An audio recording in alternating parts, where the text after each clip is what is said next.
Start recording and we are gonna start. First person we talk to in Dawntrail, a receptionist. Seems he's managed to secure a passage to Tural aboard a guild ship vessel. Why don't you wait in the main hall while I go and inform your travel companions? It should only take a moment.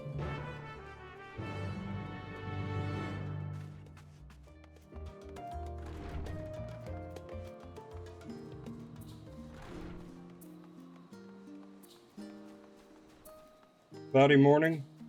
What the fuck are you? You'd have to be, like...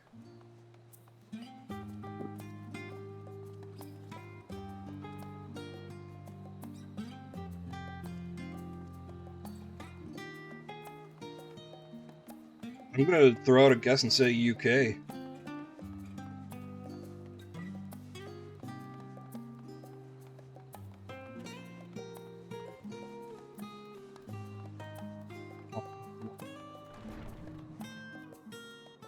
Oh, it's 12 p.m. Bro, okay, we're... Oh. Yeah, no, we are on direct opposite sides of the world. Ooh. Because I was going to say, oh, PM, I had a moment where I forgot that AM, 12 AM is the beginning of the AM. Fucking... Stupid.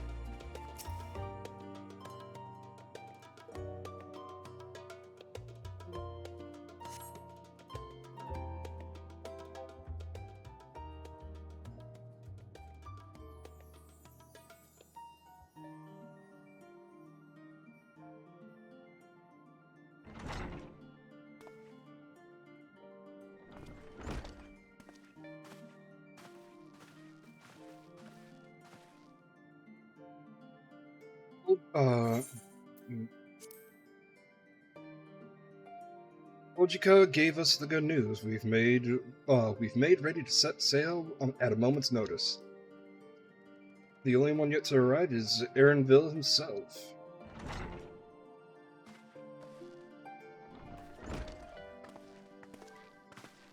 Mommy, sorry.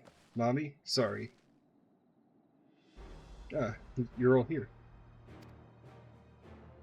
It took some persuasion, but the Gleaners Guild has granted us wow, that is a tongue twister and a half.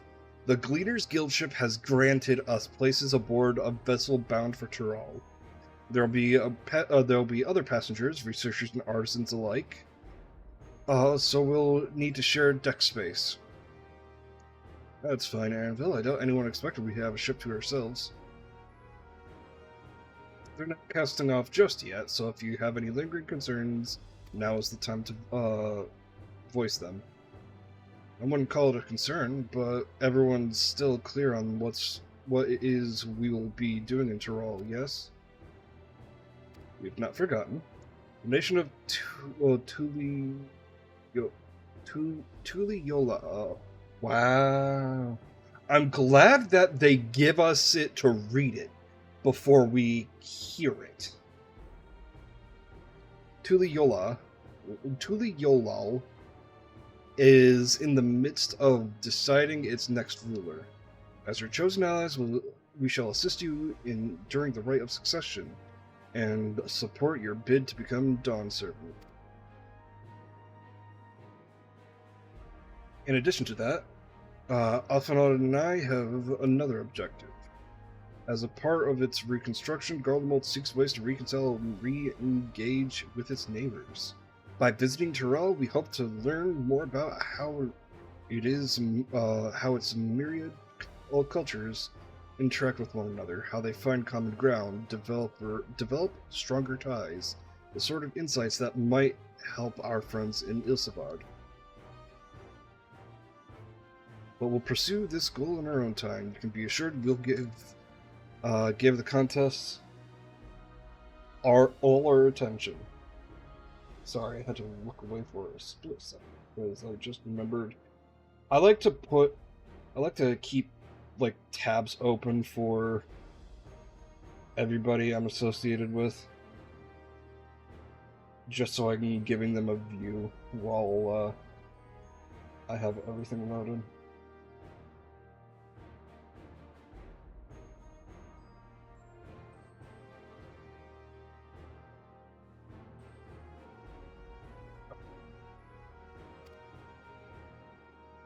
That's all I ask. Otherwise, you're welcome to do as you like. You wanted to find out about your grandfather, right, Miss? Well, what didn't say Miss? Don't know where I got Miss from. Right, Kryl? Yes, as far as we could determine from the old missive I found, he had been tasked with investigating the Golden City by your father, the Dawn Servant. Yet, oddly enough, we had no record of that investigation in our archives, and nothing to explain the earring which accompanied the letter. Thus, for reasons both official and personal, I should very much like to get to the bottom of this mystery. I'm sure there'll be a chance to speak with Papa. You can get your answers right from the source. Let me know if I need to turn up or turn down anything.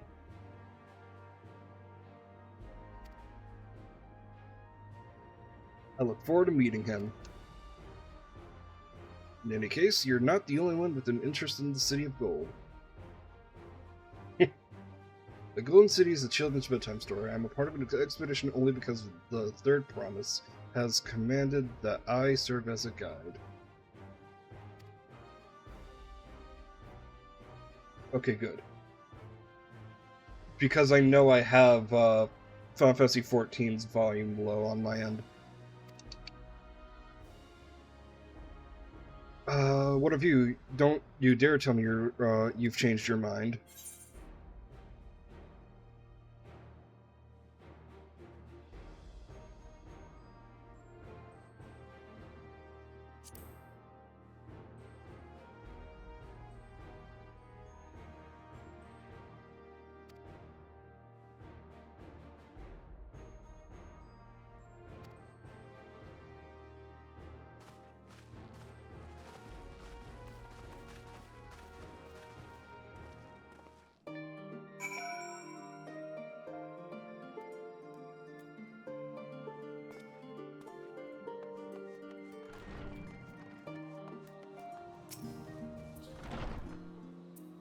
Figures they are. The others have already left for the harbor. We're not in danger of missing the boarding call, but perhaps we should be on our way as well.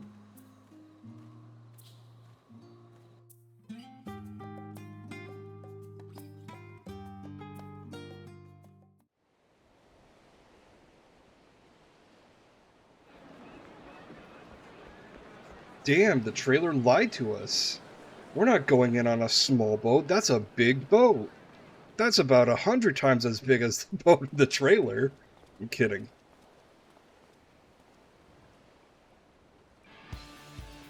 Savoring the moment? I can feel your excitement, your eagerness to explore the unknown.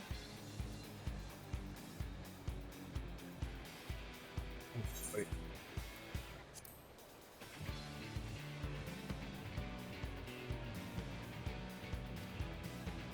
Well, for once, the fate of the world doesn't rest on our shoulders. We might even get a chance to enjoy ourselves.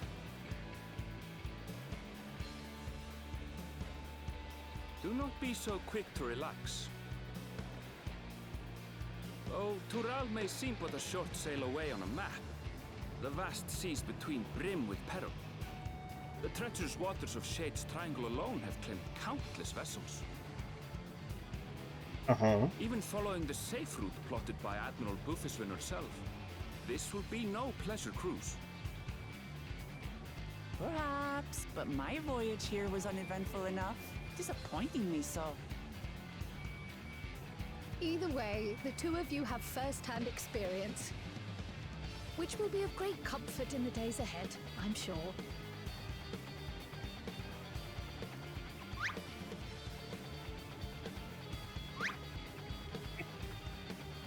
Aye, it's nothing new to us. All aboard! We're casting off! It's time. I trust you have everything you need?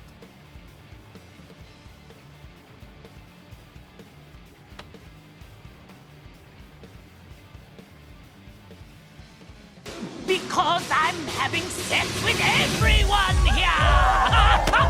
Let's do it! Hey, Ares. And so does our ship cast off from the docks. We sail west, as Captain Ram did some 80 years past, bound for the New World, known to her children as the continent of Tural.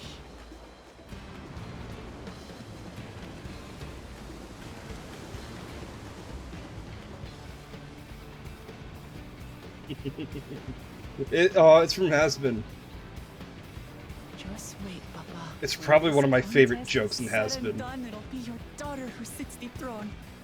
Me, Wokla Mat.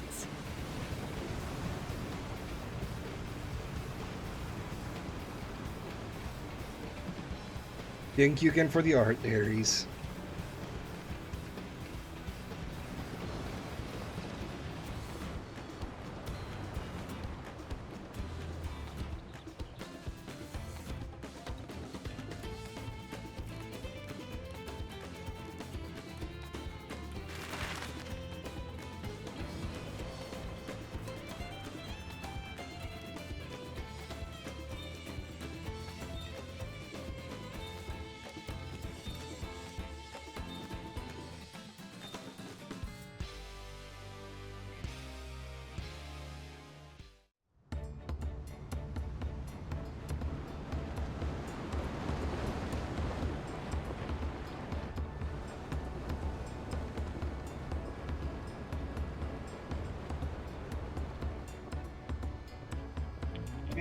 You throw the idea of, oh, it's a treacherous voyage to the New World.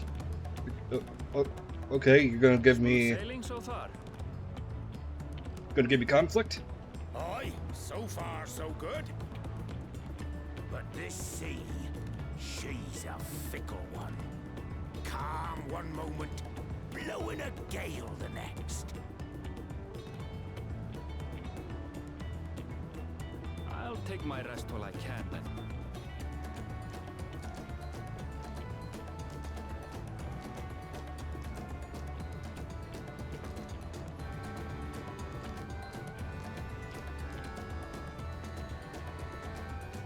I've never been on a ship out at sea, but knowing my ago luck. now, and we've seen naught but open water ahead.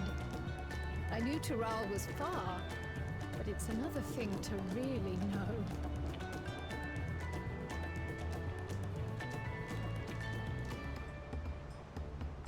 Speaking of which, some of our fellow passengers have made this trip before.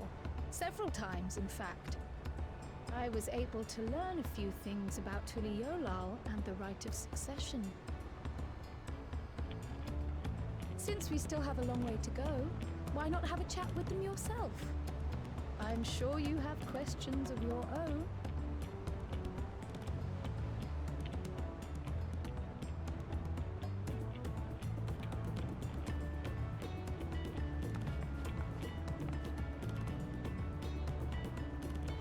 Did you look out across these same waters, Breathful grandfather? update is nice. I know that was there was a problem with it before, but especially with the one particular emote.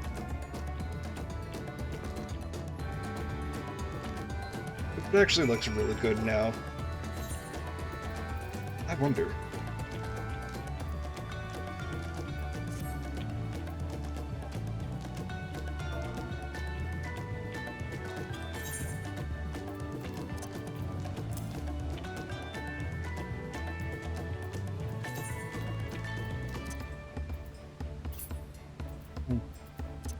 Whack.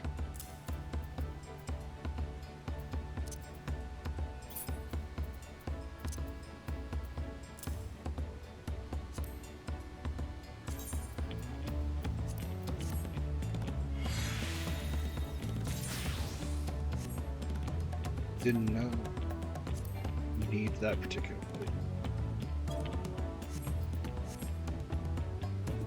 Cool.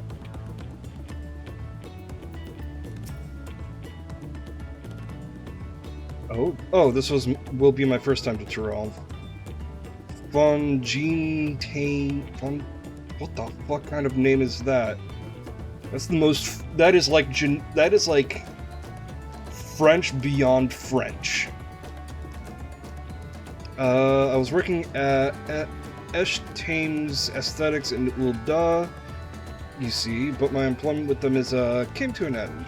That's why I visited Charlie in hopes of starting over. While I was attempting and failing to find a new job, I seized a chance to board this vessel when I overheard room for another passenger had suddenly opened up. I'm told the Dawn servant welcomes all regardless of origin, and so Tuliola seemed to be. Let's just put this back. Begin anew. Hopefully things will be better for me this time.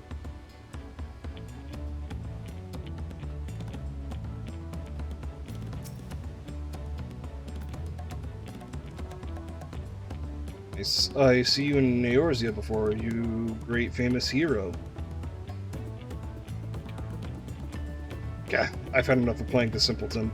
There was a time where we took great pains to maintain the deception, but with more of you Eorzeans coming to Tyrell, it's become impractical. Besides, my mercenary days are over. Too many of our war band have fallen, and so we need a home to lick our wounds. That's funny. Well, since you asked, I wanted to retrace the historic journey of the great Keaton Ram. You know, the first Eorzean to set foot on Tyrell, almost 80 years ago. The Mamul Jaw's leader is said to have welcomed Keaton Robin with open arms and sent him home with a bounty of silverware as a token of their friendship. That's cute. But the real treasure was the crops he brought back. Potatoes, tomatoes, and corn, which spread across Eorzea like wildfire. His grand adventure led to a culinary revolution. But tales of Keaton Ram returned to Tyrell several times after that. His ship vanished during his last recorded voyage, and was never heard from again. That even a seasoned explorer like him could meet such an end is testimony to the ocean's peril. Yeah. Which is why you'll never see me on a ship. Unless if I really have to. I'm a merchant myself based in Ulda, specialty imports and exports, Eorzean and Tyrelli both. If this is your first crossing the Sol, as they say, do remember that the social mores of Eorzea are not necessarily the same as those over yonder. Consider this, it is not uncommon for various races to be referred to instead of by clan name of certain clan names. For the Mikote, the Sorrow, the Hrothgar, the Zabral. Oh, okay, so races again have a different.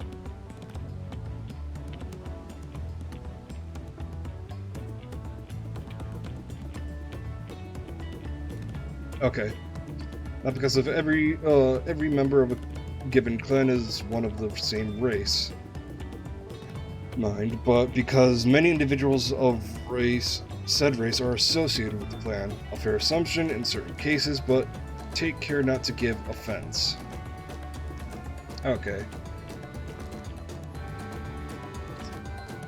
The majority of the time, clans and races and yada yada. You want to make a wager? Right, we're taking bets on who'll be sat next in the Dawn Servant's shiny chair. There are 4 claimants in the right of succession. Your young Luk Lamat being one of them, of course. But from what Mamul Jab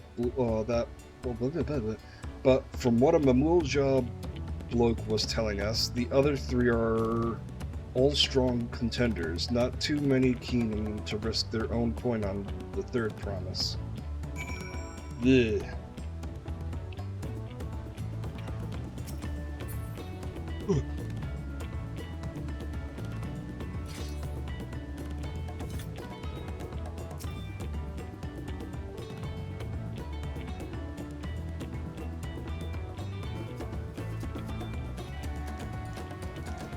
Did you learn anything of interest? Oh, I haven't heard about the clan names. We should have Luke, Lamont, and Ernbell teach us the ones we should know. Actually, it's getting a little chilly up here. Let's go into the cabin.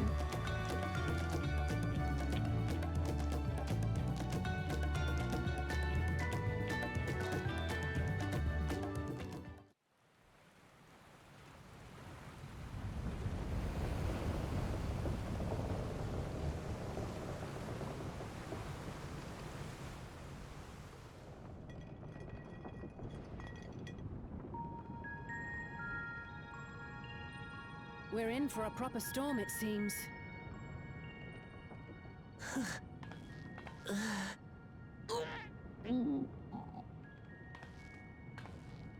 How's your stomach? Any better? I don't know what you mean. I don't get seasick.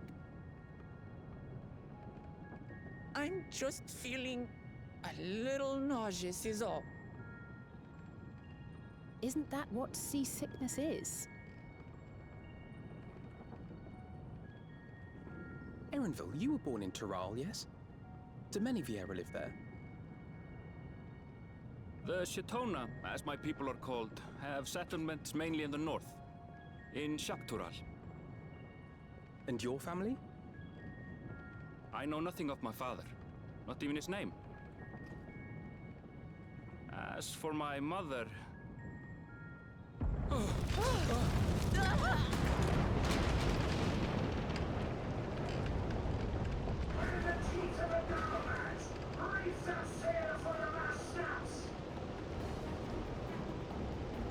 Oh dear.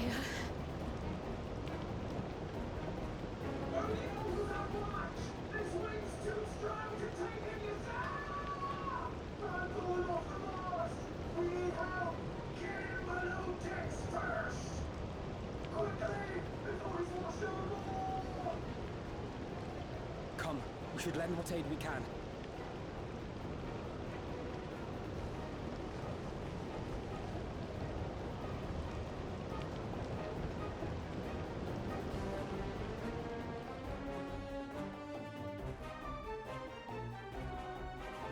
I have not seen the ocean rage with such fury before or since.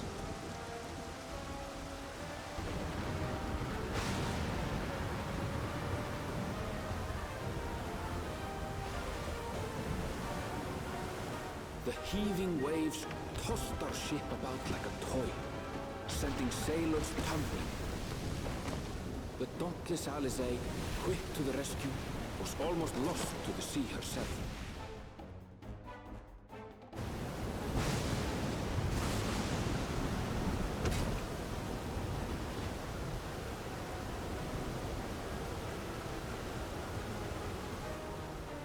Meanwhile, our champion rushed to deploy the vessel's magical defenses, and thereby shield us from the lightning.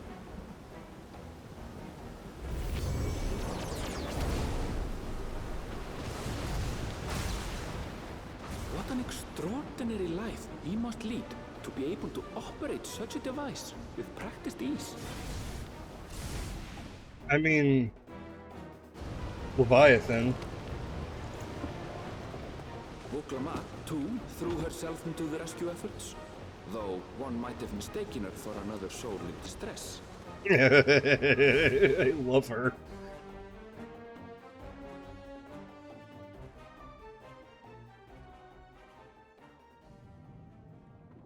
I love her.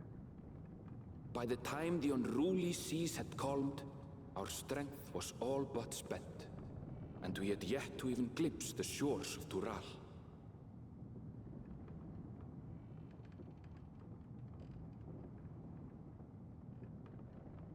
In retrospect, of course, that battle against the storm would prove a fitting prelude to the coming contest for the throne. Uh-oh.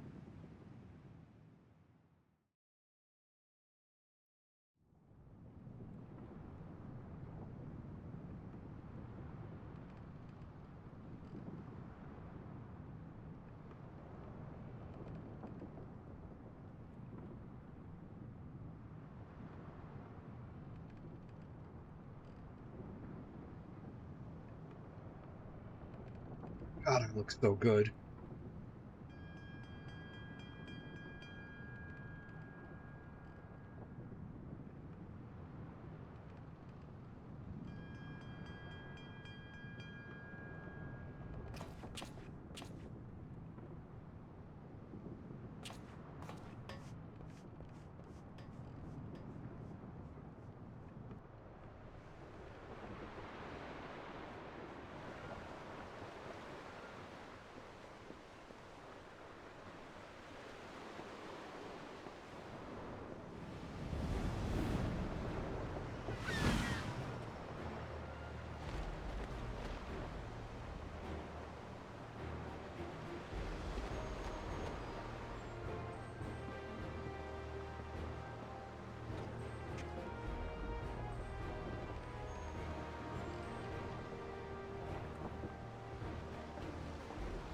Morning. Joining us for some fresh air? Seems my belly has settled along with the weather, but I'll feel much better once we're on solid ground.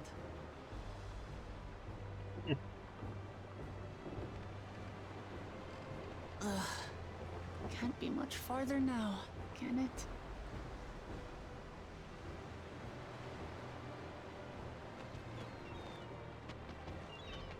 Yeah, See there's birds? birds. Birds Land means land is continue. close. You need only hold out a while longer.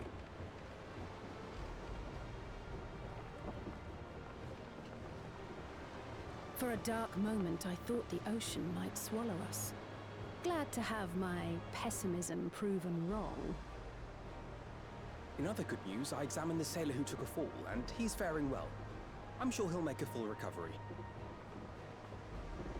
Good news indeed. If all's well, then we needn't delay in launching the landing boat. Ships have to lower anchors some way from shore. Too close, and they risk having their underbellies ripped open by the reefs that crowd Tuliola's coasts. That's where the small boat comes in for the cutscene. Okay, I see.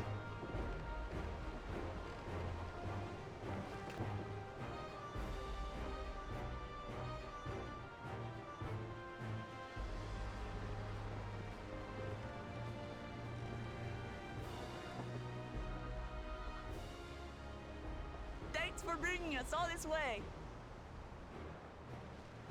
Ha! We only did what we were paid to do. Couldn't hardly set you adrift halfway. If anything, it should be us thanking you for helping us through that beast of a storm. As a matter of fact, everyone's starting to fancy your chances in the contest. At this rate, we won't be able to lay wagers no more. Then I better not let you down.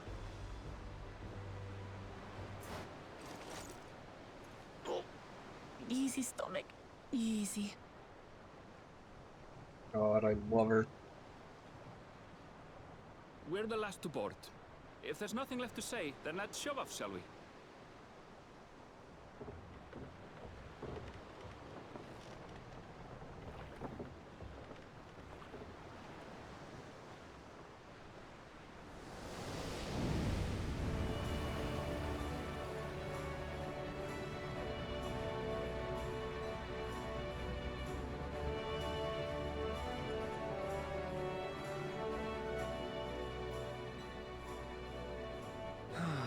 Blue seas, clear skies, and boundless possibilities. I dare say our destination will soon be in sight.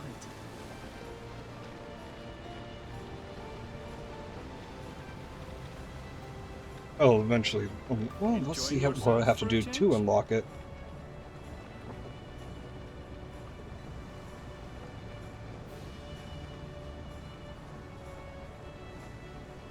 There, look, my friends. Behold the scene of our next great adventure.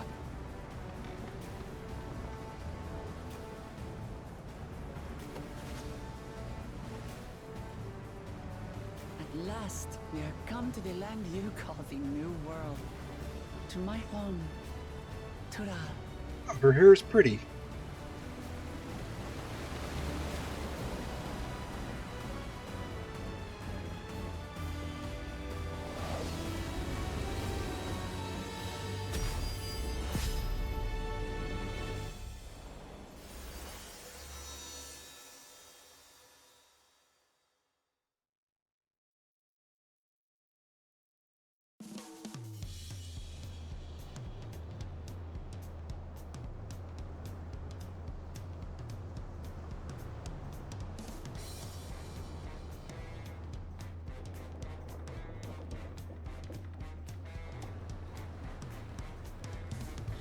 This makes me think of Final Fantasy X's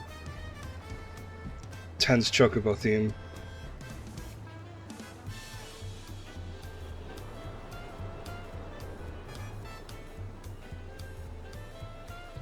Now, is this the hub like Charlia, or is this... Yeah, this probably is the hub. See, those guys in those uniforms, they look like traders from Final Fantasy X. Specifically 10-2, and I know one is going to be named as such.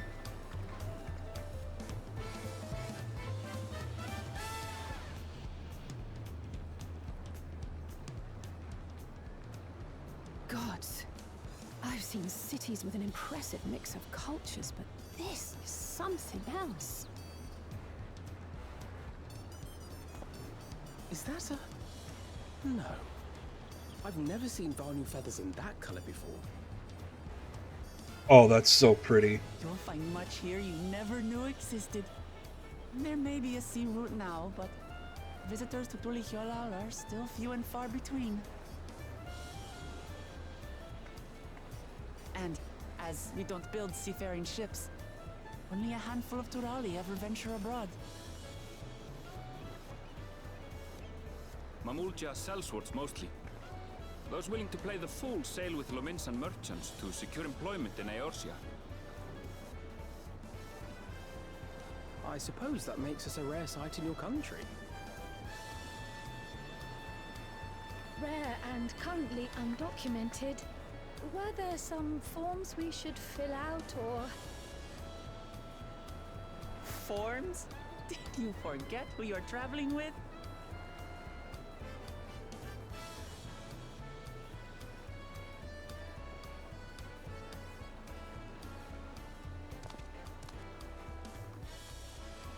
You are outsiders? Visitors to Tural? Love the feather stuck on the armor.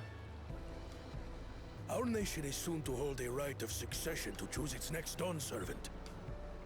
We will not abide interference from foreign agents seeking to foment trouble. What brings you to Tulihyolal? Interference. I can answer that. These fine people are allies in my succession bid.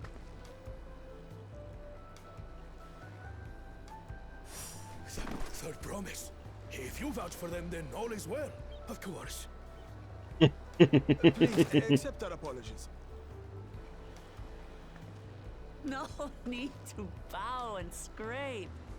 That our soldiers are so diligent in their duties fills me with pride.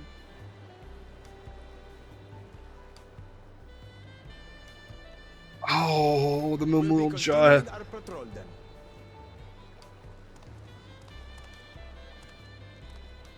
Mamulja actually have emotion now.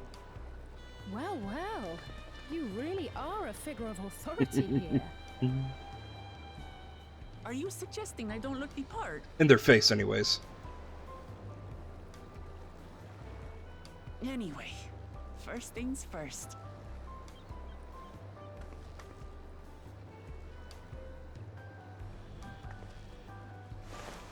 I bid you welcome to Tulihyolal.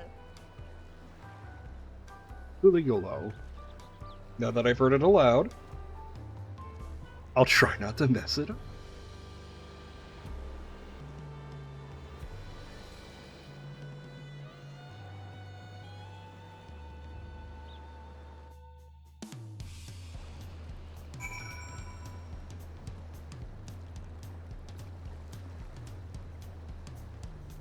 Checking something. Okay. Not you. You. Well, despite the storm's effort to the contrary, we are safe and sound.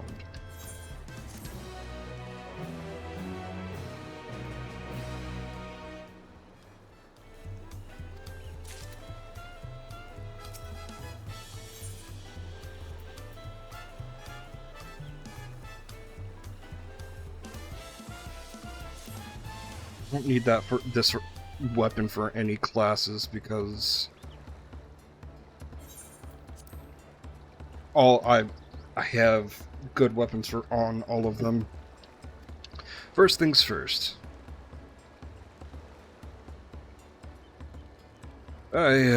Still a bit queasy. No more boats for a while.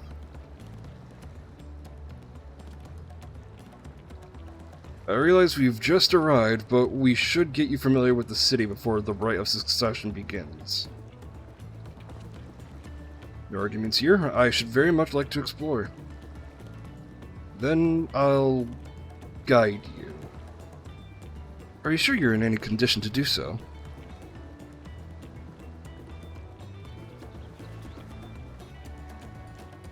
We were wondering who these strange folk were, so the third promise has found herself some new followers then.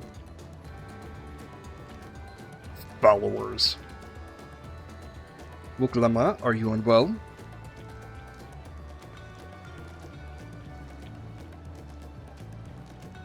No, not at all.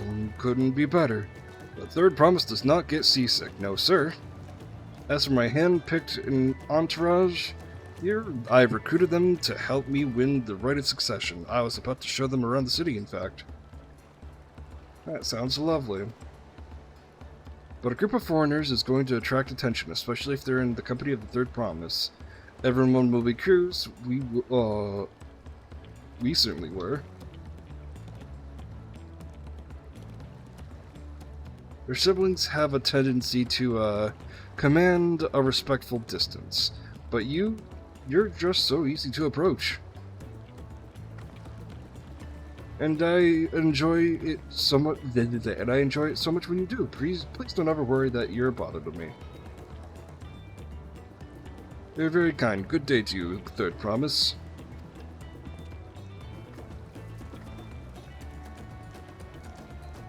They did have a point. Lukama is technically royalty here. Luck it or not, person of First Station surrounded by this many outsiders is bound to draw a crowd. Wait, what do you mean technically? I suggest we move in two groups, so as to attract less attention. Just technically ignoring me then.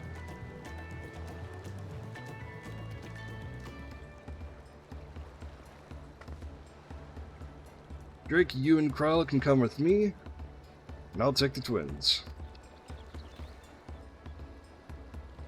We'll get in touch once we have a good look around. That voyage was hard on all of us, so take it slow and recuperate. We have enough time for that.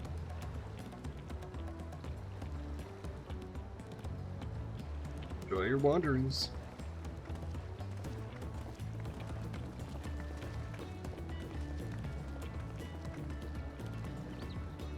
Perhaps we should wait a bit, at least until Wuklamat's nausea subsides. No need for that, I'm ready to go.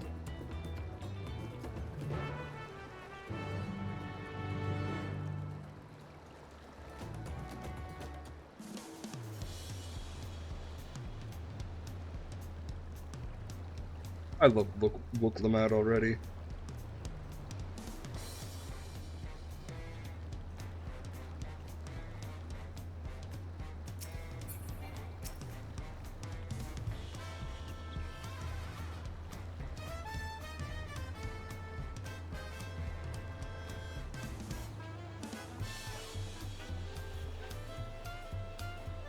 Excuse me. I'm fine now. I can't stand around all day feeling sorry for myself, what with the contest looming and all. Now then, seeing as we're already here, I might as well tell you about the harbor. Anvil already mentioned the reefs in our coastal waters, which explain why you don't need to see any big ships moored at the docks. Only vessels with shallow drafts can navigate the bay, mostly small fishing boats or barges, ferrying cargo up and down the rivers from inland settlements. Much of the incoming traffic is from Dawntrail, the southern landmass. The clans there produce various goods for export. Their wares are unloaded here and carted off to the merchant stalls in neighboring markets. Speaking of which, Bayside Bevy should be our next stop. Yes, yes. This was introduced the last expansion.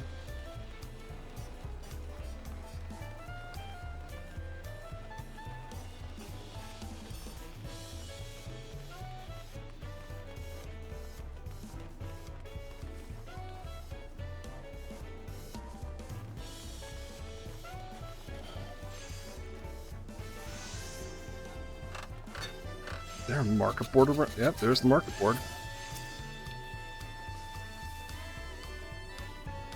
This is Bayside Bevy, Tuliolal's largest marketplace. Being right on the harbor, everything is fresh from imported wares. The wares go directly to the shelves. Anything you want is most likely have. Alright, I should mention that here in Tuliyola we buy things with Pel, a currency that Pelu created. But don't worry, more and more trade is coming in from Eorzea, so most shops are happy to accept your gil. And I've seen this name on a Facebook group, so I can, translate. I can actually pronounce it. There's also What You Makey, another market east of here, but that can wait for another time. I have other places I want to show you first. Next we'll head back a bit, then northwards to the stairs to Certain Plaza. I can't wait to see the look on your face.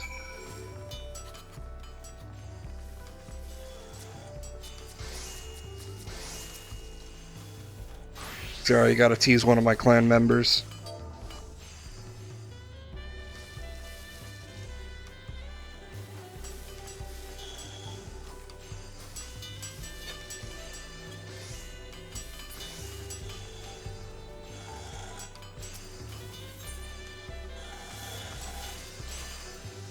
I wonder if there's any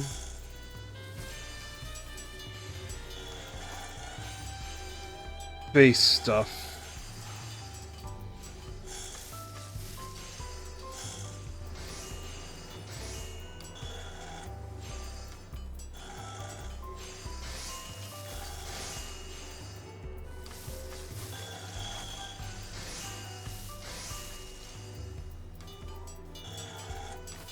Oh, okay. I just wanted to make sure.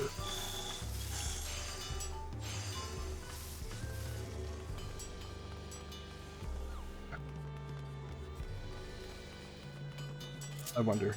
No, okay. So this is the hub. I can't summon my I can't summon my mount. What do you think of that, huh? Goodness me, you have Aetherites in Tuliolo? I think I told you before, but my brother Koana spent 3 years studying in Charlia. He fell in love with the nation and its ways, and brought back to us the knowledge of Aetherite construction. Papa warmed to the idea at once. He had one built immediately. Did you do the attuning thing? If you're ready to continue, we'll head down again and up the slope to the side.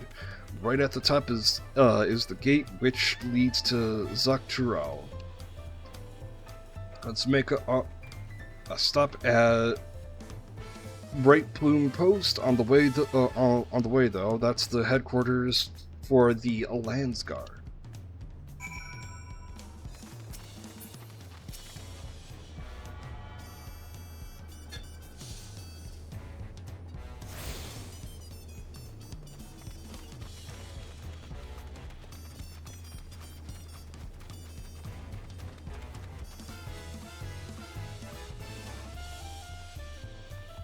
I love the music to this place already. Am I dumb? Yes.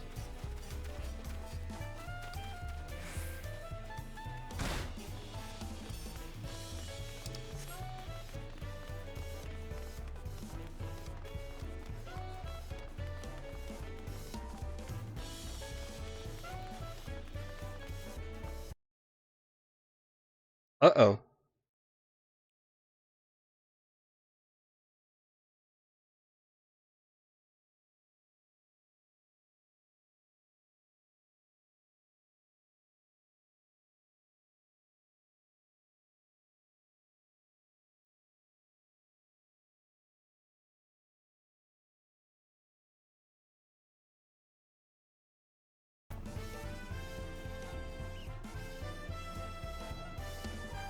Well, that was concerning. I don't know what that was.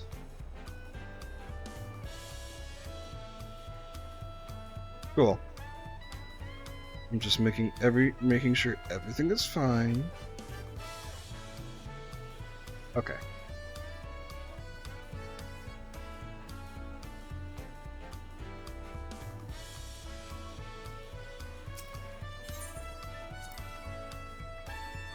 A lot of narrow, winding streets that crop the sides of the mountains. As you can see, the builders made sure the city's main thoroughfares were wide enough to accommodate wagons. God, this would suck for wagons.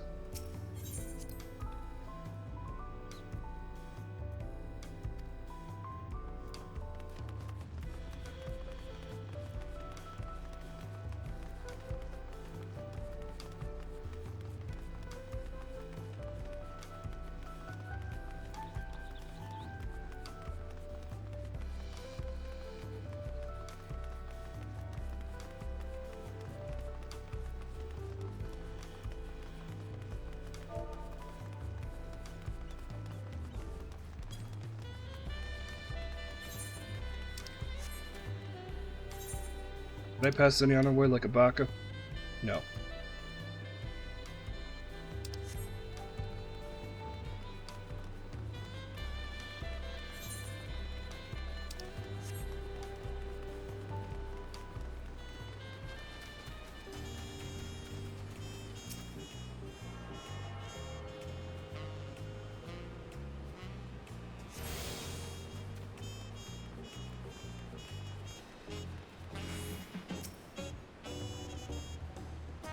Here we are, the Bright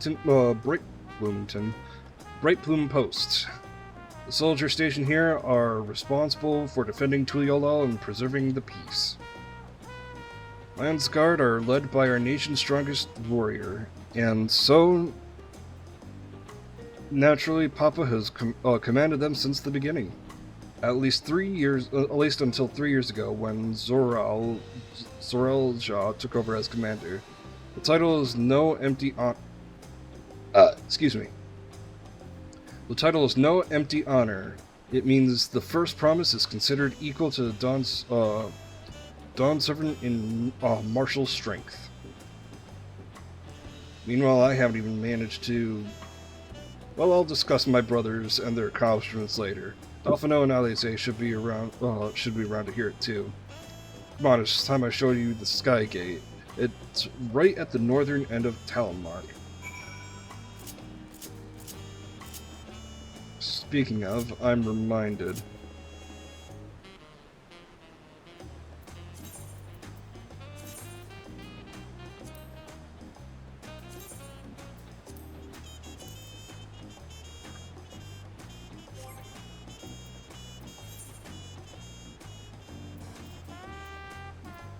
I'm looking for the Aetherite Compass.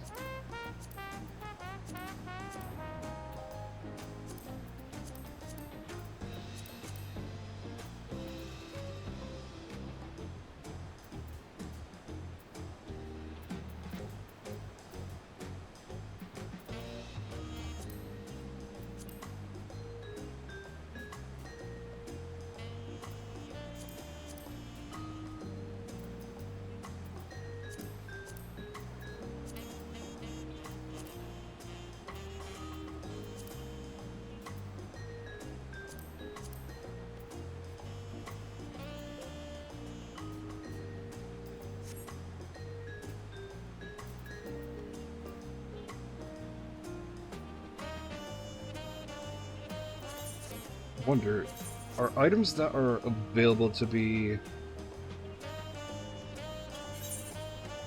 become faceware? Does that become...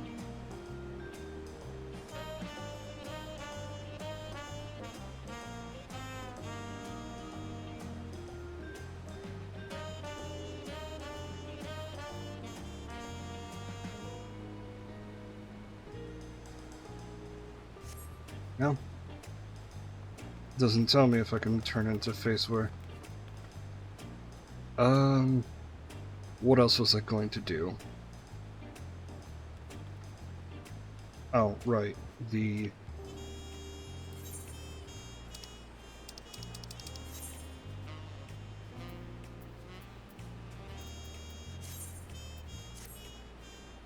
me a second.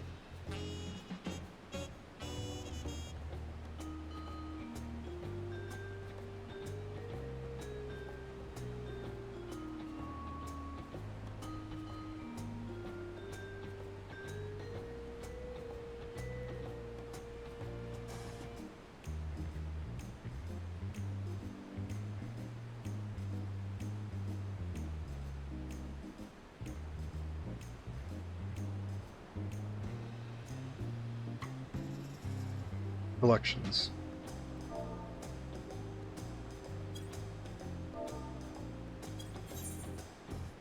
There it is.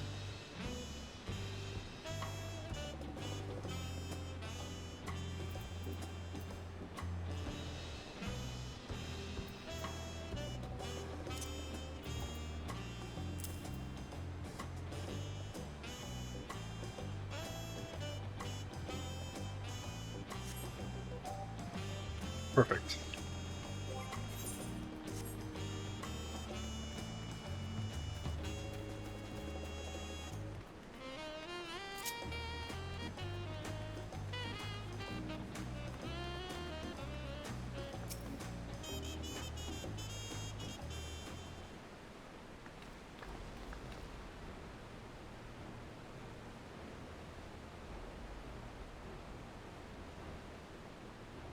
Massive, isn't it?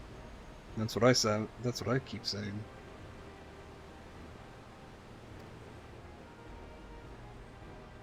And on the other side is an equally massive bridge to match.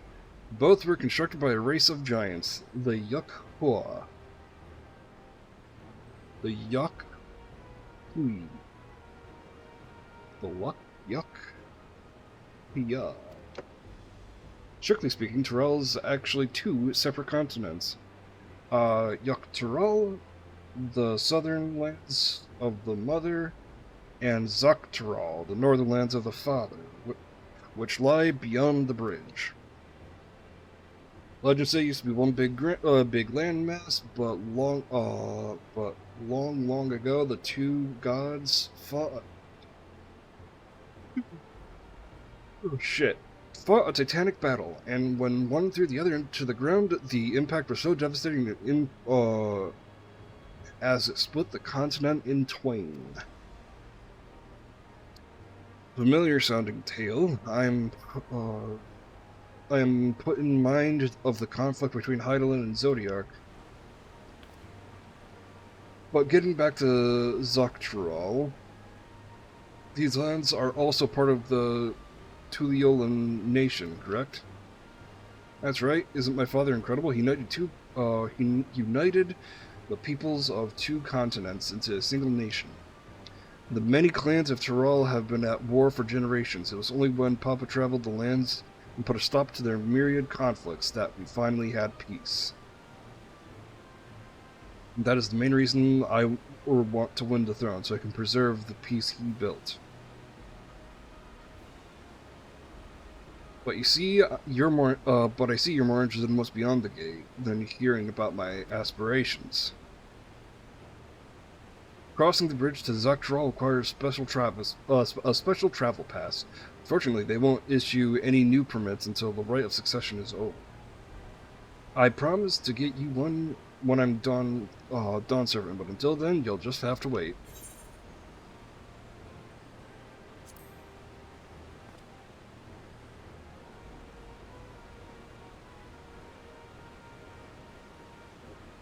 I've never broken my word. Once the throne is mine, that travel permit is yours.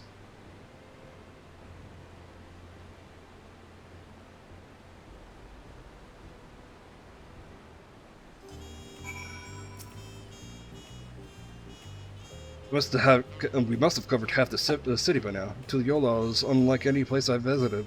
I'm thoroughly enjoying myself. I might as well use it for this class, because the majority of my other... already too late. Mountain Chromite. Let's give a look about how these bad boys look. Do I have the paint? Yeah, I have painter, so yeah, no, that's the same.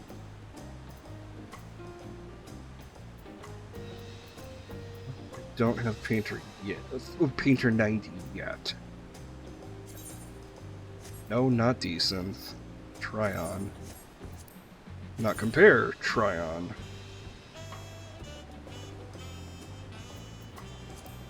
I dig them. I mean, they're kind of like boring versions of the one I have on.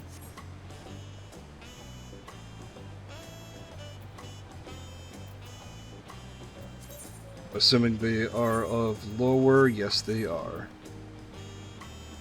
They are of lower item level.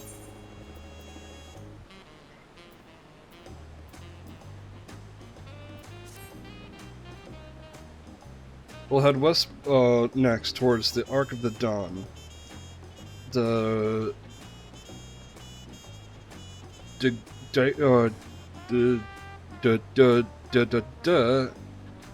dirigible landing is on the way. You have dirigibles too. Tuliyola certainly doesn't want for methods of travel. We get by. Now, if you've seen enough of this area, let me know and we'll continue on. I don't know what... Well, I know I am yawning so much is because I'm talking so much. I guess when I talk a lot, when I, read off the lines a lot, I'm more prone to yawn. And it sucks.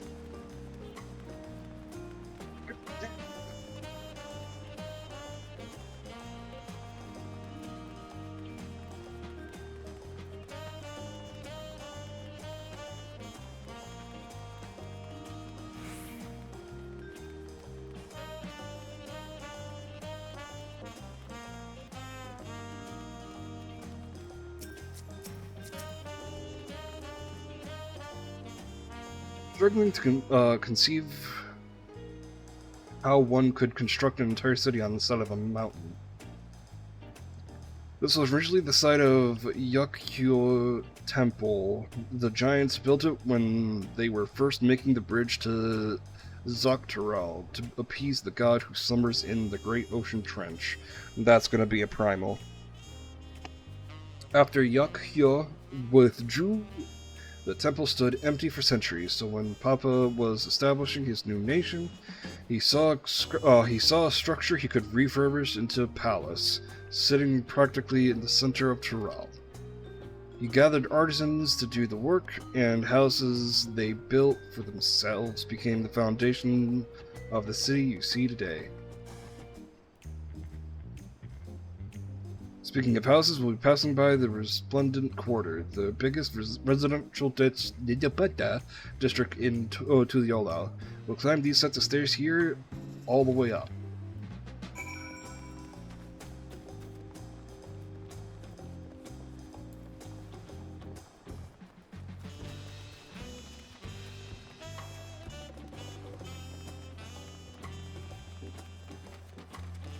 I would hate to live here, honestly.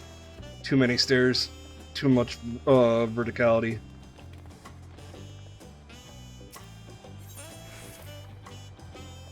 Papa's palace is called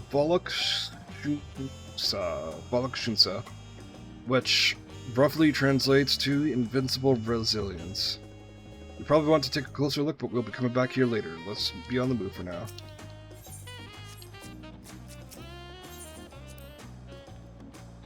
The sheer scale of this place is incredible. I wonder what that carving at the top represents. Probably a bird or something, I don't know.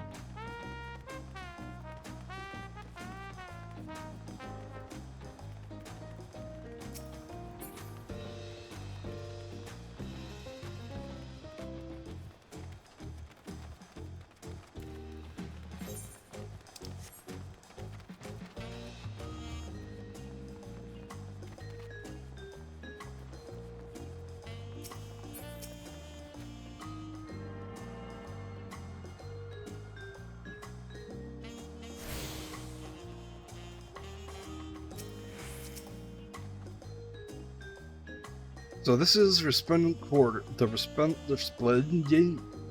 Resplendent Quarter. What manner of people live here? Oh, we have residents from all the Yuktaral clans. Mamulja, Zabral, Pelu Pelu, Moblin, Hanu Hanu. We also have Tanwata,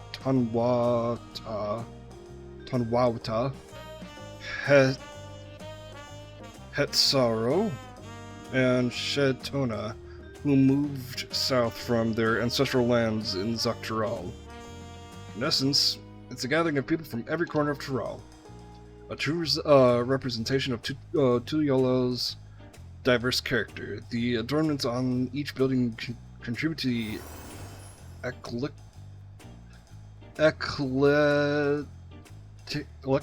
cultural aesthetic. I swear, I'm going to have an aneurysm reading these big words.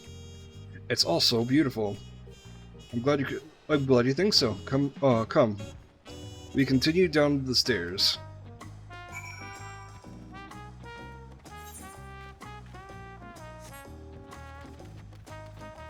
Christ, I'm gonna join my father in the stroke club here in a second.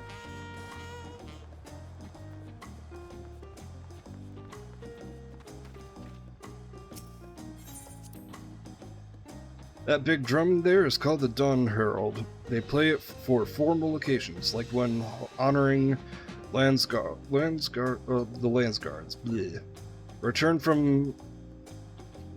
They play it for formal occasions, like when honoring the Landsguards return from a dangerous duty.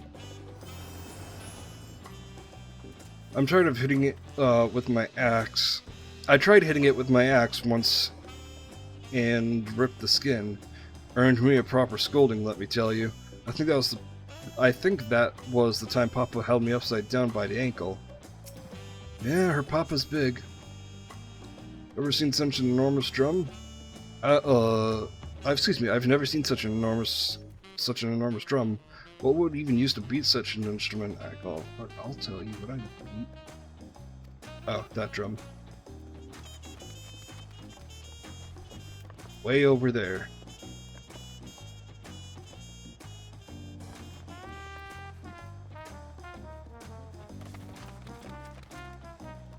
Alpernica. Meh.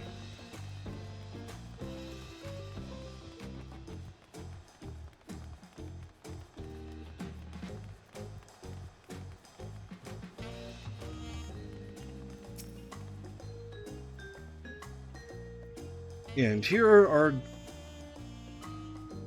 dirigible. Not bad, huh? Fucking that can't be an actual word.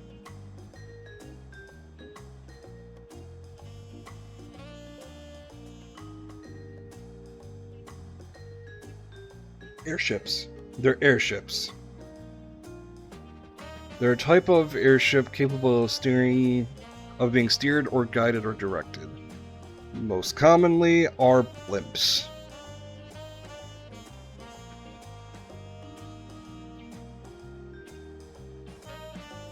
Okay. I'm just gonna say airship every time I see that word.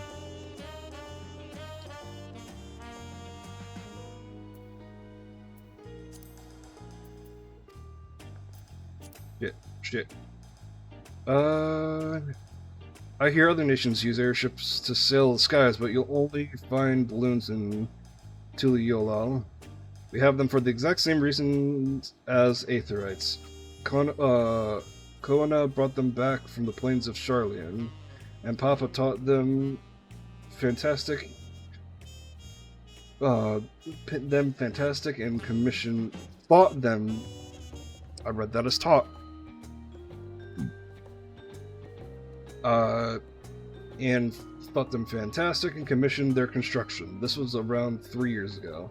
Since that time, we've added flights to other settlements. Trade with frontier communities have never been easier. But that's enough about airships. The Ark of Dawntrail. Today I learned a new word, and that new word I don't know how to pronounce. Let me look back at it again.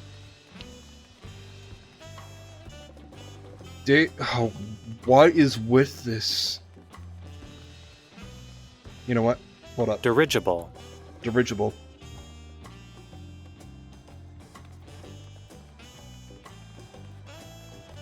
Dirigible.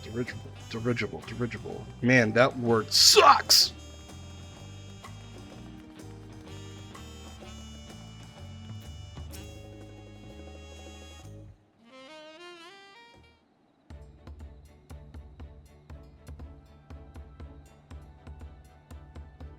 This is it, the Ark of Dawn.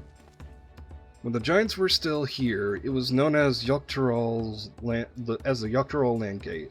But when Papa founded Tuliyollal, everyone began using its present name in honor of his great achievement. Though this gate is Kozama Uka, the wetlands south of the city. Depending on what the rite of succession asks of us, we might end up going in that direction. Kozma Uka, the name alone is intriguing. Yeah, I agree. Speaking of which, what were those fluffy animals we passed earlier? Alpaca.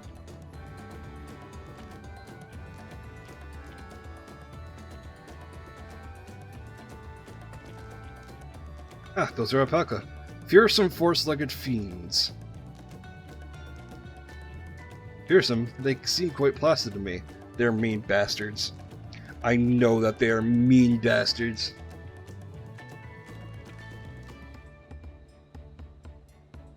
Learn soon enough, Carl. You learn soon enough. But forget the alpacas. I have something far more important to show you. Come along.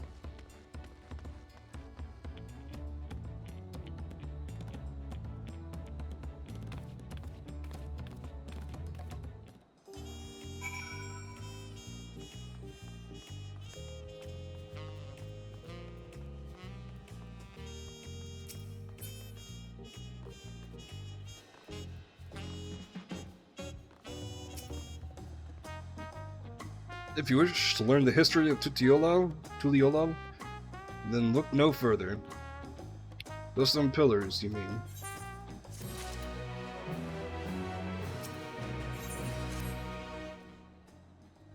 What is special about these pillars, if I may ask? At a glance, they may look like ordinary stone decorations. But if you look really close, you'll see that there's something much more interesting. Yeah, the first couple levels of gear are not going to be... Shit! Finally, some cutscenes, probably that are voice acted.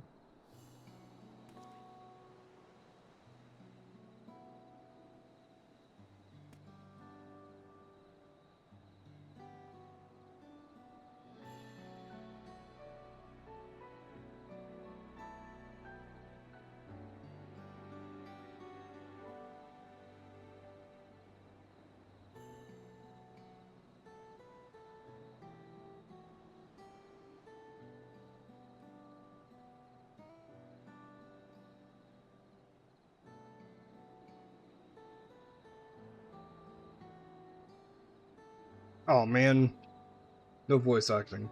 Pictures? No wait, these are glyphs.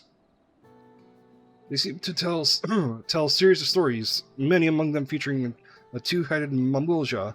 Oh, then this must be... That's right, it follows the exploits of my father, Golul Jaja, and his journey to unite our lands. We call it the Tuliolal Saga. The deeds he performed and the bonds he forged, all immortalized in stone. I said it right the first time. There's no better way to learn about there's no better way to learn about how Tuliolal came to be. Study them as long as you like.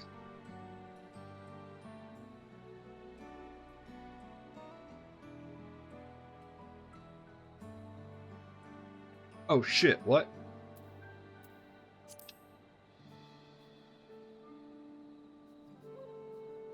This pillar tells the lay of brotherhood. It depicts the scene where Papa granted an audience to a foreign explorer. Cat something. Oh. I can never remember the name. You mean Ketan Ramen?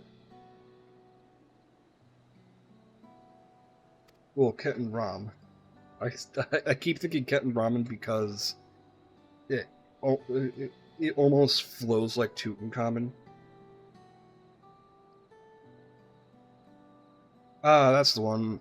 Ketan Ram's arrival in Tural is what prompted Papa to embark on his own journey of his own. It's said the two grew to be close friends, brothers in spirit, if not in blood. But no one knows what became of the explorer in later years. Ketan Ram's disappearance is a mystery in Eorzea as well. The records say he traveled between our lands and yours for a while, but then it's assumed he was lost at sea.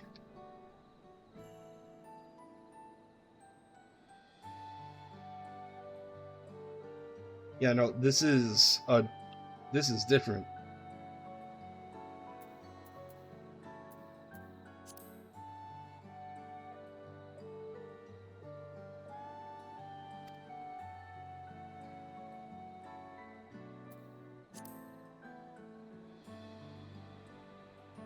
Here we have the Lay of Reeds. This is the story of when Papa visited the Hanu in their village in Kozama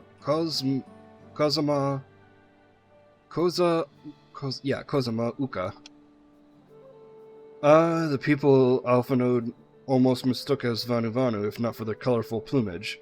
He spent a fair bit of time among Vanu in the Sea of Clouds, so it's no surprise he took interest in your countrymen.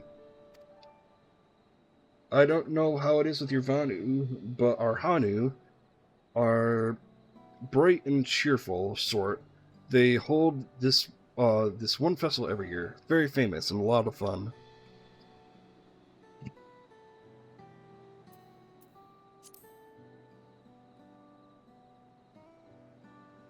Let's see, this one is Lay of Pots, which depicts the moblins of Kozmauka. They might wear odd masks and sound weirdly muffled when they talk, but the gold and silver work they sell is the best you'll find anywhere. Moblin goods are the standard when it comes to gift giving. I mean, yeah, we like goblins. Clearly, the Vanu aren't the only people with distant Turali counterparts.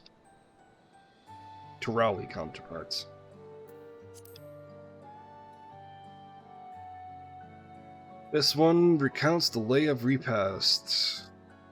As you can probably tell, the figure depicted here is of the Zabral like me. For decades, the Zabral and the Mamulja were at war for the control of the forest in Yaktel. The actions Papa took at the end of the conflict have since been hailed as the first steps of the founding of Tuliolal. Got a message.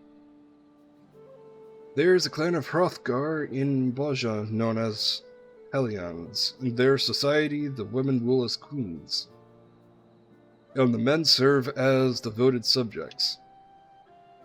Here in Tyrol, Zabral men and women appear to be of equal status. How dramatically culture can vary with location.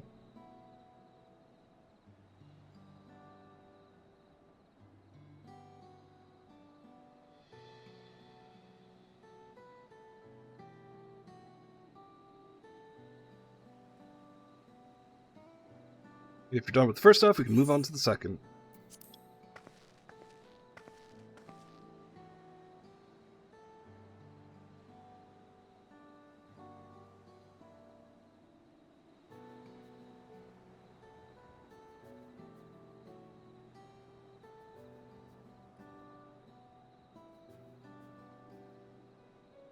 Just messaging a friend of mine.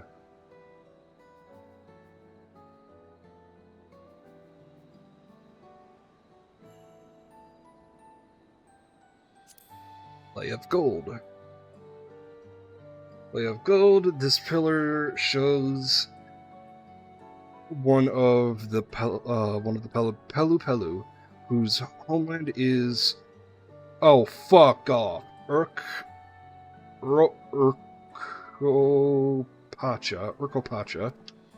having created our currency. The Pelu are rightfully known as the Merchant Clan. They oversee Tuliola's markets, and their traveling peddlers are a common sight no matter where you are in Tyrol. Don't let their size fool you. They might be mistaken as a child, but beneath those beaked masks, they are clever and calculating traders. So they're Lalafell, and they're the ones that are the Final Fantasy X beaked masks fuckers.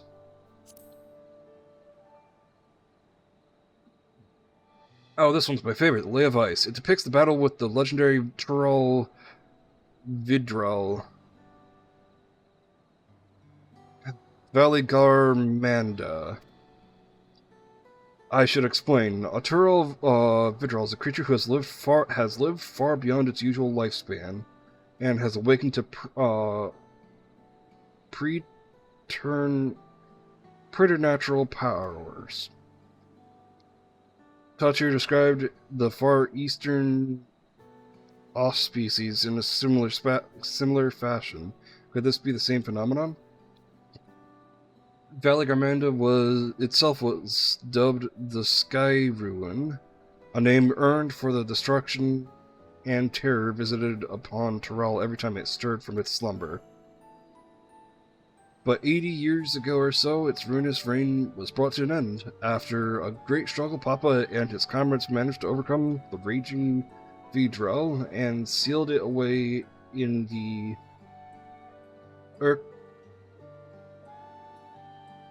Urkopacha Mountains. That's going to be a dungeon boss, probably. Despite its reputation, however, Valigarmanda is also a symbol of power. That's why you see its likeness on Tuliola's nation emblem and adorning the banners of the palace.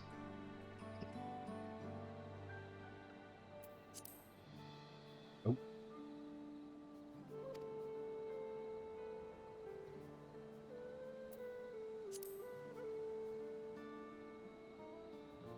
This one is unmarked. Papa says he left a pillar blank for the next chapter of Tuliola's history, whatever that might be.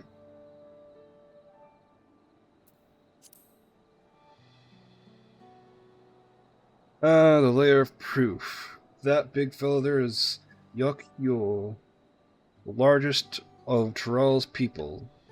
These giants use their great size and strength to establish a dominion encompassing of all Yok Tyrol. Having brought the southern reaches to heel, they then turned northwards, setting their sights on Zoctyrol. You'll recall the massive bridge they built beyond the Skygate. Some after launching their northern campaign, however, they just gave up. They abandoned the lands they conquered and withdrew into the mountains of Urkopacha. I've never seen any of their kind so much as set foot in the city. Yeah, shit. Okay, so I didn't miss any. This is what people... This was a people with the power and resourcefulness to raise a temple on a mountaintop and build a bridge across the sea with stone. What would move them to renounce their ambitions and their place in Turali history?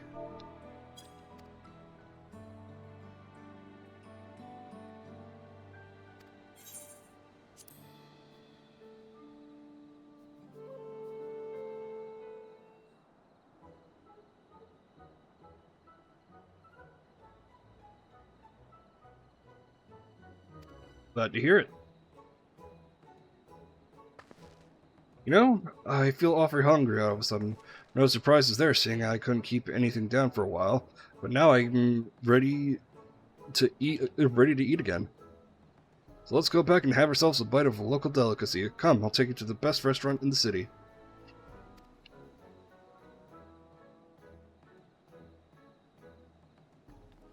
Oh, I like the sound of that.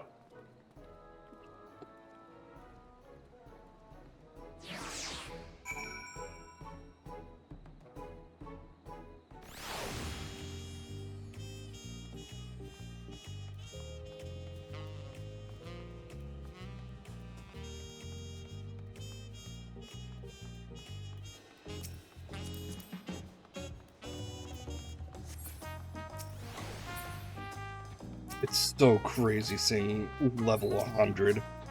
Fuck.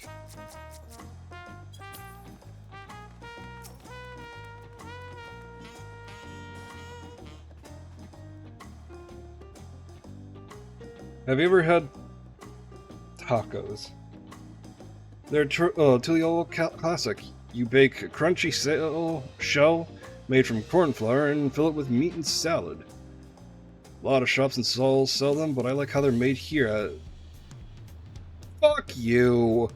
You just mashed a keyboard and said that's a word. Zabalyav tea's best.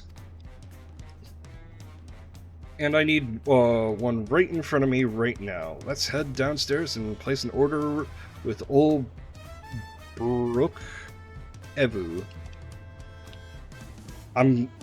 I swear I sound like him. I probably sound like I'm stroking out. Ugh.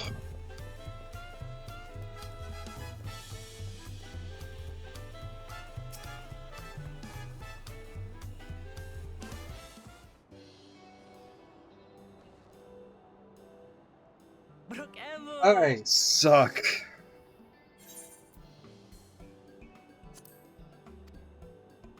My companions must sample your heavenly tacos. One for each of us, please. Right away, promise. And I'll pack them tight with my choicest feelings. Only the best for you and your friends.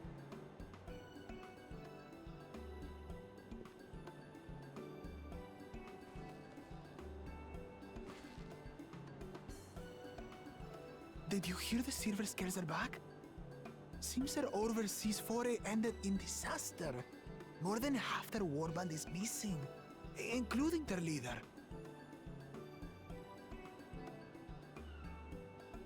Aye. And now keen to rebuild their broken reputations, the survivors seek the Golden City. A fool's errand.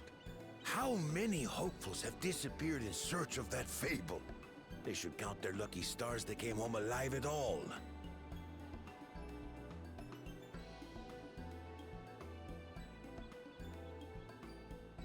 The legend of the Golden City is well known here, I take it. It is, but as no one's ever seen it, many question if there is any truth to the tale. Like our skeptical Erinville. I can't imagine the Dawn Servant would request a formal survey for a place that doesn't exist.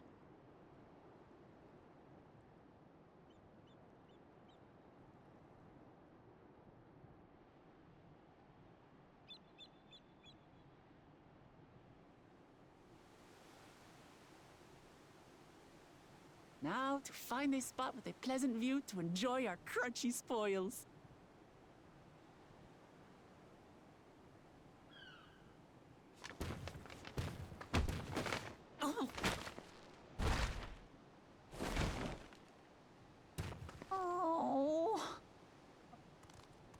Like, my fucking tacos. If it isn't the third promise. Oh, no.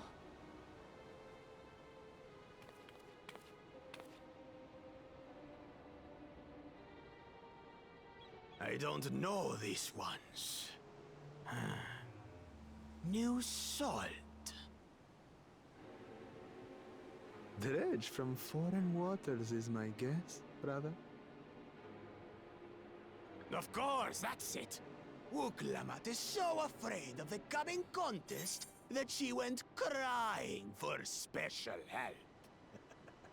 Are two-headed Mamulja considered two separate people in their heads?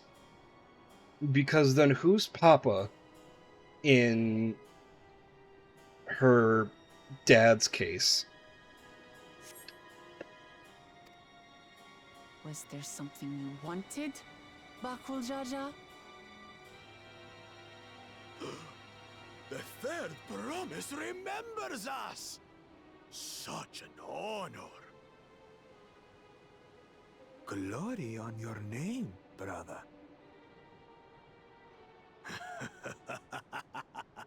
And on yours, brother. I know my rivals for the throne.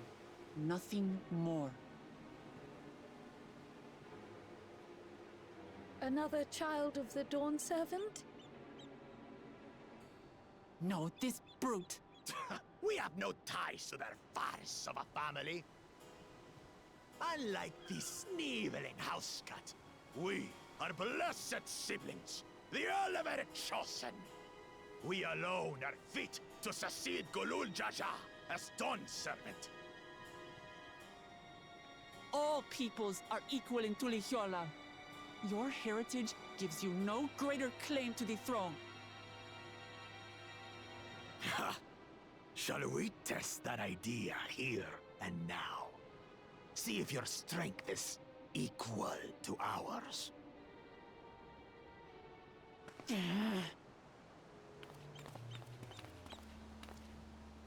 None of this has any bearing on the right of succession, correct? Best not waste your energies on pointless scuffles.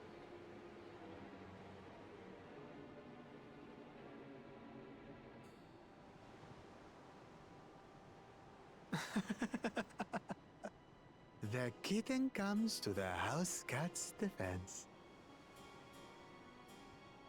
Pathetic. Since when was our nation overrun by mewling weaklings? Listen to me, you. Suck my dick.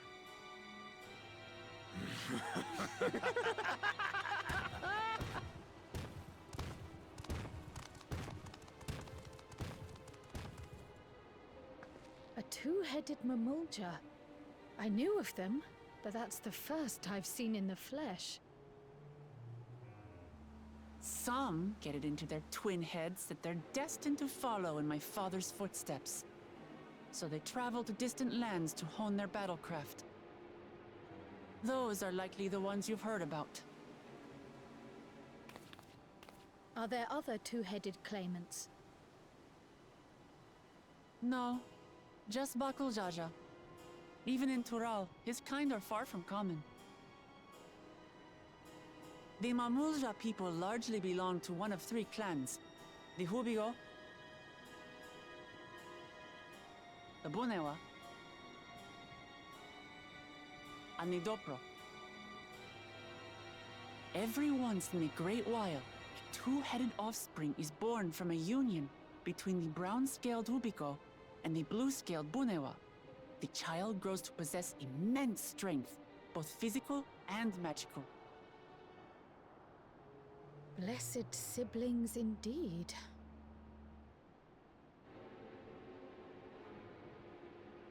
Forget them. Let's go and buy more tacos. I can think of nothing better to rid me of this bad taste in my mouth.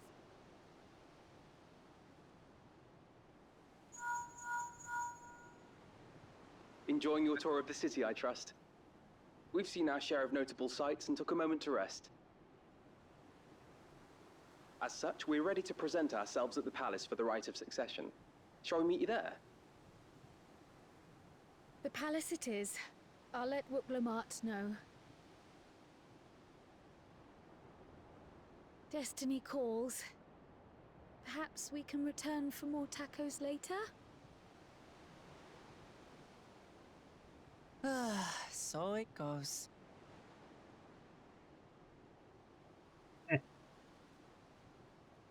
Or Wook.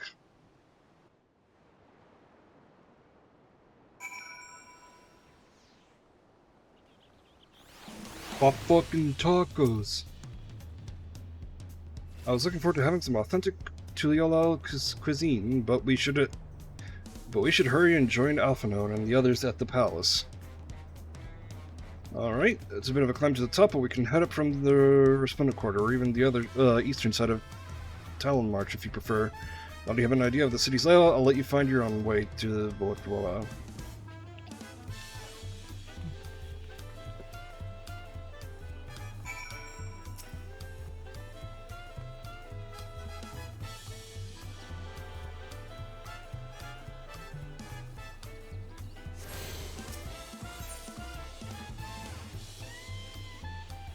What is the closest? Sure enough, I didn't get the Aether. I'll do that when I'm over.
So hungry to heat old roast colibri, but the contest won't wait for us forever.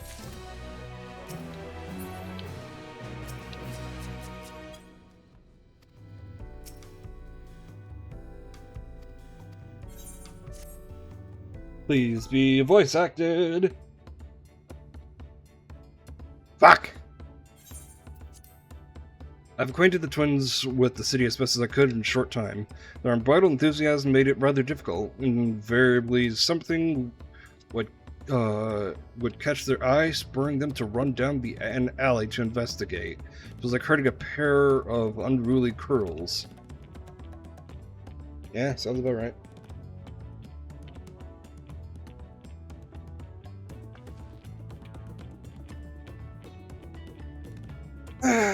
I understand all too well. Charlian had the same effect on me. Right, now's the time we saw the inside of the palace. Papa will want to know I'm home and to meet the allies I've chosen.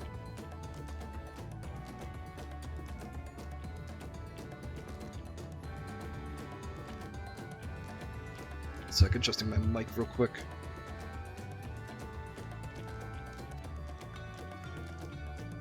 Given how impulsive he is, though, there's no telling what we might be in for. That's a good sign.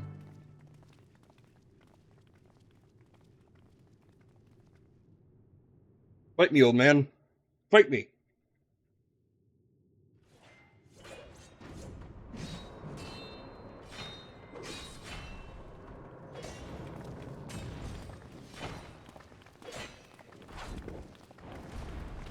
Oh shit, he's fighting Estinian.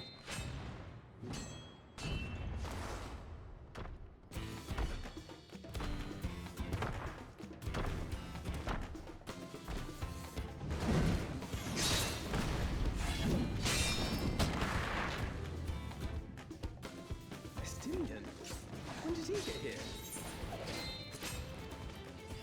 More to the point, why is he here? Oh, you know this man? Whenever my father spots a promising opponent, he invites them to Sunperch to duel. Pressing duties or no, he can't resist a good fight. So the one Estinian is crossing blades with.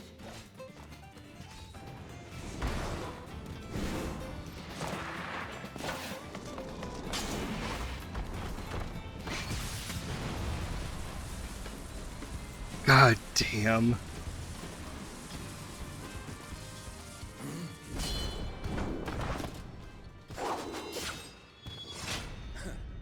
That will do, Spearman. I will receive my darling daughter.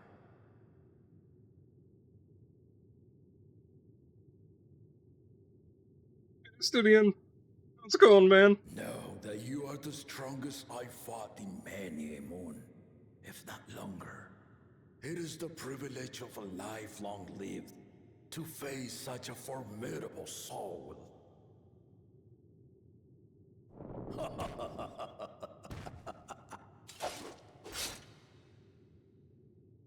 If it's formidable you want, then look no further than that man there.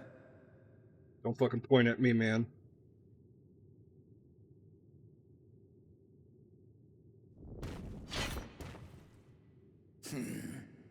I see you, warrior.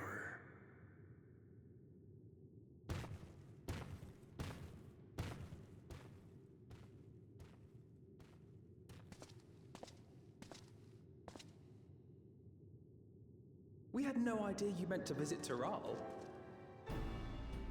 I've seen what lies east. This time I chose west. And thus did our itinerant dragoon make his travel plans. You witnessed our bout. If you thought he was fearsome, that was with one head dozing. Christ. I'm not sure I understand.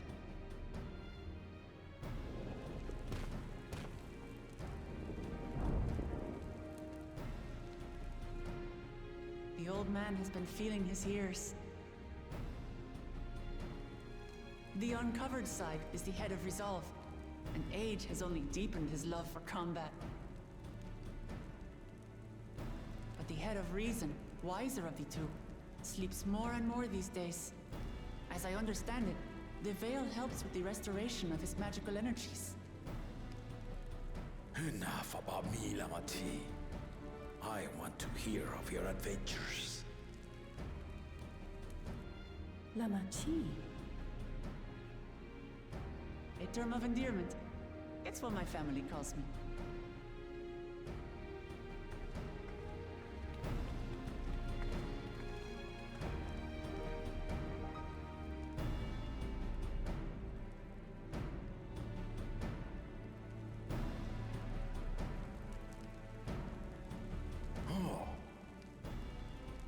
When last did we see you in the palace?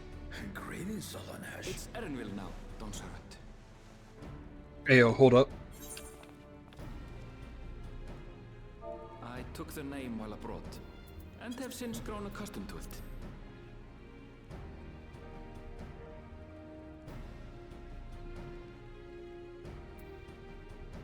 Ellen then. Okay, yeah, no, we don't know his full old name. And these others, I assume are Lamati's recruited allies.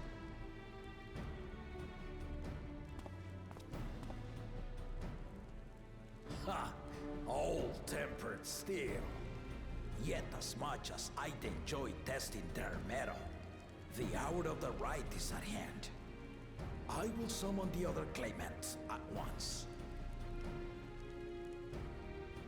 Then I shall leave you to it. Good fortune, my friends.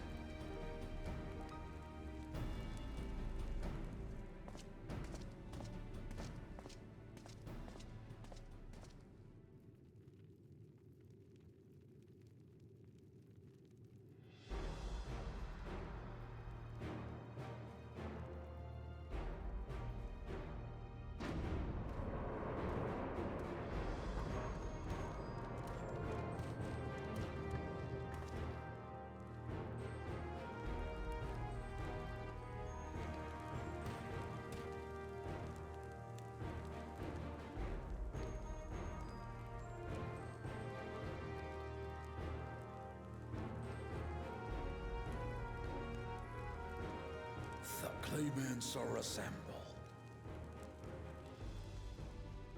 The first promise, Zerolja. The second promise, Ona. Oh right, he did mention. She did mention that he was Makoto.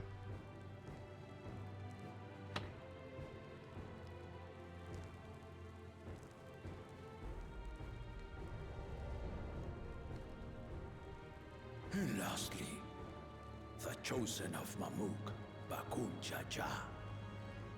So he's either going to be a dungeon, a trial, or a whole separate fight. Who takes my place as Dawn Servant? Story-specific fight. I am not the man I once was. My wiser half sleeps the days away. And it is time I yield my position. But mine is a torch that has never been passed. Tuliyola is young. And so I look to the always for inspiration. The rite of succession. The means by which the autarch of Mamuk was chosen. Only the two-headed were deemed fit for this contest. But the Tuliyola I built is a nation of many peoples. Our leader needn't have two heads, nor be a Mamulja at all.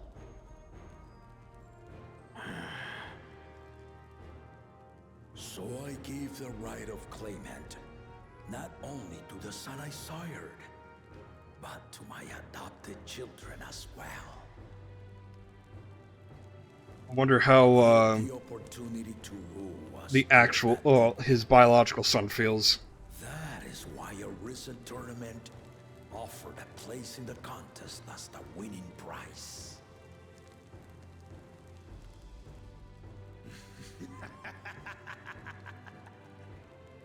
Now you have us to compete against.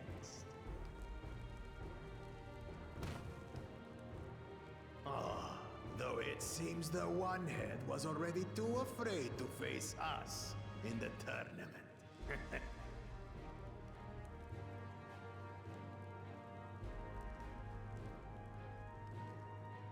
Our brother was in Shock Tural leading the Landsguard on a campaign to eradicate a Tural Vidral. Anyone with sense would know he was too busy for games.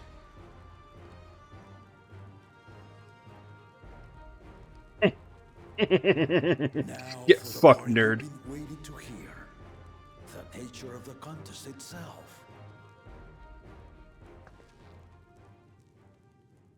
To triumph in the right of succession and thereby claim our nation's throne, you must travel the lands of Yogg-Tural and find the City of Gold.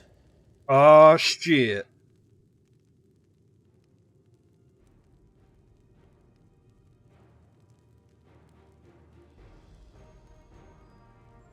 And so, all of our shenanigans, all the roads lead to there. The city is an ancient Turali legend, but after so many failed attempts to find it, The story has become more fairy tale than fact. If you would charge us with such a quest, are we then to assume you have proof of the city's existence? Are you for us proof, my unbroken word? For I have seen it with my own 4 eyes.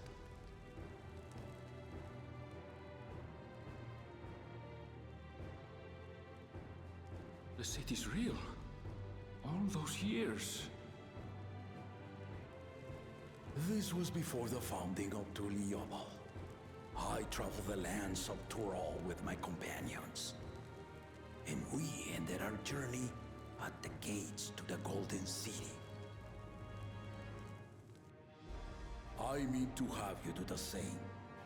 But in order to achieve victory proper, you need to break the seal I put in place. Bring them.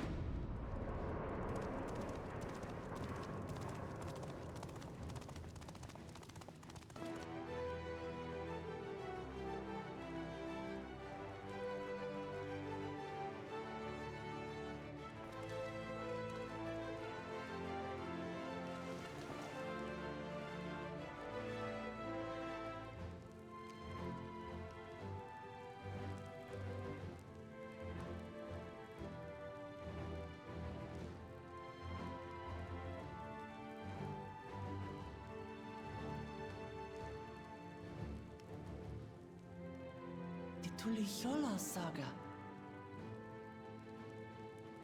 You will retrace the path I walked to unite our peoples, step by step. Along the way, 7 chosen electors will be waiting to measure your worth. Earn their keystones by performing the feats they ask of you.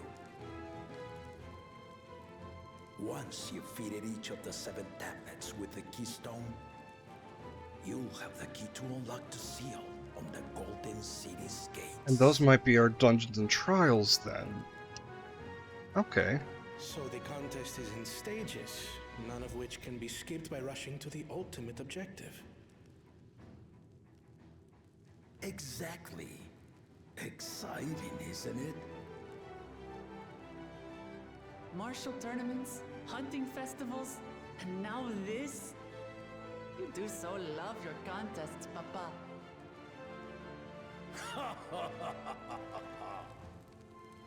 Were I a few years younger, I would have joined in myself, giving you a proper challenge.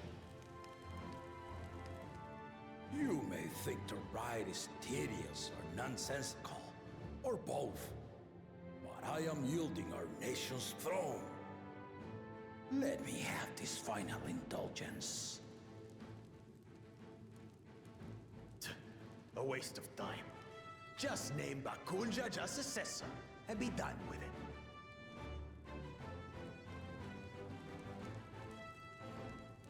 That attitude. That's attitude. Why he's not going to immediately. Progress with great interest. And Clemens, remember to collect your tablets before you leave.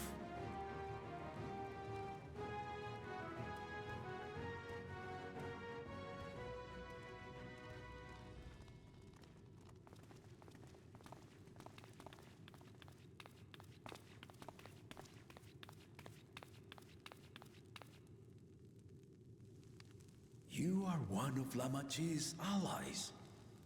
Speak freely.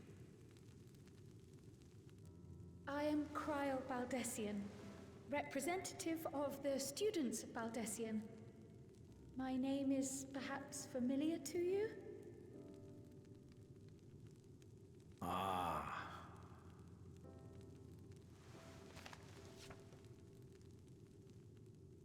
It would seem you sent this letter to my orders some years ago.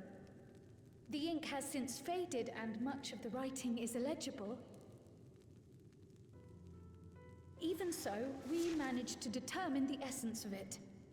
A request to investigate the Golden City, addressed to my grandfather, Galuf. Included with the correspondence was this earring.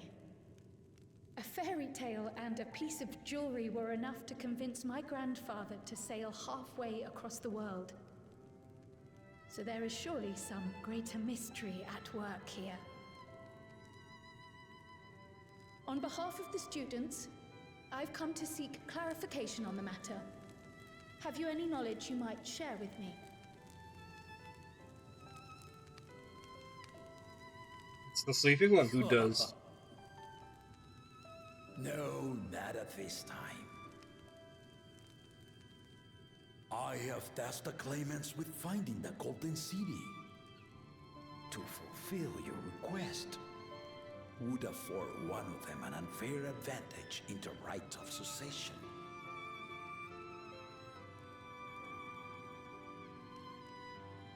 But once the contest is decided, I plan to entrust the entire truth to my successor. If you want to hear it, then you had best help Lamachi win. Very well, Dawn Servant. On my honor as a student of Baldessian, I will find your Golden City. Thank you for hearing my petition.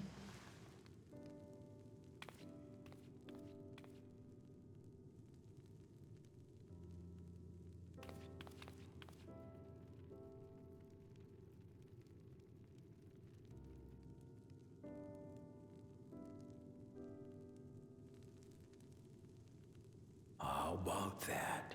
She's grown into a remarkable young woman. You should be proud, Galuf.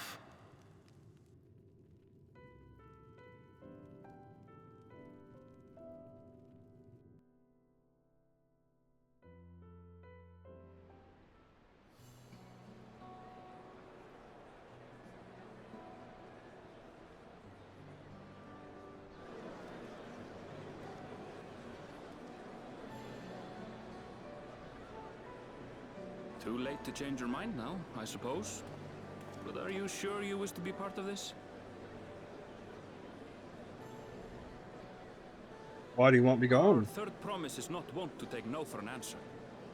Though you may have agreed to help, I worry that you were swept up in her relentless enthusiasm. Or perhaps you've been lured by the glory of the Golden City. Either way, this contest for the throne will place you and yours at the heart of political turmoil. If you are second-guessing your decision, tell me now. This may be my last chance to help you withdraw.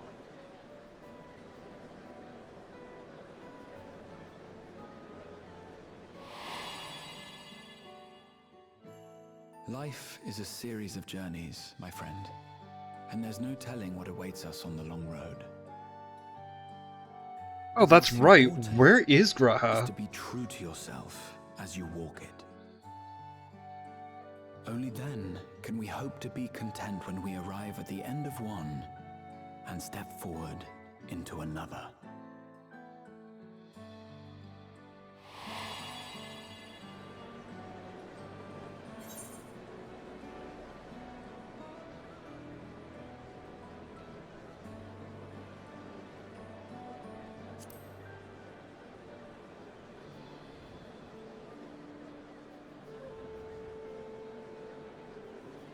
So you are committed to your path?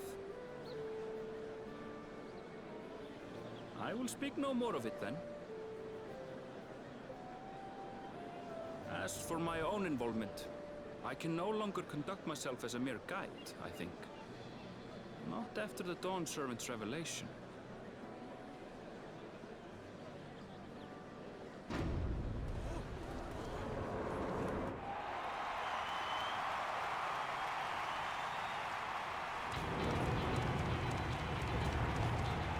Here they come! It's Sir Roger! Such a fearsome mien. Make no mistake, there goes Tuliola's mightiest warrior. First promise, our village needs aid. The cold weather stunts our crops, and the children of our village go hungry. Once you ascend the throne, I beg of you, grant my people new lands, please! Serelja. Take heart, tiller of the soil.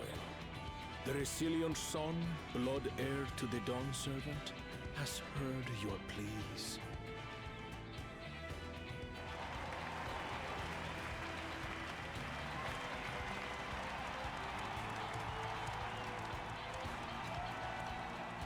Soralja, the first promise and commander of the Landscape.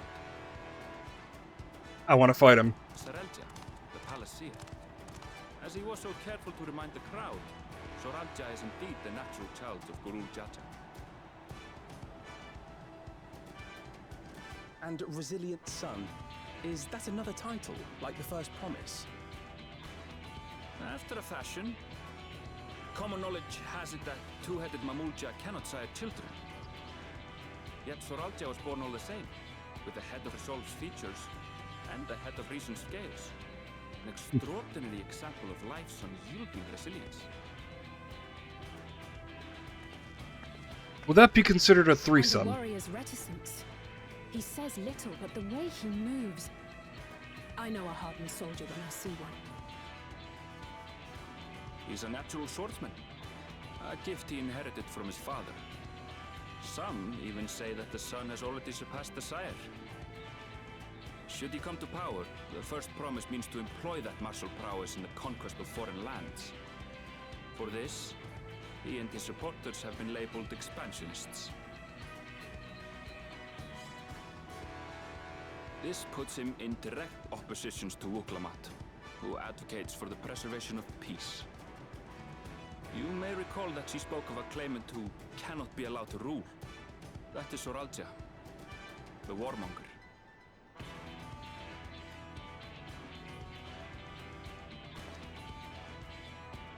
Cryle, are you alright? The echo. It gave Oh, me right, she has that. into Zoralja's ambitions. Deep and unknowable, like an abyss. Yet at the same time, a roaring, unquenchable fire. It was a trifle terrifying, to be frank.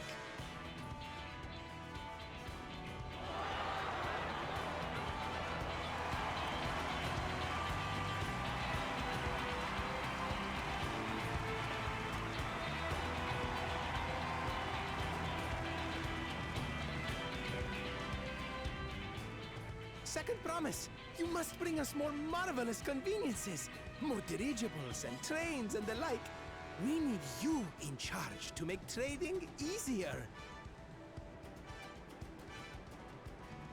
The elders, they complain about abandoning tradition. But we're not like them, afraid of everything foreign and new. You have our wholehearted support. With your ingenuity and knowledge, you're sure to win the contest. Forgive me, but the right of succession is barely begun. I will hear your petitions if and when I am named Dawn Servant. If you will excuse me.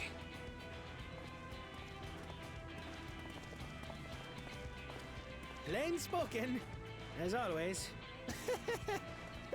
That's Arcona. Practical to a fault.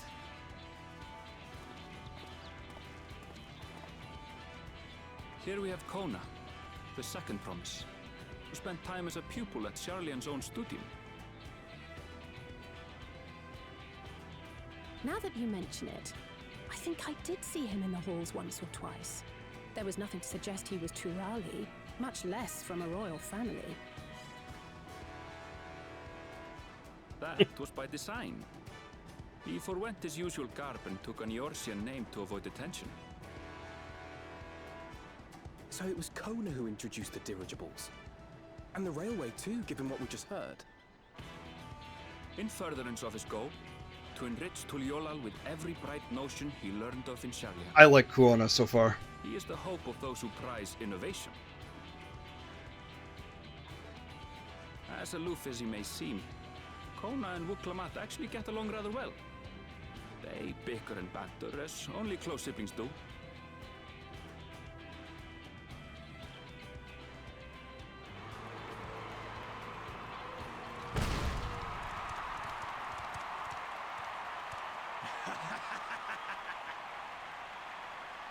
How gracious of you all to cheer the lesser claimants.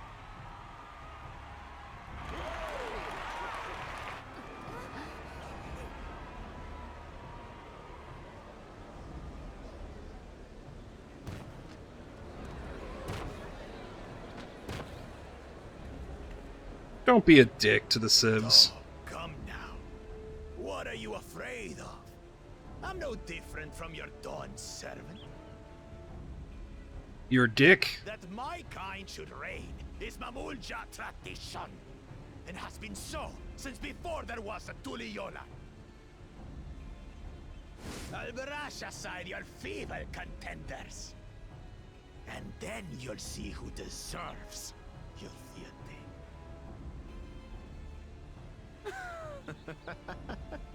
Well said, brother.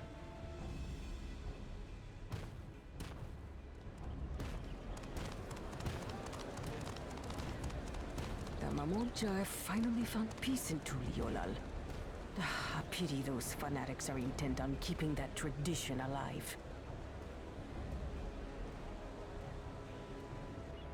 The chosen of Mamuk, Bakul Jaja, winner of the recent martial tournament, and the only claimant not of the Dawn's promise. His strength is undeniable, but you see how he is.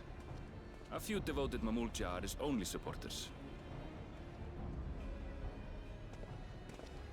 What would he do with the throne should he win it? His policies and so forth. I doubt he's thought much beyond winning the contest itself. But one thing seems certain. If he does become Dawn Servant, he will see the Mamulja exalted as the ruling class, and all others forced into subservience. Sounds like another that cannot be allowed to rule.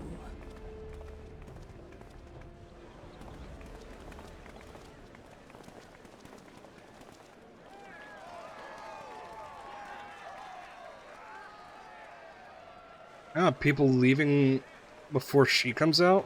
Whack.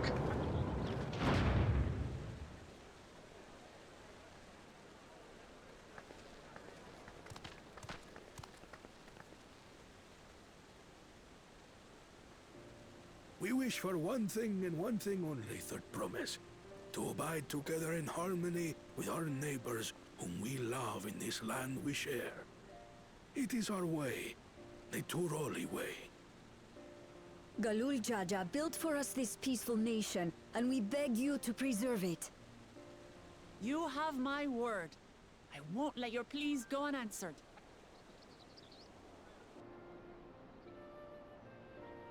Until Tuliolal was founded some 80 years ago, this continent was ravaged by war. The eldest among us remember that dark era, and they are Wuklamat's most ardent supporters. Apologies, it's hard to get away. This is Namika, my childhood nursemaid. She's been like a mother to me my whole life. I told her it wasn't necessary, but she insisted on seeing us off.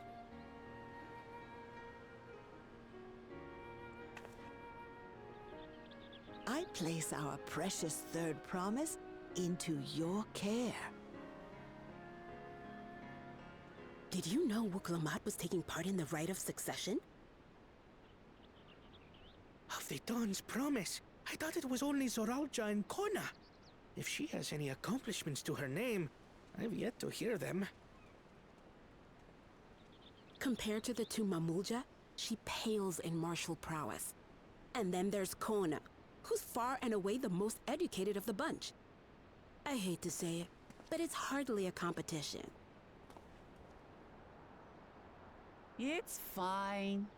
More than anyone, I understand how much better my brothers are than me. There's a thing called a good old college try. Lamont, I have never thought of you as the lesser sibling.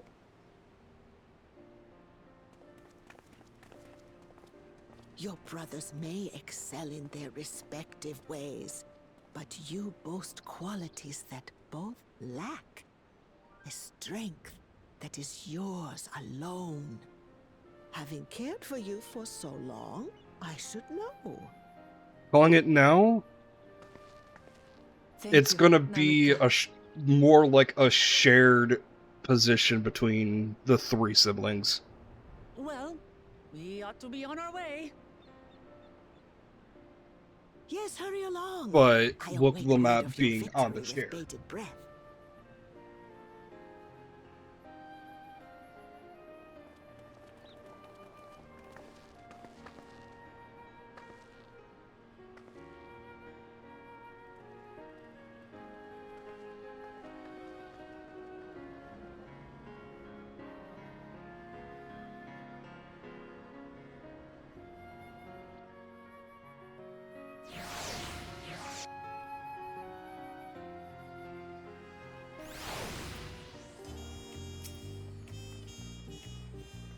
Oh, so much for the brief reunion I had in mind. Papa is not one to waste time when he decides to act. I'm used to it by now, of course, but others are often caught off guard in any case. Oh, shoot. In any case, we should talk about how we're going to find the City of Gold. All we have to work with are 7 tablets that are connected to the Tuliolan saga. Might I suggest first comparing the tablets to the pillars? We could check on for any discrepancies between them.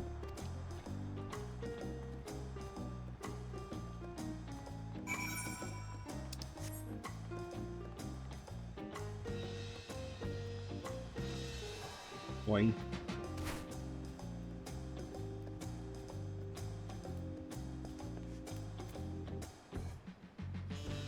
I bet there's a jumping puzzle.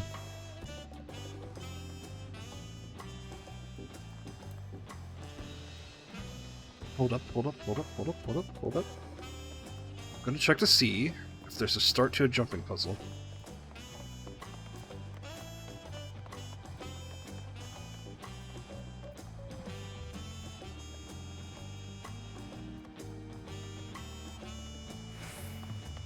See if there's like some sort of path somewhere that people can go onto.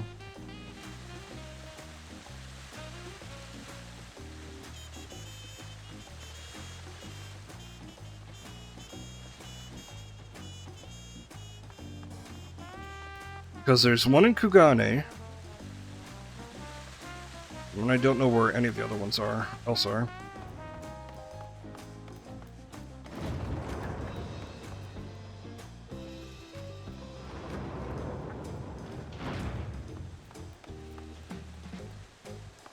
I don't know if I had anywhere to guess, it wouldn't start down here, it'd start up there. Anyways. Putting that aside.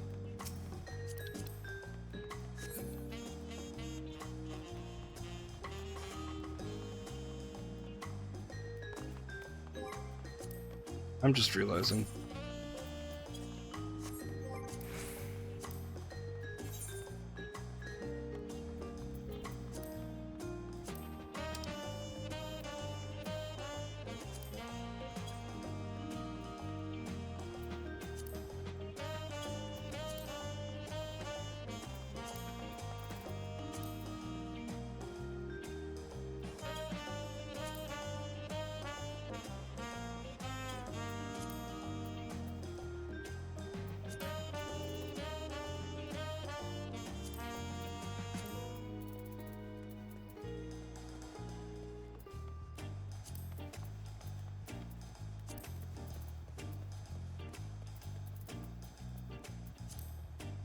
Something I should have done a bit ago.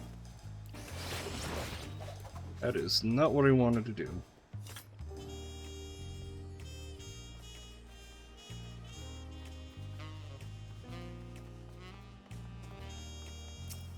I posed a question to a friend of mine, and I look over at my Discord notifications, and I see 5 in waiting.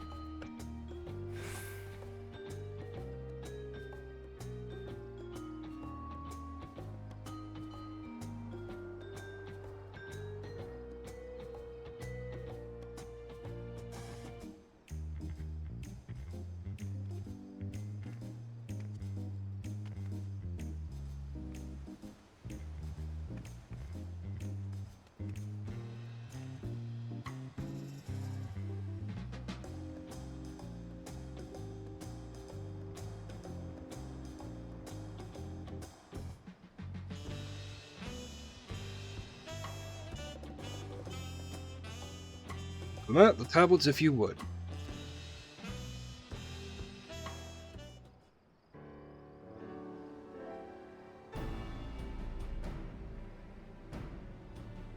Ah, shit. Hold on.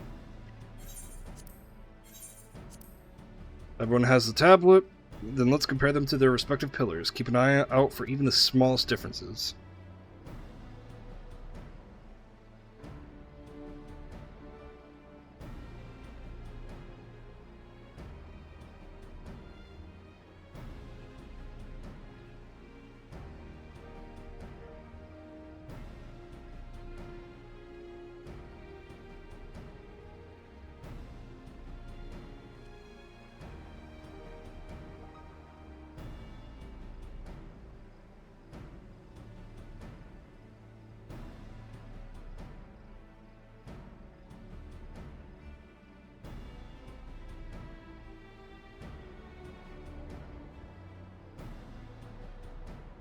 As if I'm missing something, the glyphs appear to be identical. Why not look behind them? The only difference is that the tablets have hollows where their keystones are to be fitted. So now we've established that the scenes are the same. Where do we go from here? The Dawn Servant said we were to retrace the path he walked, uniting Tyrell's peoples, and that we would encounter 7 electors along the way. Then we have an answer in front of us. The answer here in front of us. Papa's path is all laid out in the Tuliolal saga.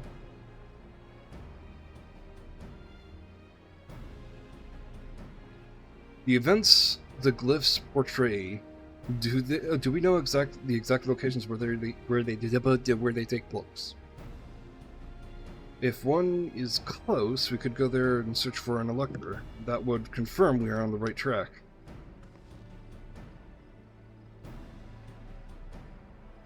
Let me think. The Lay of Reeds was in the Hanu cell, nearby the Hollow Hanu. I'm stroking out. Papa took me there once. It was during the festival season, and the whole village was alive with good cheer. There's also the Lay of Gold. That one involved the Palu village, which is about the same distance from here.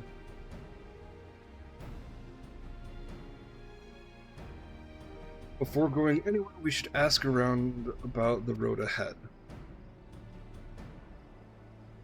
I heard a lot of talk as we toured the city about that storm we passed through at sea.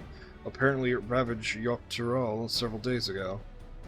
Since our roads are not as well paved as Eorzea's, they're more susceptible to damage from natural disasters.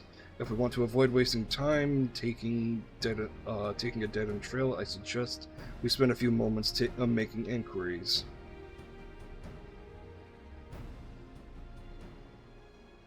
If it's information we need,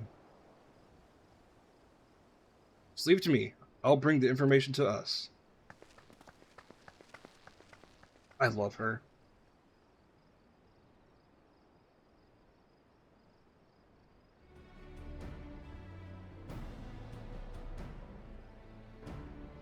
One second.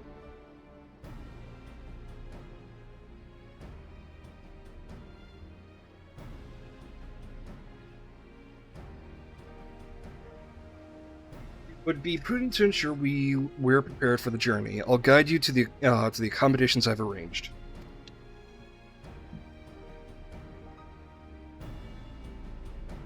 We're going to the hotel, the inn location for the expansion.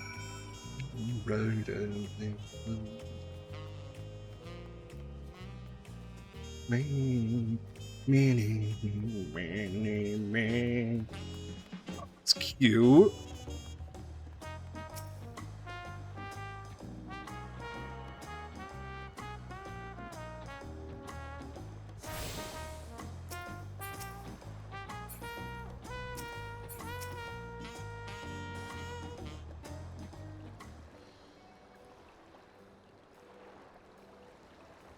That's right, the reservation is under Wokalamat's name. If you don't mind, I'll leave my companions to you. Certainly, sir. I'll go and check down the third promise. Once we finish your organizing your gear...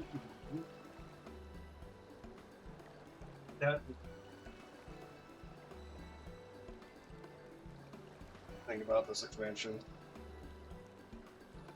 How the hell do I pronounce that? The Blef Zablief T.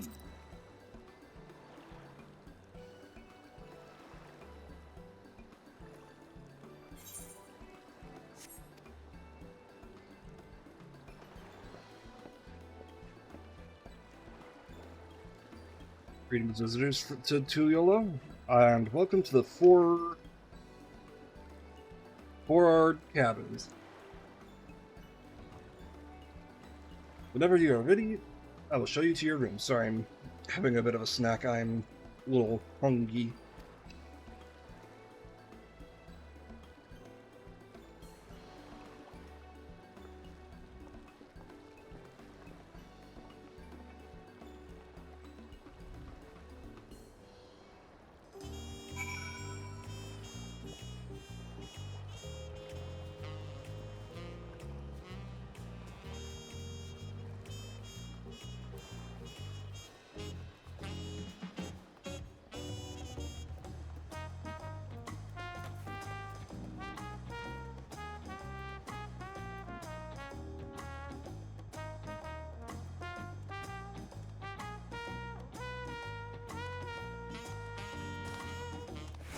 I wanted to see that dialogue right here.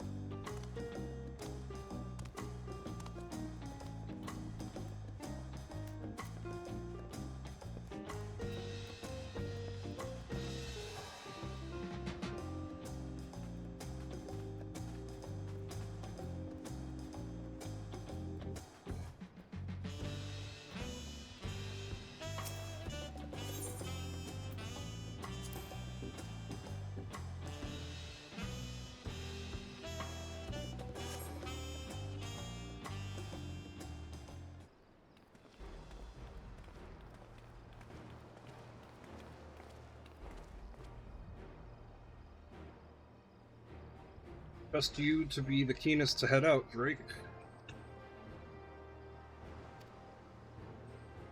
Nods. Where are Ernville and Wokalamat, I wonder?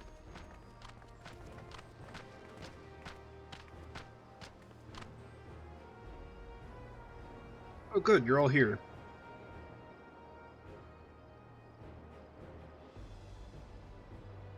Who might your companions be? Seeing as we needed information, I brought who better to get it from than the locals. These two hail from the villages we're thinking to visit.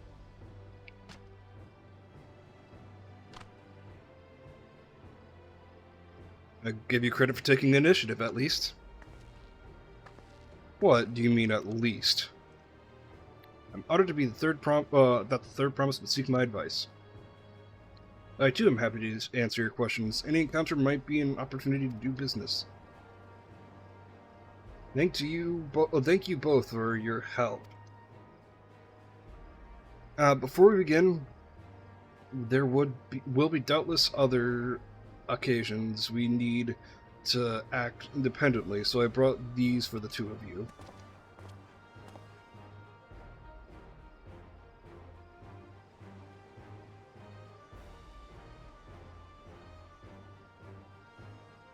This.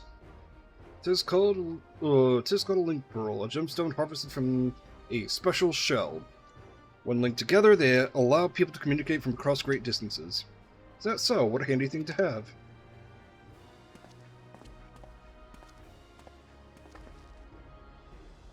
Yeah, one of my favorite things I've ever heard from a historian is a pair of walkie-talkies would have changed the Civil War, the Revolutionary War. Just a single pair of walkie-talkies. Could you imagine? It'll be very useful in our travel. Speaking of which, I should get back to you and introduce my two new friends here.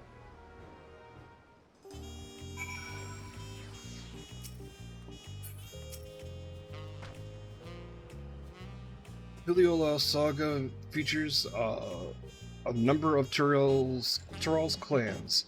Two of those, the Hanu and the Pelu, have settlements relatively close to the city, so I brought a representative of each. As mentioned before, the Hanu are cheerful people who love their festivals. They make their appearance in the Lay of Reeds, in their home village, Akanu, located in Kazuma Uka. The other smaller fellow is one of the Pelu, a clan of business-minded folk from Urkopacha. They appear in the Lay of Gold and craft all kinds of marvelous goods from Wachu Pelo, their village. Now as for deciding which village to visit first, why don't you put that adventurous instinct of yours to work for us. Pick a destination. Okay, so this is like going to see Alize or Alphino first in Shadowbringers, or going to Razat Han, or sticking in Charlia for a bit in Endwalker.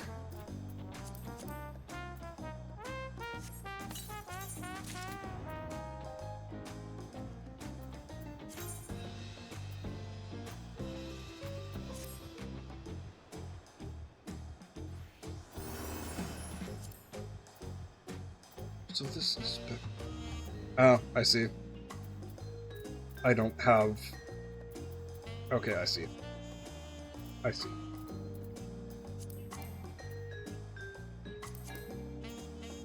So the gear I have is good for... one of those. Just making sure.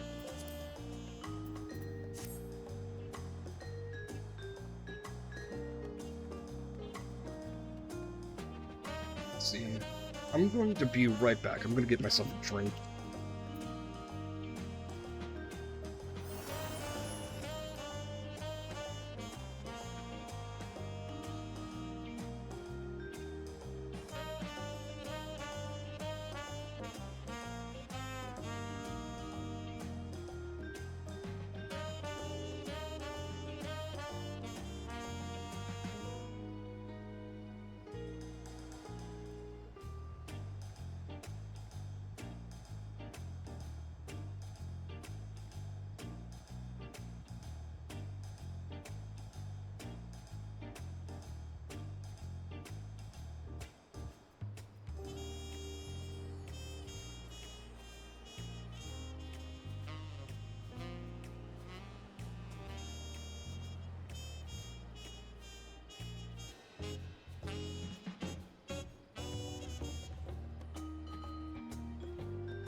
Alright, I'm back.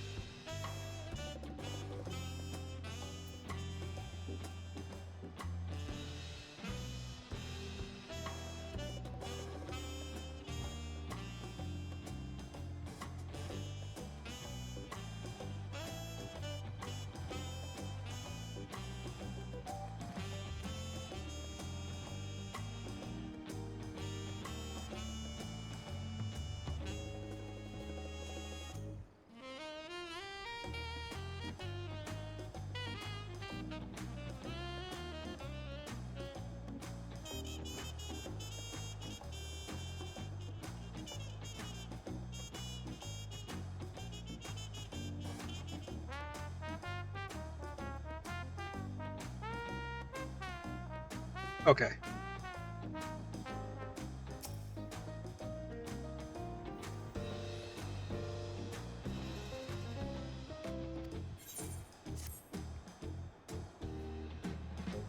What is it you'd like to know? Our main concern was confirming the state of the road ahead.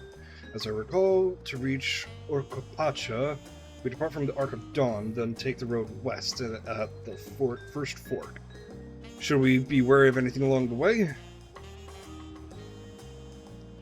That is indeed the way to Orcopacha. After the damage wrought by the recent downpour, however, you'll be doing more than stumbling than walking. But do take heart, when it comes to rugged terrain, we have a most dependable solution. Come with me. They're gonna pull out the train, will they?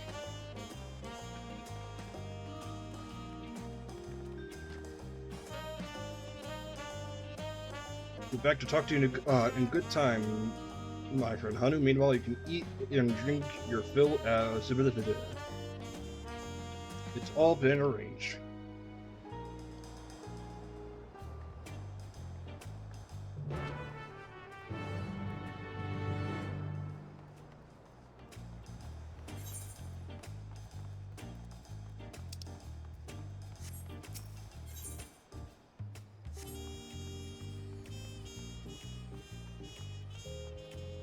It's not unlock.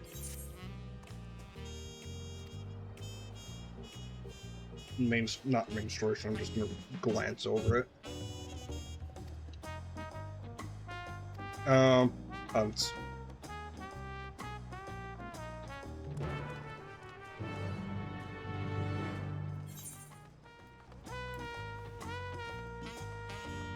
I'll just quickly go over here.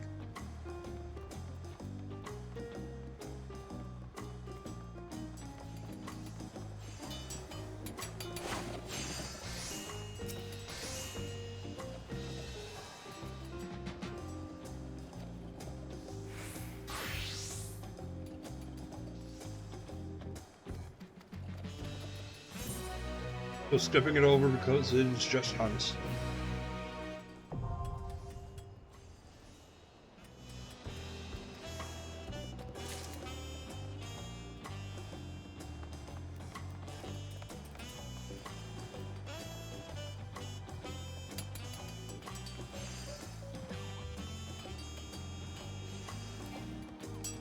Let's then also pick this up, this side quest up.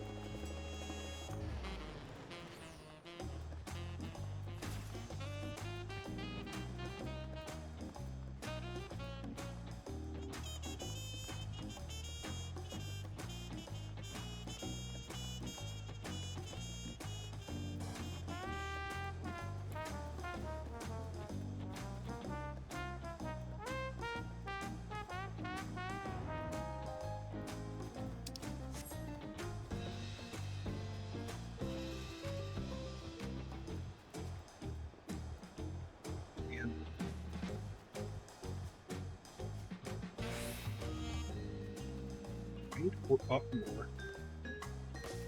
Let's fucking check up more.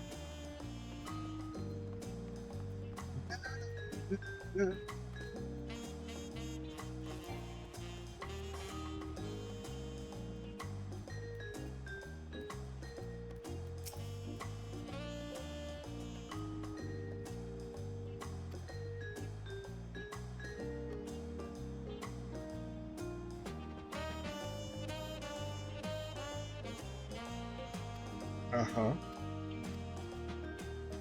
Oh, is this the sightseeing?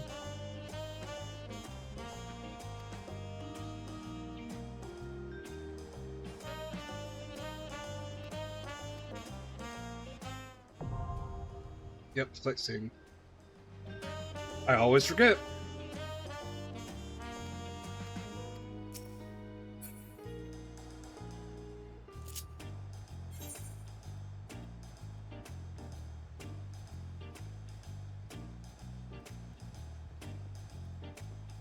Boing. Boing. Boing. I don't need roads where I'm going.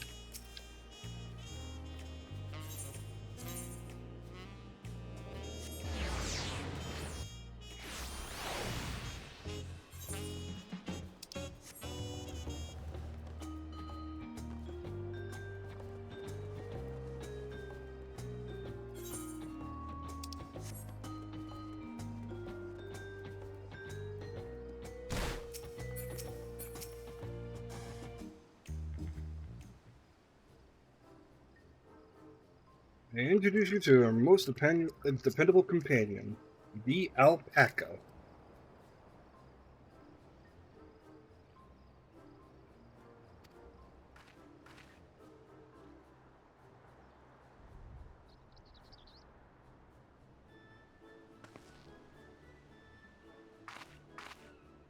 These animals can traverse Urcopachas, steep mountain trails as if they were gentle fields, and all the while carrying heavy loads. Ugh. Our merchants would be lost without them. So they fill the same niche as our chocobos back home.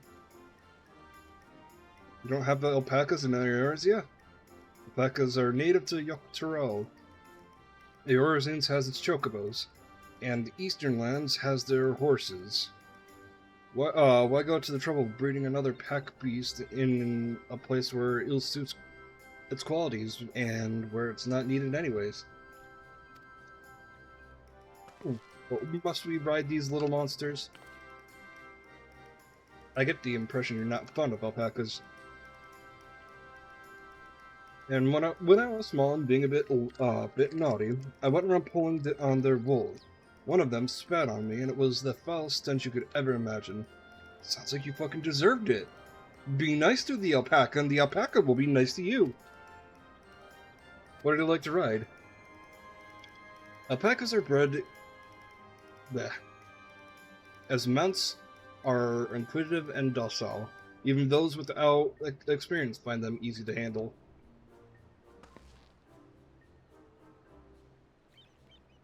We're really doing this then. So, was my information useful to you?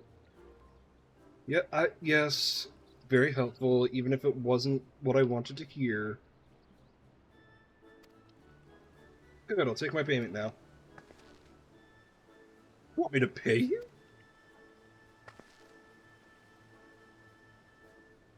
Guess I should have expected much from a pale merchant. Let me see if I have what I have on me. The Pelu value the act of spreading joy through trade. As you should know, they take pride in making deals that benefit both parties.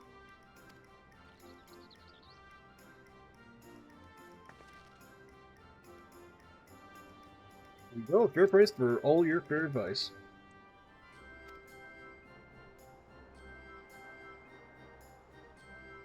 Yes, I made the trade with the third promise herself.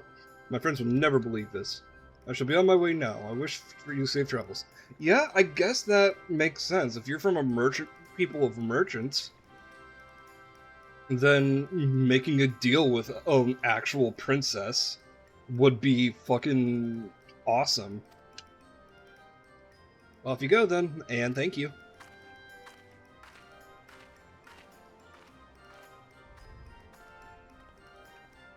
Better not get spit on again. Yeah, I mean, if you'd rather do the spitting.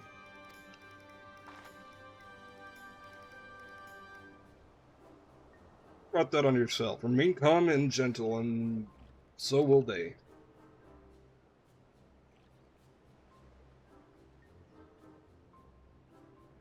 I'm still not happy about this, but if we need to ride the alpacas to reach Urkapacha, then that's what we'll do.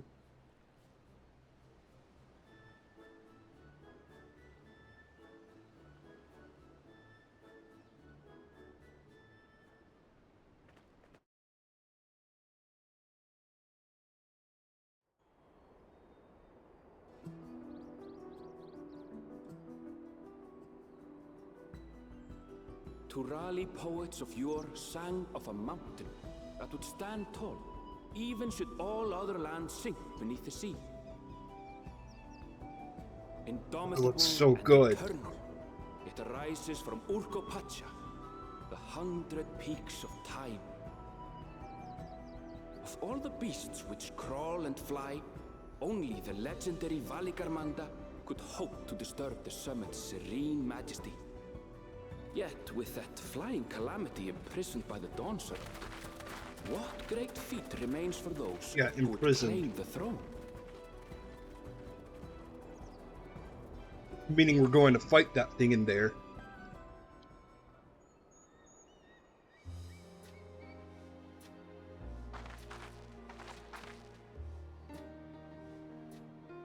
So this is Urkapacha. I've never actually been here before. Oh, right.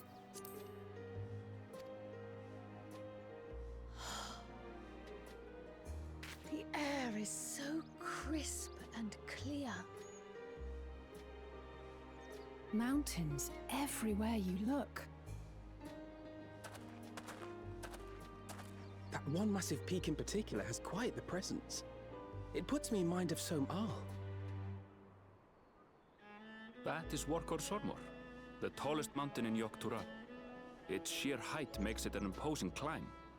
But there are other reasons the ambitious keep their distance.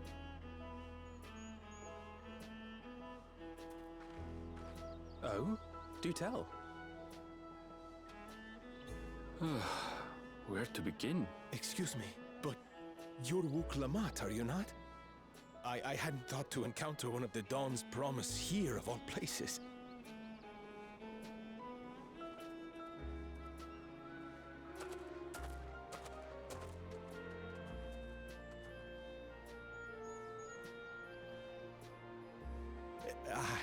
But I should introduce myself. I am Bol Nok, a weaver by trade. Well met, Bolnok. We're on our way to Watranpelo. Truly, I've just come from there, as it happens. I'd asked the Pelu Pelu who sell me their wool to give me a tour of their alpaca ranch. The head rancher and I shared a bottle of mezcal while he explained the finer points of wool production. Mezcal, is that a local beverage? It's an Urkapacha specialty. A spirit made from distilled agave heart juice. Yes, and it must have done wonders for my mood, for I tripled my usual order of alpaca wool. They did offer me a discount, though, so it wasn't a bad deal in the end. But listen to me, boring you with my tedious stories. I will leave you before you are lulled to sleep. Goodbye, and safe travels.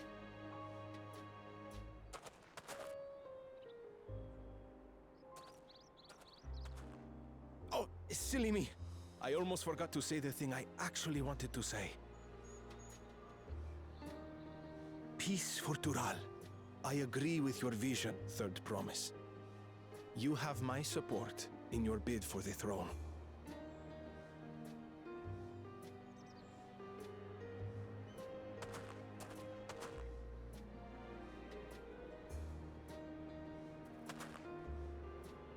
I gather from his tale we would be foolish to underestimate Pelu Pelu merchants.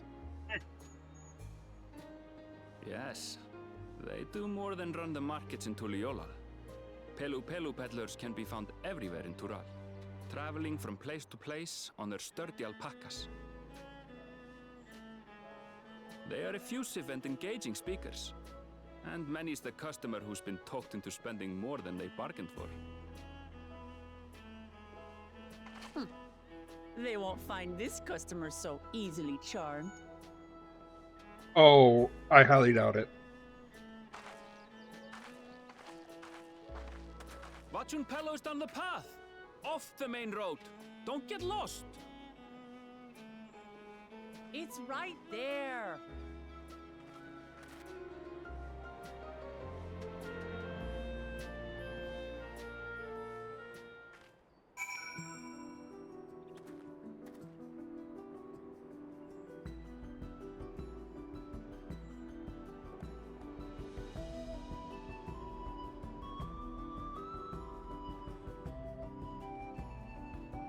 Second, please.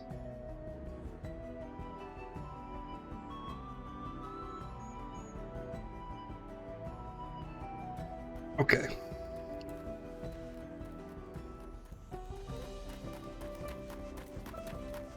This place is so pretty.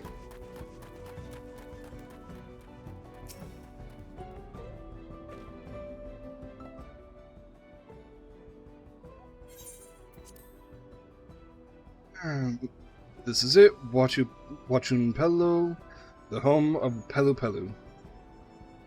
Woklemet should have arrived before us.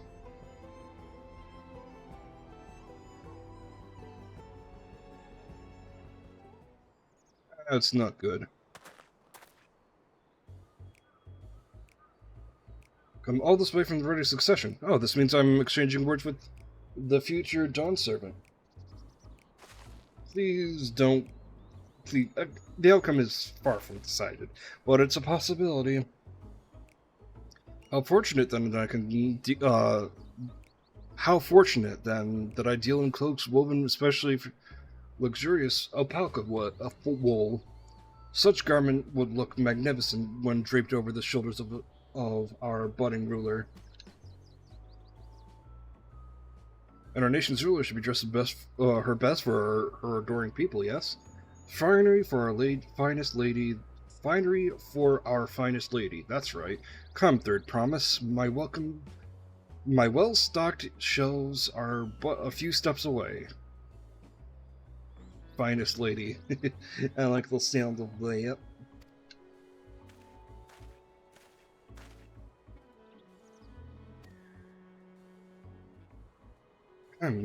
What did we just talk about? I don't know, when did you...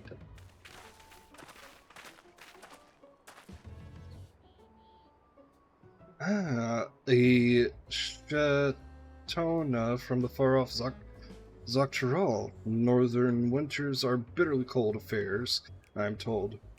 I cannot imagine how you survived them without a lovely warm cloak of quality alpaca wool. No, thank you. I'm not in need of new clothes at the moment, and neither is the third promise. Perhaps another time. Of course. My shop door is always open.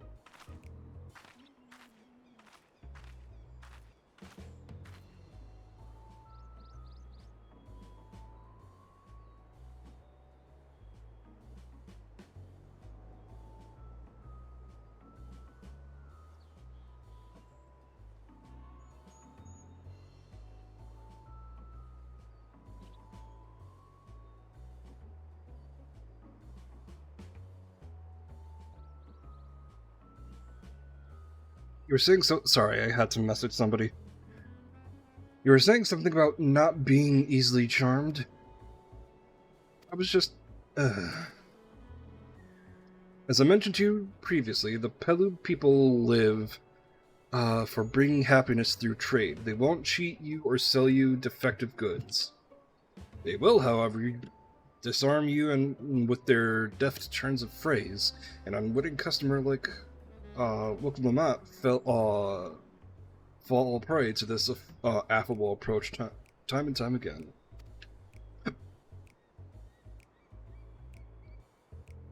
Your only resource is a clear, firm refusal. They won't pursue the matter should you make your disinterest plain.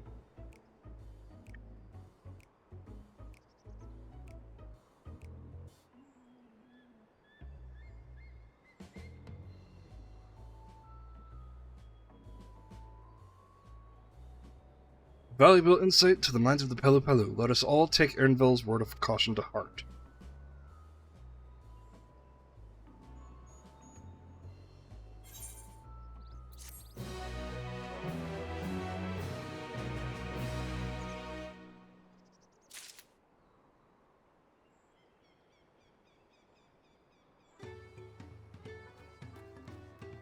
I'm gonna do this first.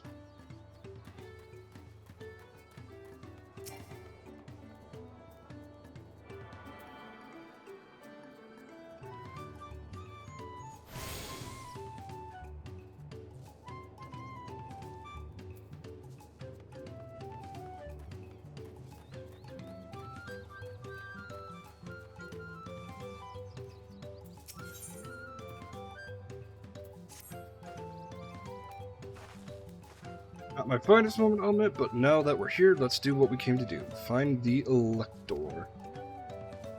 Allow me to propose a strategy then. Kryl, Elise, I'll speak with the merchants. Woklima and you and Ernvel may try approaching the travelers and passerby. Drake Prey, investigate any of the other establishments that catch your eye. Should we learn all of use? Let us relay to the third promise.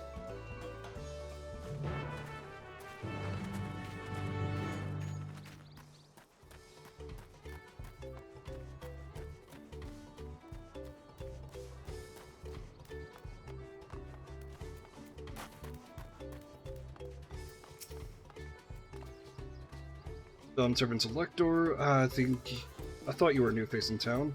Here for the right of succession, I take it? Me, I don't much care who sits on the throne as long as they keep Turl peaceful. People tend not to be in the mood to relax and sip our excellent mezcal once arrows and spears start flying, if you know what I mean. Speaking of which, would you like a cup? A joy shared is a joy doubled, I say. Alright, yes, you were asking about that Elector business. Being but freshly returned from my trading route, I've heard that there's a contest afoot, but not much else. Our head ledger, Tobly, who is a Final Fantasy X character, could probably tell you more about it.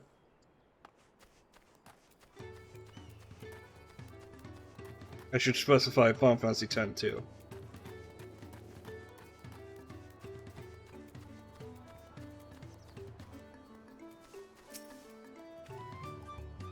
Electors? Oh yes, I heard all about the right of succession. They're looking to put a new ruler on the throne. Personally, I'm rooting for Zoralja.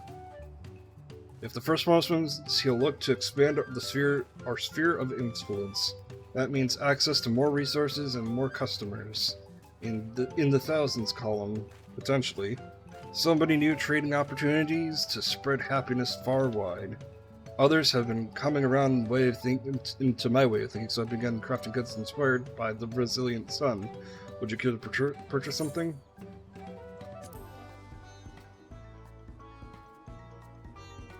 Very well, you said you want to know about the Elector? I could help you, but I won't.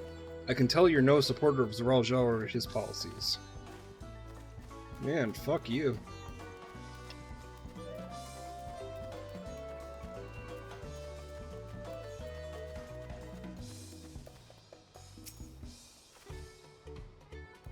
Oh, they're a Mablu.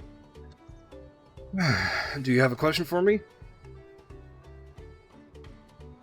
Sorry, I don't know about any electors. You should take a moment to see our prized alpacas before you leave, though. Oh, but be sure to admire them from a respectful distance. Keep too close, and our nervous darlings may be tempted to spit on you. That stuff stinks. It happened to a visiting buyer not so long ago. Tobly, that's the head rancher, was so mad at me for not giving a proper warning. No one makes a mistake without Tobly noticing. He knows everything that happens on this ranch.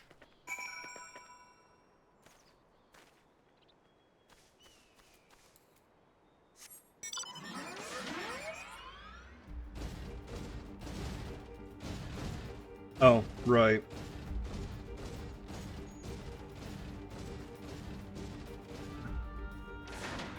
Hold on, now that I'm here, let me take a look at Mount Guide. I've had that one for a second.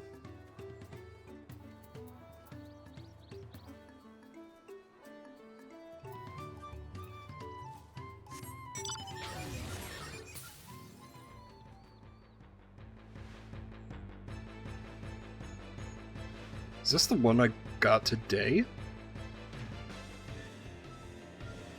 I mean, it reminds me of the thing, it does remind me of the arc from Final Fantasy IX, which I never got in my first playthrough.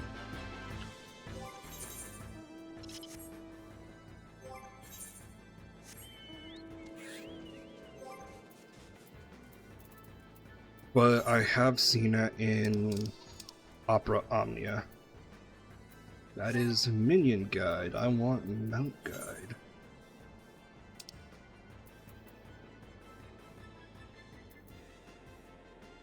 Ah. Well, I can't wait to see this thing in action. One day. One day.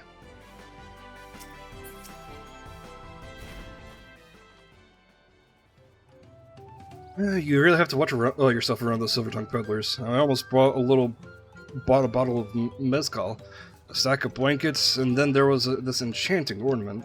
Anyways, I did manage to learn that Toby is the man to talk to about the contest.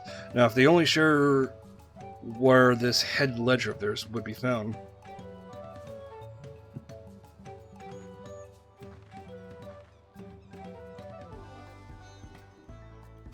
He's also the head rancher? Well, the Alpaca Ranch is not far from here. I say we pay a visit before the others return.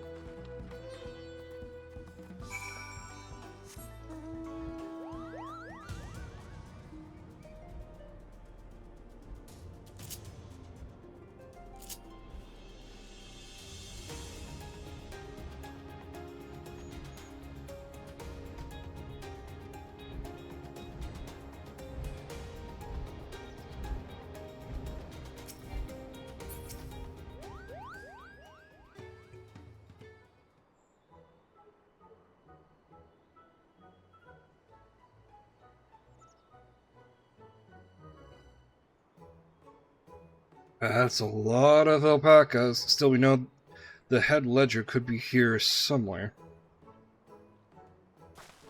I can't let fear deter me. Not to say I'm scared, of course.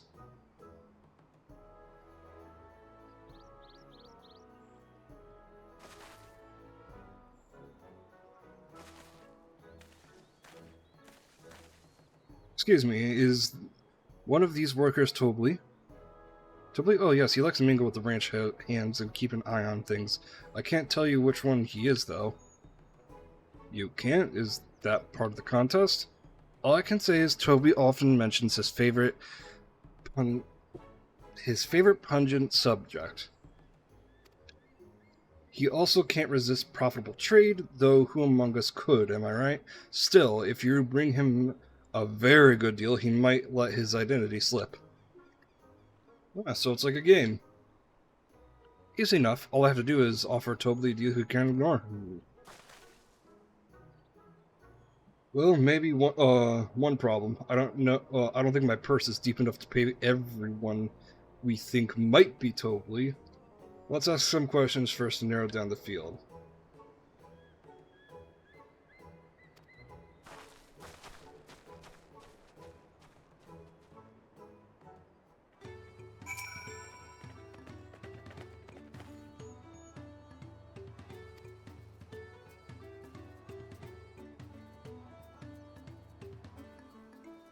And to find out who Toby is, or if an elector is even in the village.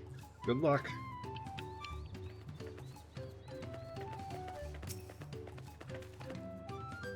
A visitor from across the cell, if I'm not mistaken. Be warned, the alpacas will spit if you startle them. I suggest to keep your keep your movements slow and deliberate. It's you, isn't it?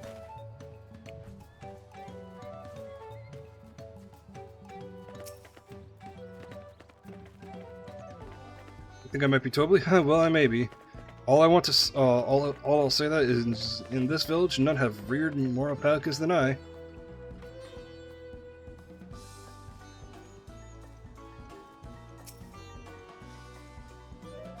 Am I totally? Yes, it's me. Excellent work from the Third Promise and her entourage. Sharp instincts.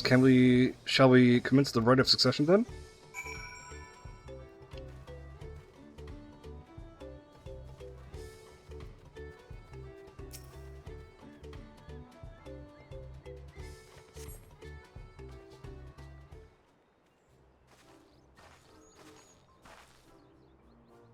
Well, done with their interrogation. So, what do you think of this? I have my suspicions, but let's hear your pick.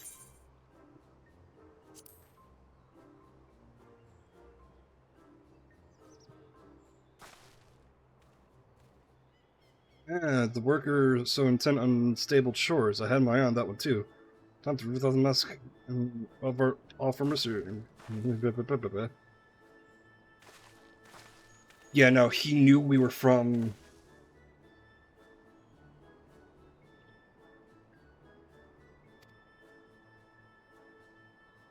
across the salt. Granted, sure. Aha, I knew it. Pleasure of what? Hello. Good rank of family ranch. I'm also one of Galul Jaja's chosen electors. Aha, in place of the in a place featured in the Tuliyola saga, just as we thought. I was right to entrust your instincts, and I wager this won't be the last time.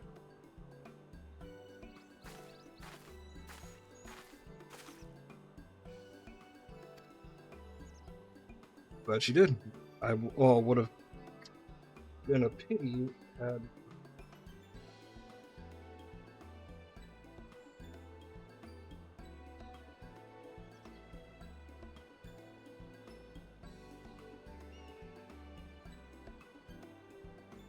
Built that layer. Would have been pity to have. Pity had her bid ended here.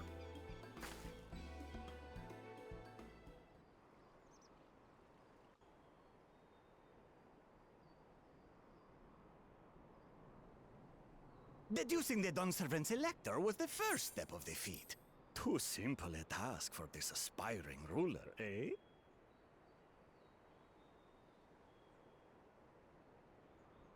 Right. Not hard at all.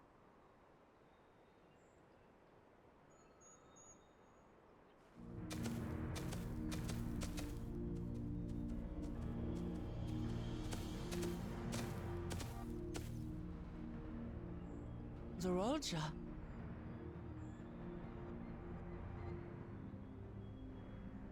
I am told the head ledger, Tobli, is to be found here. You have to guess which one of us is Tobli.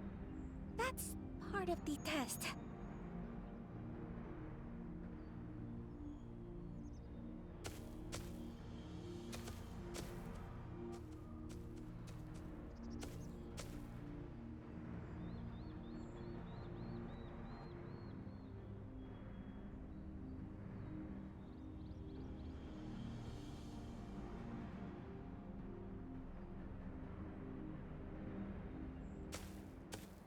You're Tobli. Without even asking a single question. Very impressive indeed. With that amusing prologue out of the way, we can proceed to the actual challenge. Per the Dawnservant's instructions, I was free to devise any manner of feat. I considered a number of possibilities in the 10th column. But I think I have a good one.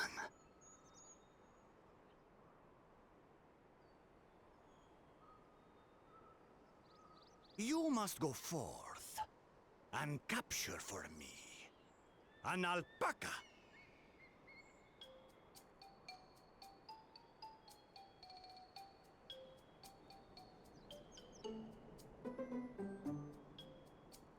while I've not had the best experiences with alpacas, aren't they generally docile creatures? That doesn't sound like much of a challenge.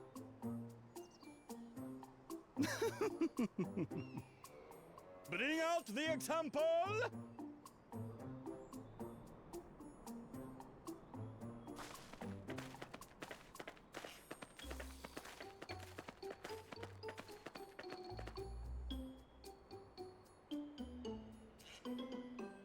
This is a special kind of alpaca.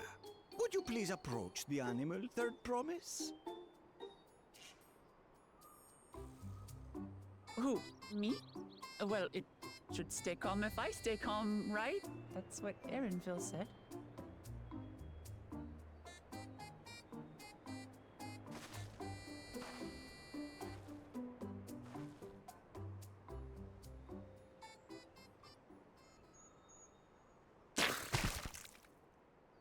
Ah! The little monster spat on me! Ah, it stinks. I can't.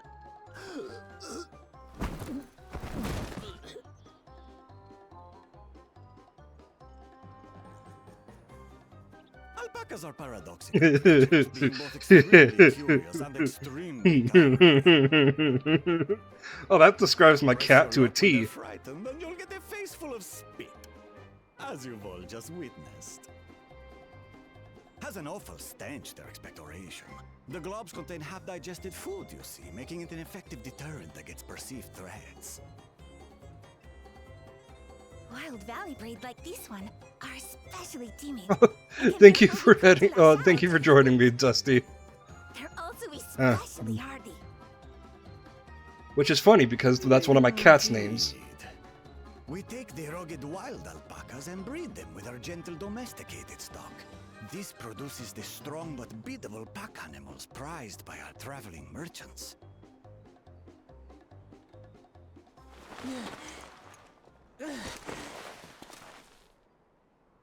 That's all well and good, but did I need to bathe an alpaca spit for you to make your point? So, the task is to catch a wild alpaca.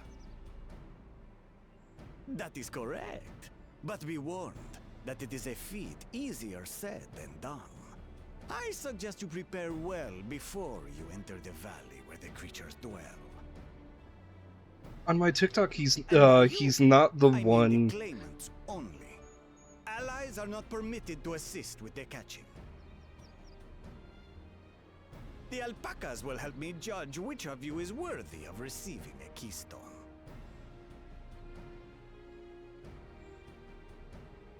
So I'm to chase down a fluffy, spitting demon, and that somehow proves I'm fit to rule?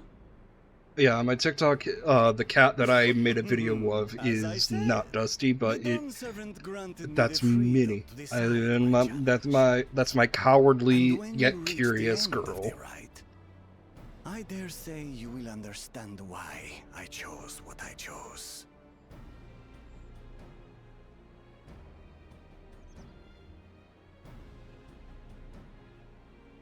Am I going to have to play as Book Lamont? Very well. This won't take long. Wait! Didn't I warn you this was easier said than done? There are preparations to be made, factors to consider. A beast is a beast. All yield to strength. Who is voicing him?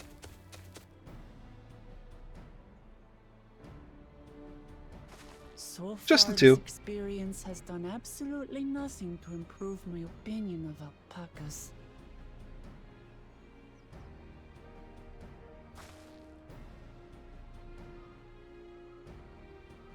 But that doesn't mean I can't do this.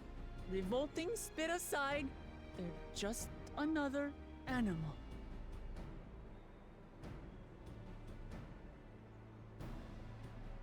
Holy shit.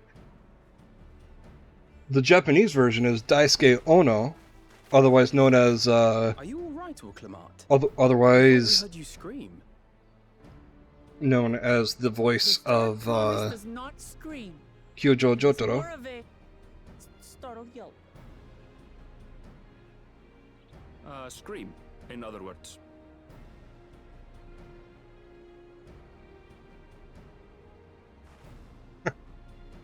Jake the cat. Did you find the Elector? Oh, we certainly did.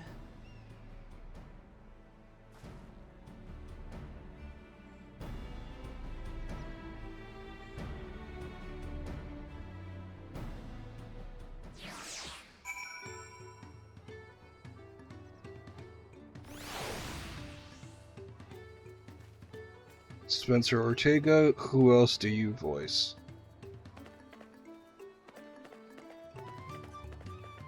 Never heard of it, never heard of it, never heard of it, never heard of it, never heard of it, never heard of it, never heard of it. Never heard of it, never heard of it. Nope, nope, nope, nope, nope, nope, nope, nope, nope, nope, no.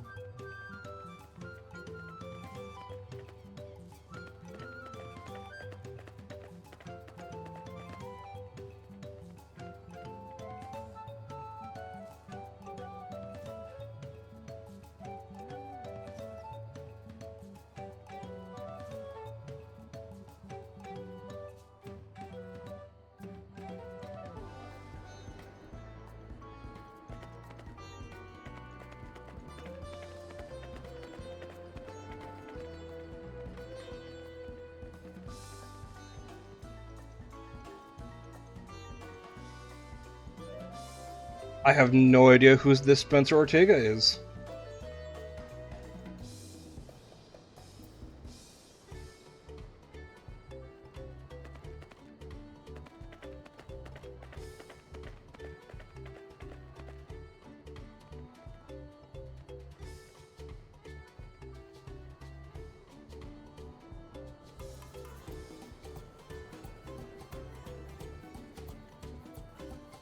Yeah, two of my friends are huge fans of Daisuke Ono, so I'm telling her about, well, telling one of them about it.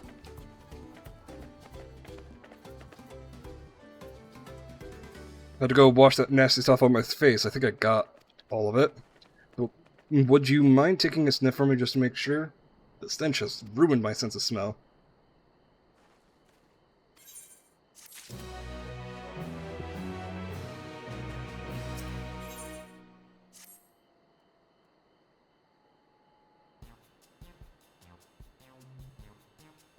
As Wuklamot helped demonstrate, the Valley of Alpaca are wary people. Getting to, but well, shit. Hold on. You might have warned me about that earlier. I have enough trouble with tame alpacas. How do you expect me to wrangle a wild one? With the proper saddle. We infuse the leather with a relaxing scent that soothes the spitting beast. Cool, give me one of those then.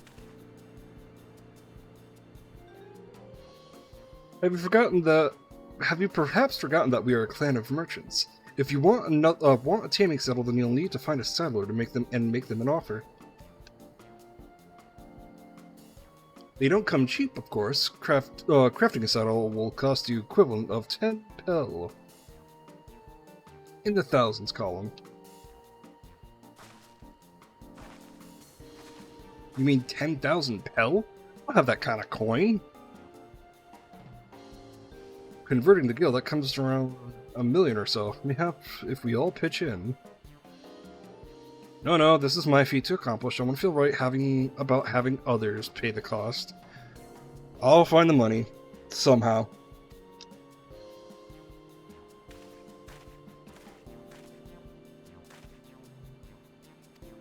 In that case.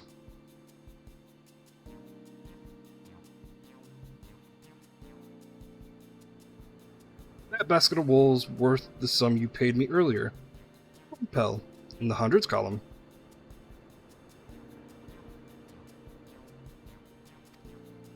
Beginning with the wool, you can trade for ever more valuable goods until you have something suitable to bargain with for the saddle. Oh my god, it's one of these! So, quick story. In a D&D show that I listened to, watch, whatever you want to call it, there was a joke being played where they only had 2 tickets to go into like an opera to negotiate with some higher official. 2 tickets. Well, they only had enough for 2 tickets, I should say. So one of them had, one of the 2 of the members had to stay behind, and one of them decided, no, I'm going to get in there. And so the entire joke was that he didn't actually plan on getting in there. And it just so happens that at the end of the negotiations, as the 2 characters are walking out, the character, who's a barbarian, by the way, it's like, alright, so I set up an entire trade economy so that I could eventually not only get a ticket, but get a suit as I'm walking. Oh, you guys are done? Oh, well, okay. Well, that's time to move on to to get our information. Yeah? Oh, shit. And then he rips the jacket by flexing. I love it.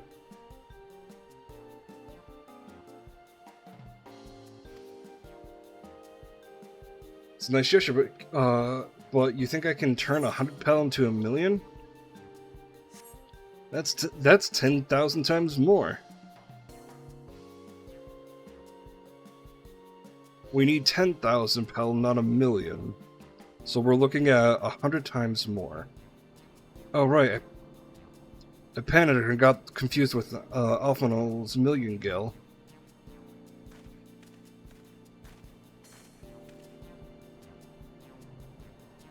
I'm not sure about this trading idea. You were almost talked into buying a cloak you didn't need mere moments after you arrived. But I hate it when you're right. Then let me help you with your deal making. Hello again, Mablu. I work here as a ranch hand, but I've also learned a lot about the peddler profession.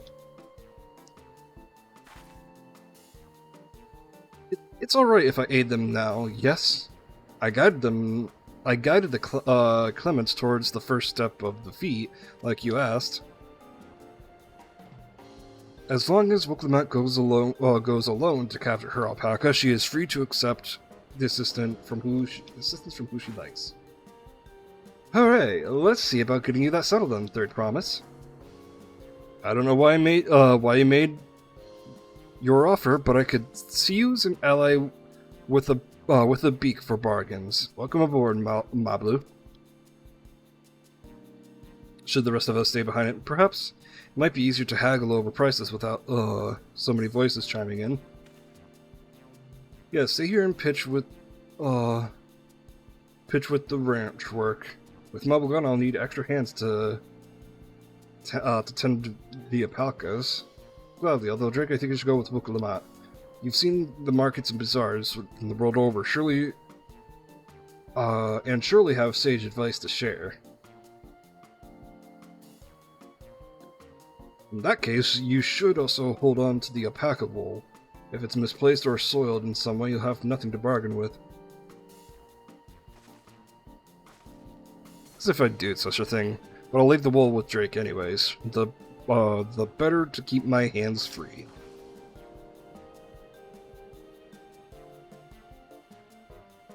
Drops it immediately. To begin, I suggest we try trading the wool with Havel, the saddler. He won't agree to the deal, of course, but he'll give us an idea how much he will accept for his wares.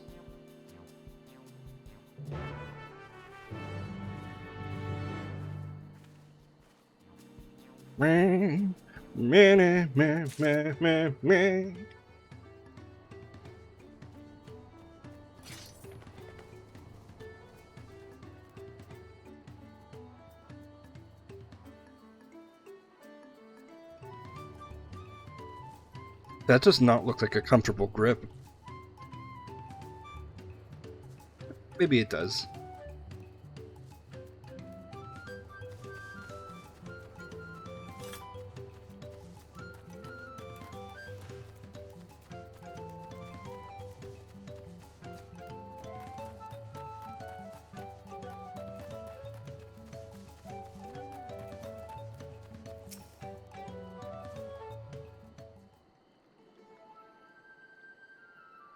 Of course the soundtrack plays.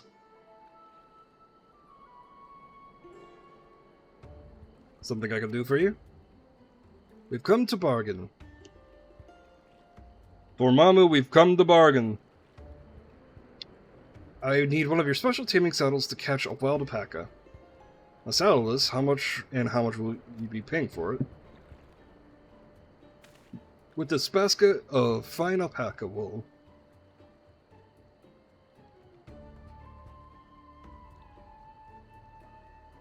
What use does a saddle maker have for wool? Besides, this will barely cover the cost of a single strap buckle. Offer me something I actually want.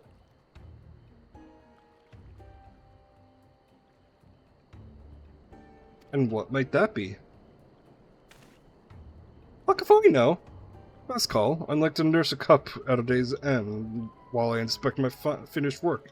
Bring me a jug of the quality stuff and you've got yourself a deal.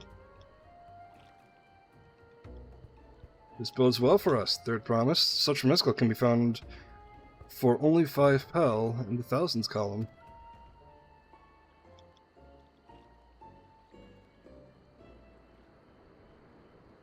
Hold on, did you say Third Promise? Then my offer has changed. The saddle's going to cost you a jug of premium mezcal, aged 3 years at least. 3 years? This stuff is, that stuff is valued at 10,000 pel or more. Why have you changed the price? Because I supported the man of ambition who will see my business prosper. Zoralja will go to war, and his cavalry will need saddles. Lots of saddles. It's nothing personal, Third Promise, but I won't sell you my craft for anything less than my asking price. The fuck you mean he wants war? Fuck you.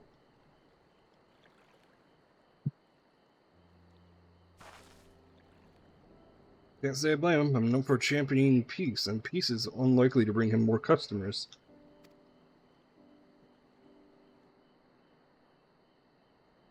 Those are of our grandparents' generation will remember the dark days when the clans were at war. Many of these Pelu pray for your victory, Wokulmat.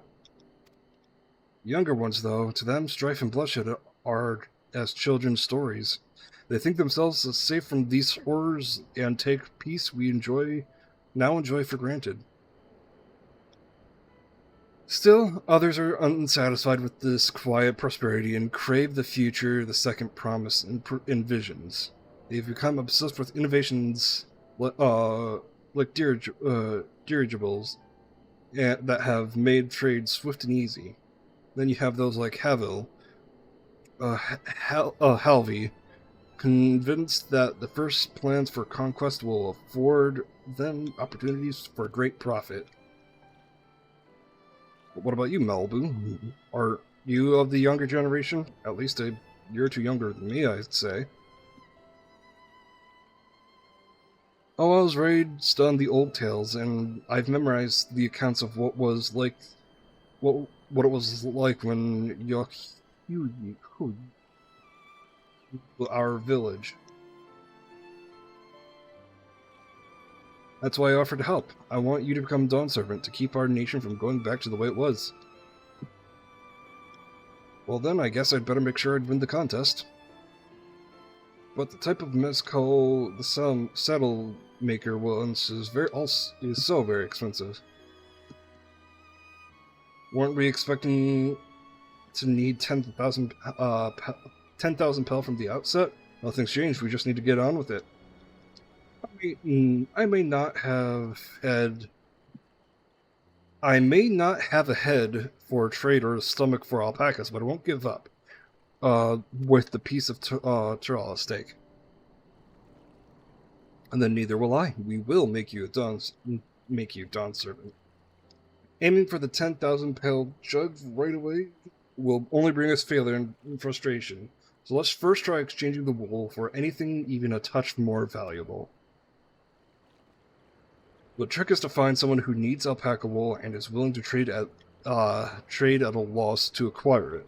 Someone who supports your bid for the throne, for instance.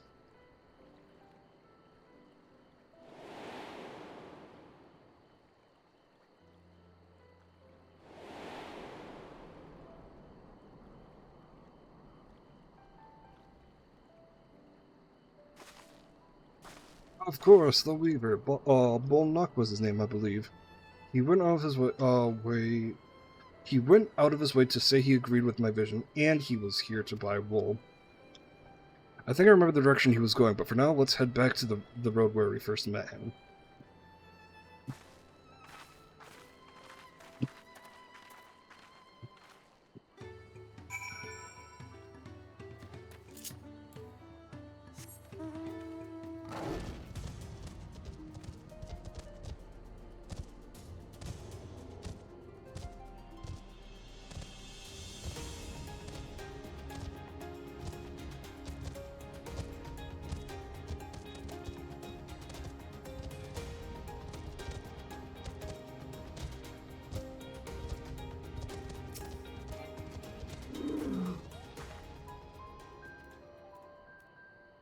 This is a spot. After Bolnock talked to us, he walked off to the south.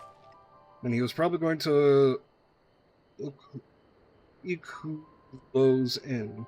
Most visitors to Wachunpelo end up staying there.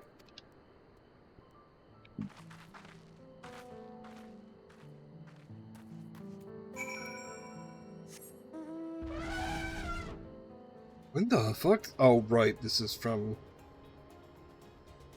Stormblood. I remember now. Oh, didn't mean to do that.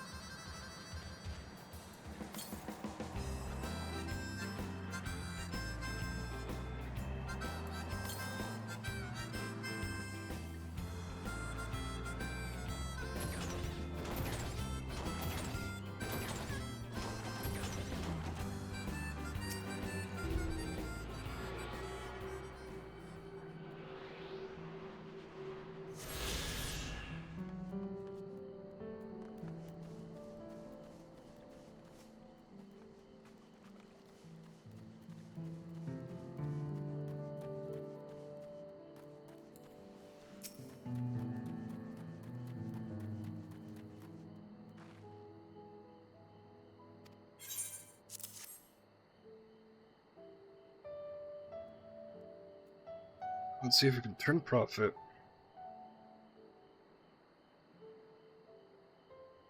Glad we found you. Are you interested in making a trade? Third promise, you wish to do business with me? I might ask what this is about? Explain.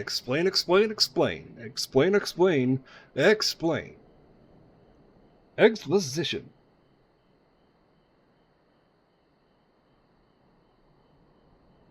I see, so the goal is to turn that basket of wool into a jug of 3-year-old premium mezcal. Then allow me to invest in your efforts. Peace in Tyrell is what allows me to cross freely to the lands of my suppliers. Naturally, I would prefer that one pledge to preserve that peace and win the throne. Thus do I humbly offer you this wool poncho, a small token that I pray contributes to your victory. Oh, it's a fine craftsmanship. A garment like that would easily fetch 5 pal in the hundreds column. Thank you. That's very generous, Bolnock. Thank you. I promise I won't let you down. I have every faith in you, Third Promise. May fortune bless your future dealings.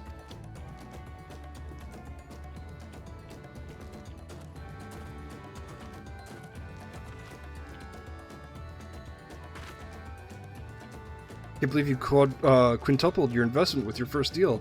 Well, that's a spectacular start.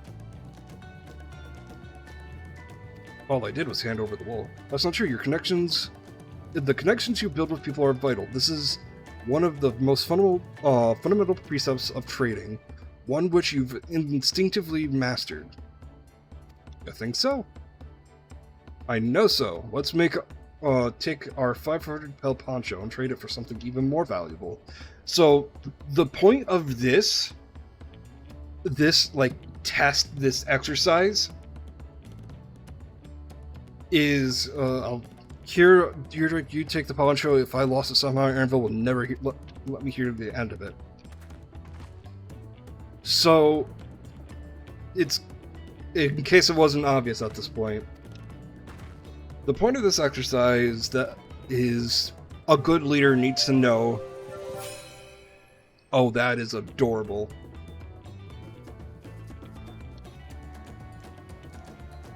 Is to trade.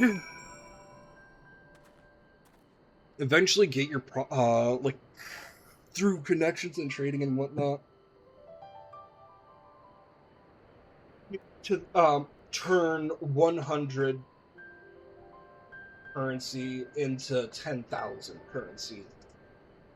And that will prove for you to be strong in your connections with the people who you care about, strong with trading, strong with this and that in becoming a good leader. So that A, you know how to, you can prove that you know how to trade. And B,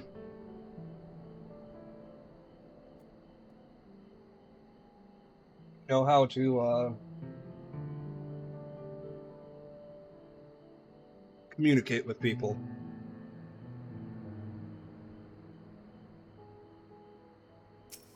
Something that Zoralja wouldn't be able to do.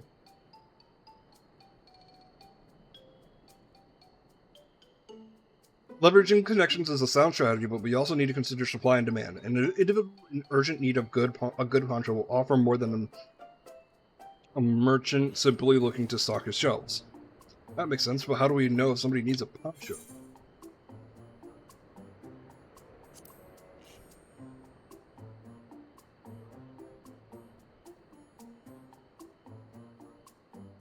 That's the obvious answer, isn't it? We look for a person with without a poncho and hope they're eager to buy ours. Yes, there we go. We find the demand and found our supply.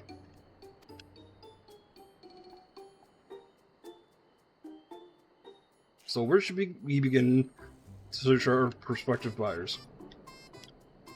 I'm looking at a guy right here. There are any number of places, but we can do worse than starting right here in the inn. There might be interested travelers.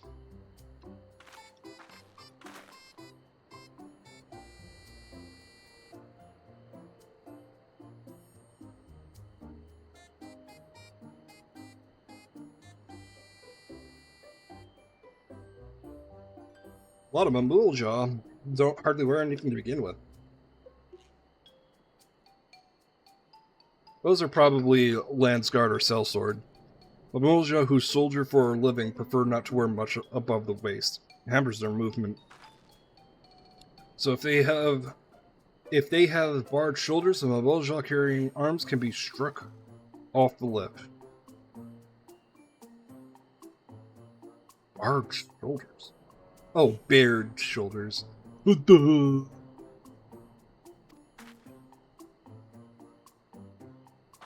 This is one of these.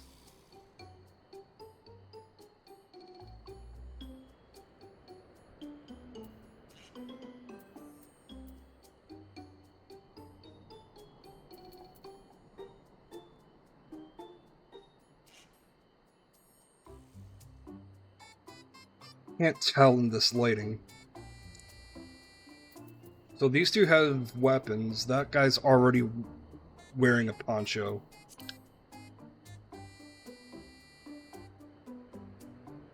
Let's see, no coat or cloak, but also no weapon. We might have a winner. Yeah, that's the guy I was pointing at earlier. Oh, friend, you're not a mercenary by trade, right? I was curious about your bold choice of dress, or lack thereof. Oh, it was no choice of mine, believe me. I was attacked by beasts on the way here.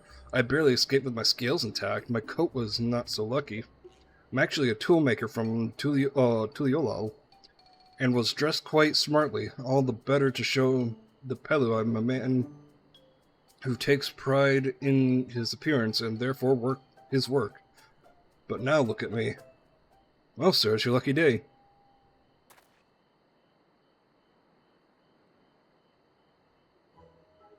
What a splendid poncho. This would be perfect replacement from the coat I lost. We'd be willing to part with it if you make a trade. One for if you find tools, perhaps? What about this hatchet? I crafted it myself and will vouch for its quality.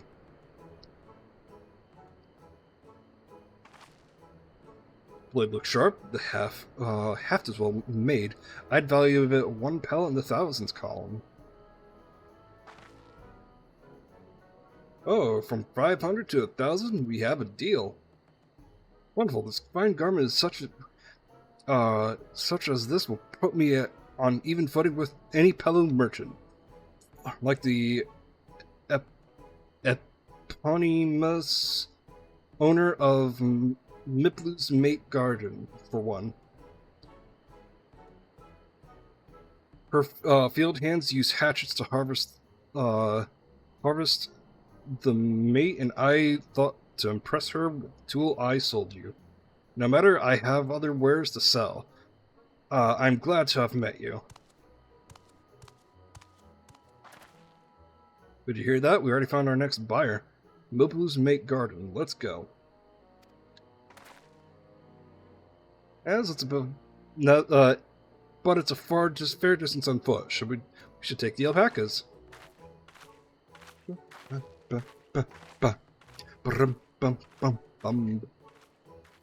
These will be the contents. Contents.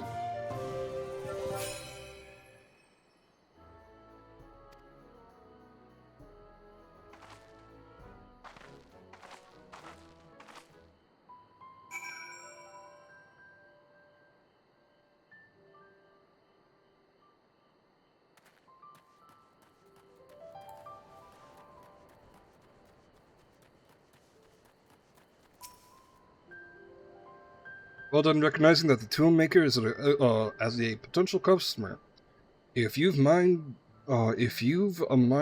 to change professions, you'd make an excellent merchant. I mean, technically in lore for my character. Before we get moving, you should be the one to hold this. I'll fucking use it.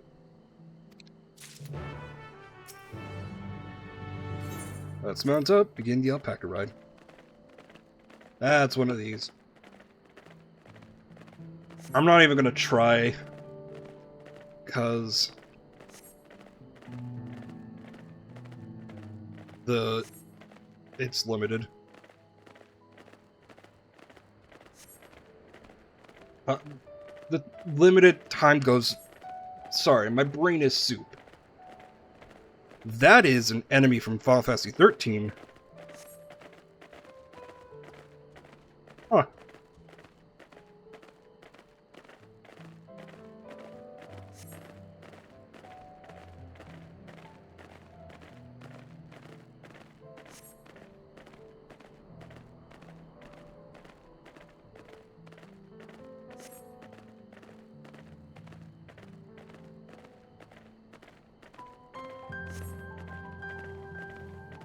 What the hell are you?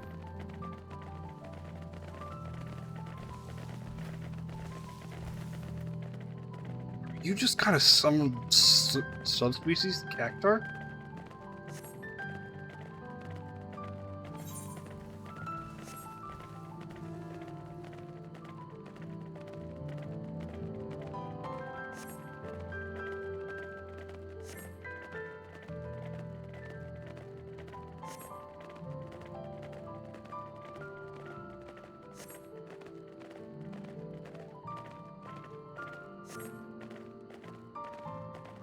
Gotta love finding new areas and getting more experience for it.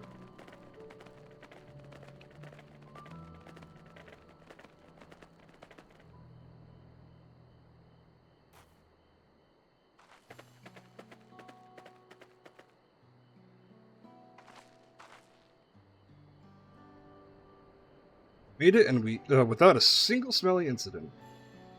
I sent the alpacas back to Equilvo's Inn, so we'll just walk on the main road when we return to the village.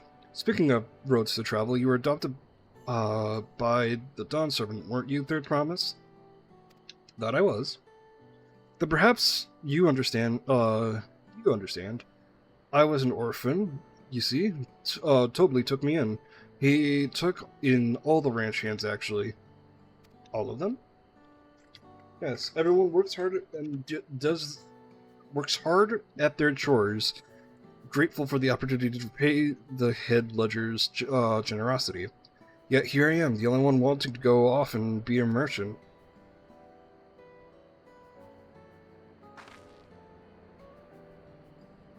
Sorry, I don't know why I'm telling you this. We need to keep treating things for your saddle if you're to prepare for the feat of gold. As it's mate harvesting season, they can't have too many quality hatchets. Add to that Wuklamat's way with people, and we should have no trouble in making a favorable deal. That's Miplu herself over there. Pass the hatchet to the third promise, and let's get to bargaining.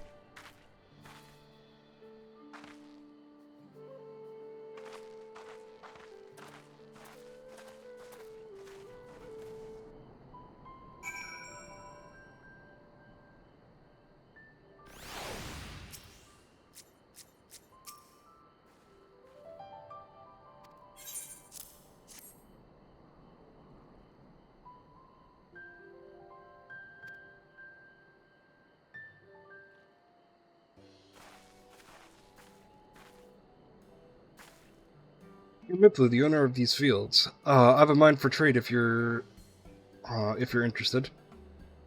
Oh well, the third promise. I might be convinced to entertain a proposal. What do you have to offer? This hatchet, formed by a seasoned artisan, the razor edges of this exceptional tool will make light works of your crops.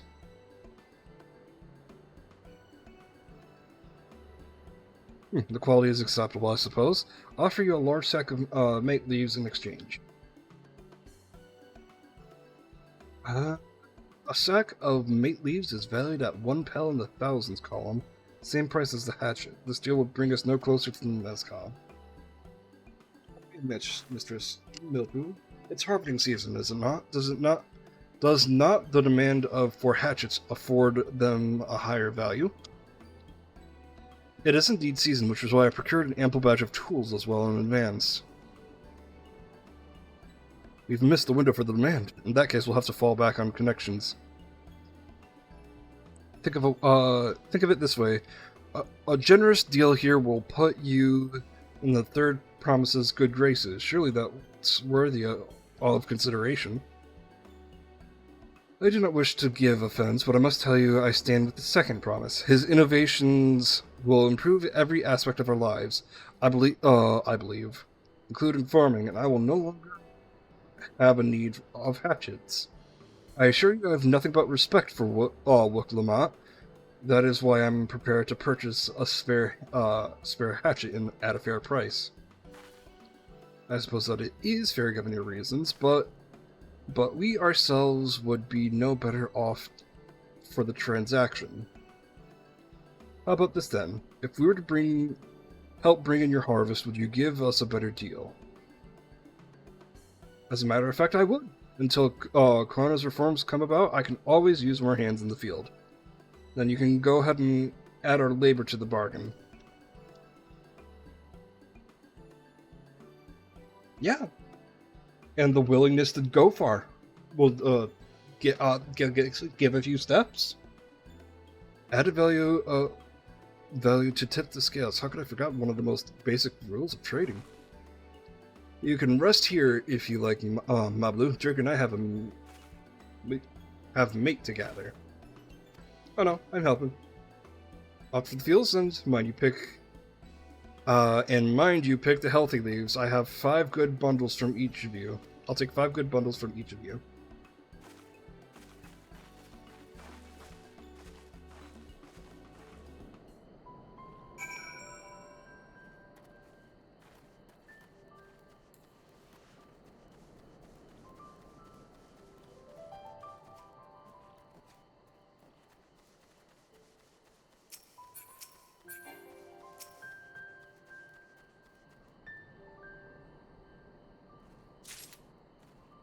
is this?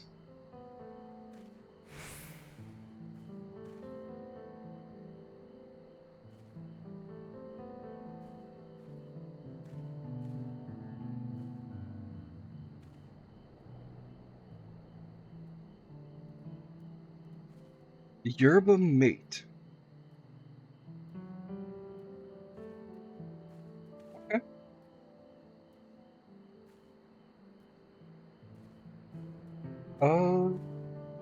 South America.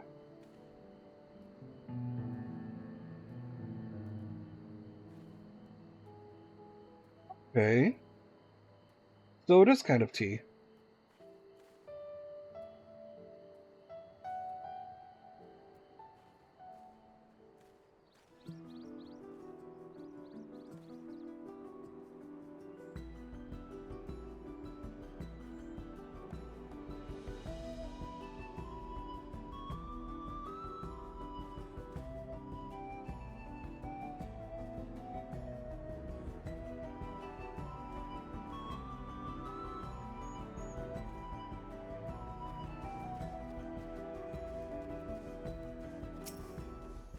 A friend of mine's a tea enthusiast, so I have to, the same friend as before, so I'll have to ask her.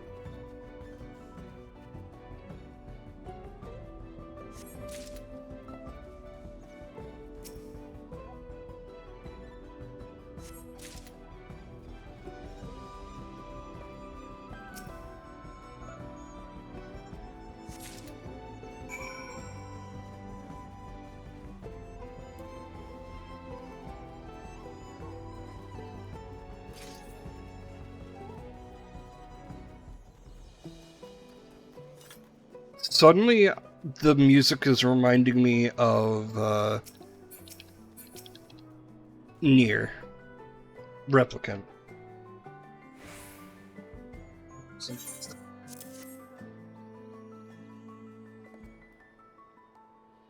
acceptable harvest. We'll see how your companions fare before I make any decisions, though.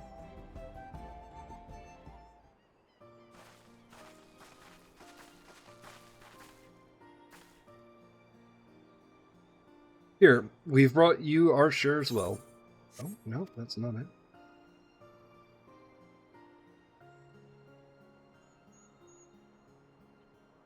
Keither, promise this is more enough to hold up your end of the bargain.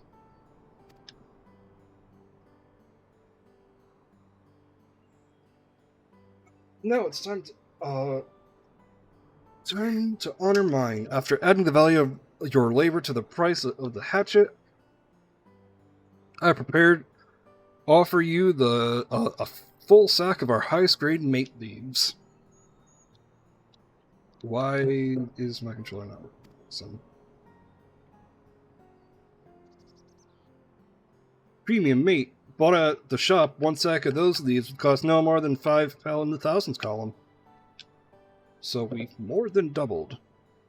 Right? Yes. And we can bid farewell to this hatchet.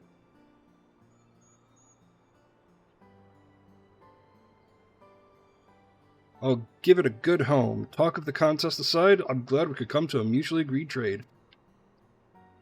As am I. All the best with the rest of your harvest.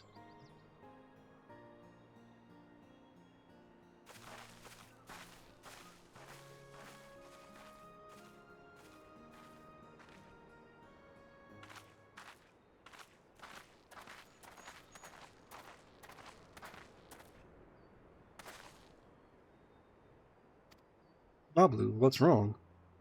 It's as I was saying before, even after everything's totally done for me, I'm planning to abandon it all and become a merchant. But then I need your help after forgetting the basic rule of trade. How can I expect Toby to accept my decision then?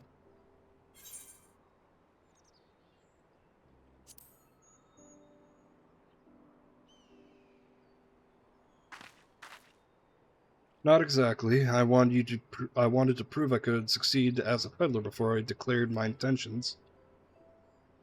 I seek to follow in my father's footsteps, but not because he expects it of me. I want to preserve Tural's peace, and becoming Dawn Servant happens to be the best way to do it. You should live a life of your own choosing, and I wouldn't be surprised if Toby held the same opinion. So talk to him. You're right, it's better to find out for sure than worry over what he might say. Thank you for the advice.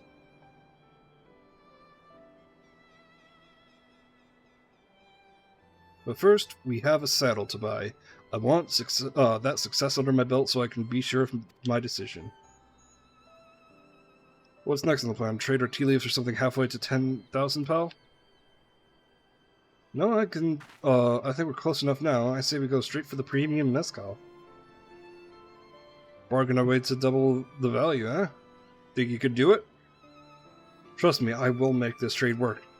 I admire you, Third Promise. That you're holding your own against such strong competition for the throne is inspiring.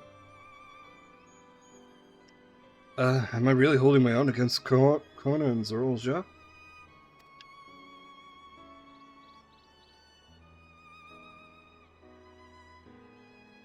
I mean, of course I am. I'm Muklima of the Dawn's Promise, after all.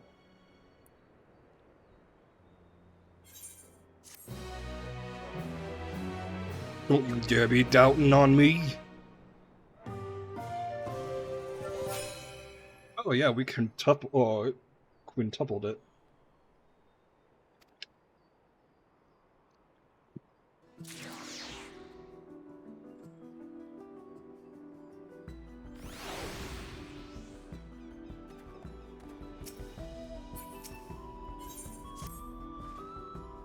Before we go, let me give you the mate leaves. I don't need to risk proving Erenvel's point. Yeah.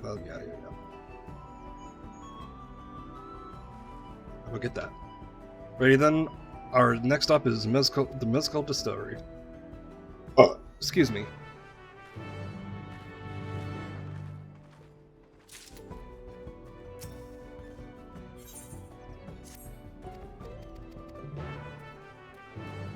Side quests.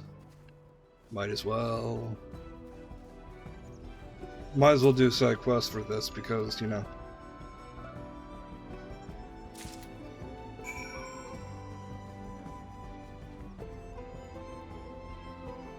Oh.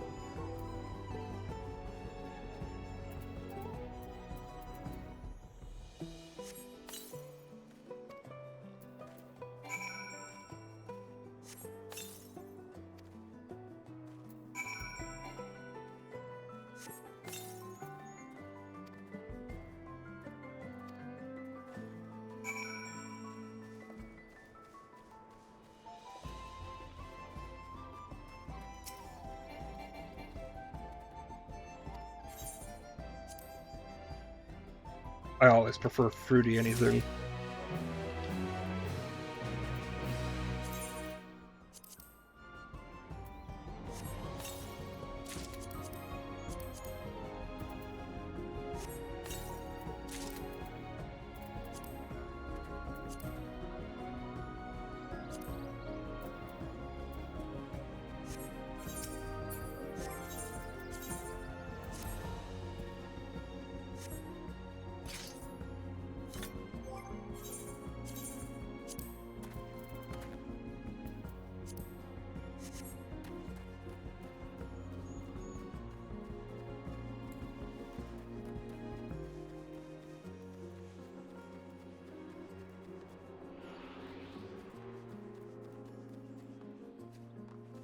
Don't come near me, you little shits.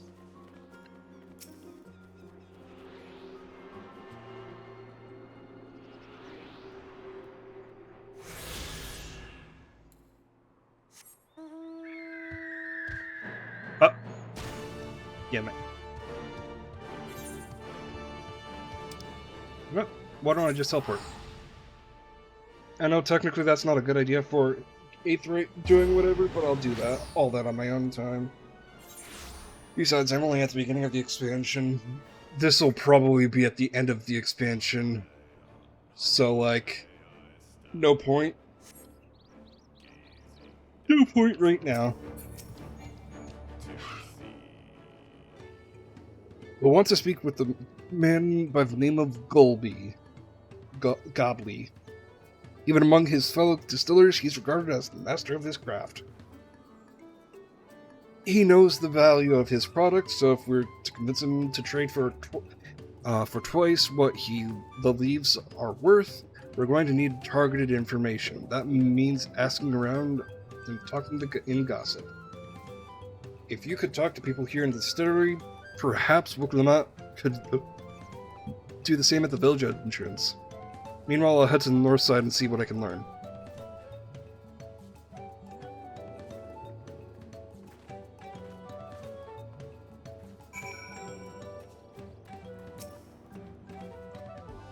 What is that from? Not much I can say about Gobbly other than tell you what Gobbly's been saying. The other day, he was muttering about monsters crawling around the Agave Jaws. That's the field where they gather ingredients for the mezcal. Their presence has made it harder to procure said ingredients, thus driven up the price of his product. A boon, some might argue, but it's hard to celebrate when it affects the work as it does. Can't rightly bring joy to people if you can't keep making the thing they love. I'm guessing that he's going to commission us to kill something. Me? I'm a chief from Tuliolal. I often come here to buy Golby's mezcal, the finest stuff in trouble from customers. He always brings out a jug during our dealings, but I can't handle the stuff too well myself.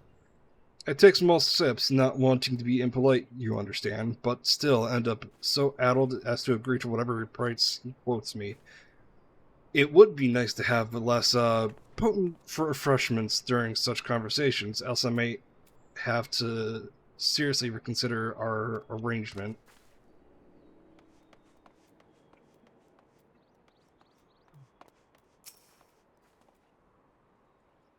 Goblin might be a deft hand at distilling, but he's got no sense in when it comes to apprentices. Rumor has it he's been invited to the palace for business negotiations. If he presents himself to the court wearing his usual rumpled attire, though, he'll be laughed out of the sun perch.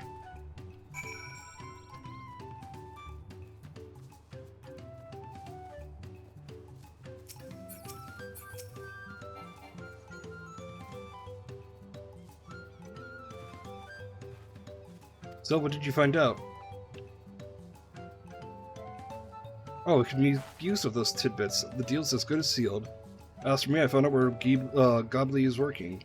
There's a millstone at the top of the slope behind the distillery.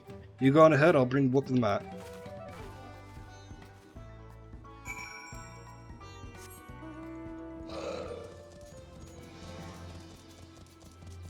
Oh. Oh. Oh. Oh.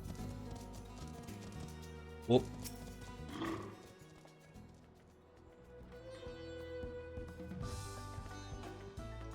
Me. You have a message for you, sir? Why don't we talk below so as to not distract the alpaca from his work?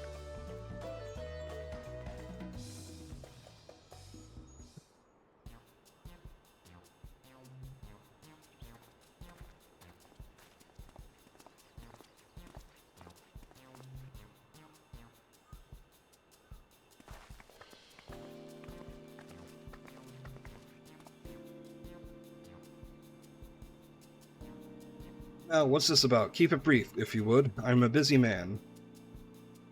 We're in the market for a 3-year-old jug of premium mezcal. Assuming you have any on hand, that is. An excellent choice. I must warn you, though, it doesn't come cheap. We don't have pal, but we can offer you a sack of mate leaves in exchange. It's top-grade stuff, like the mezcal. No deal. Mate's leaves are well and good, but I don't have any use for them.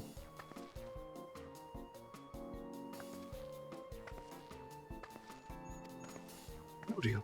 Just like that. Still, I'd hate to see you away empty-handed, so why don't we sit down and chat over a cup of mezcal? Now the real bargaining begins. Which card do you want to play first?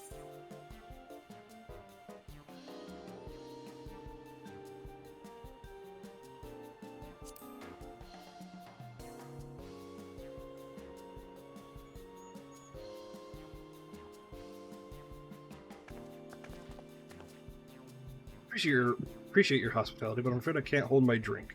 I've heard it's from one of your regular customers. Hubigo chief is the same. Seeing as not everyone can enjoy mezcal, I wonder if you might benefit from having other refreshments to offer. Something like mate tea, for instance, and brewed from the finest leaves, of course. Ah, you're right. Absolutely right. I had noticed growing reluctance on the part of my Hubigo friend, but I did not realize I myself was to blame. I must endeavor to be a better host. Still, even with that added value in mind, no Sacalese is worth the mezcal you're after.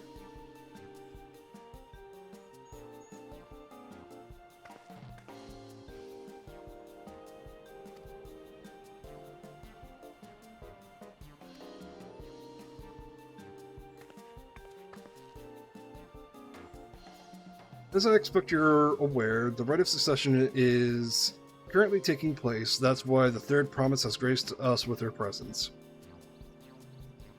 When the contest is decided, the subsequent ascension ceremony and banquet will be a prestigious affair. Your mezcal will, if your mezcal were to be served there, it would bring your distillery immeasurable fame. Wait, could it be that your rumored invitation to the palace is to discuss that very possibility? As a matter of fact, yes, I must admit, I'm still reeling from the abruptness of it and all. It would be a great honor and opportunity if I can secure the deal. Well then, I think your exceptional mezcal will speak for itself. That said, there's no such thing as being too prepared. As first impressions last, you'll want to be wearing your very best when you walk into Shunsa. It would be a shame to miss the chance of a lifetime simply for want of proper garment.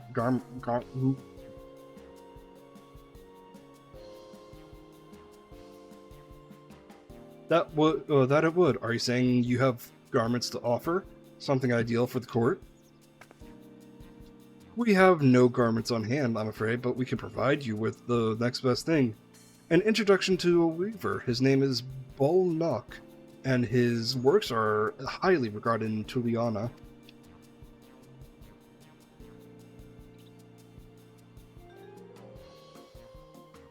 As a supporter of Vuklama and keen observer of palace politics, he will doubtless be happy to guide you in the selection of an outfit to fit this golden occasion.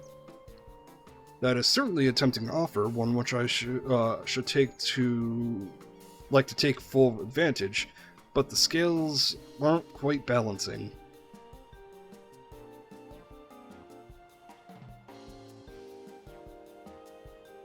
Say, weren't there monsters running amok in Agave Jaws? That's a problem we could easily solve for you. Truly, I would be most grateful for your immediate assistance. I was resigned to hiring sellswords to clear them out. Factoring in that saved expense and the introduction to your trusted weaver, and this is shaping up to be a sound bargain. Alright, you've got a deal. I knew you'd come around. Give us a moment, and Drake and I will take care of your prowling nuisances. In the meantime, I'll use this time to pen an introductory letter to Bolnock.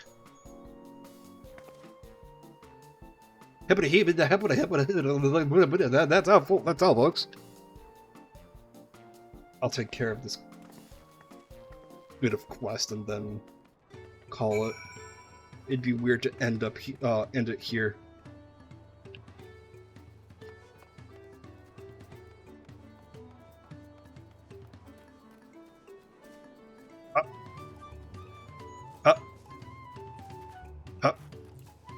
I'm just picking up these side quests. Possibly.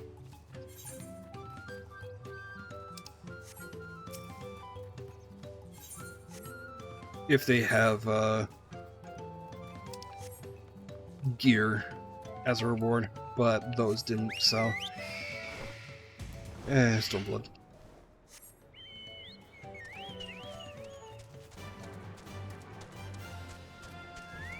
You know what? Mount Guide. I want to ride this new one.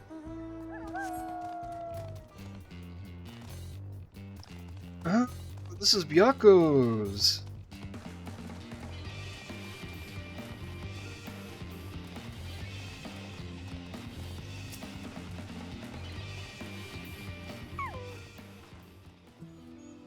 There should be a Gage Joe's over there. This will go faster if we split up. Come find me once you finish cleaning out your share of pests.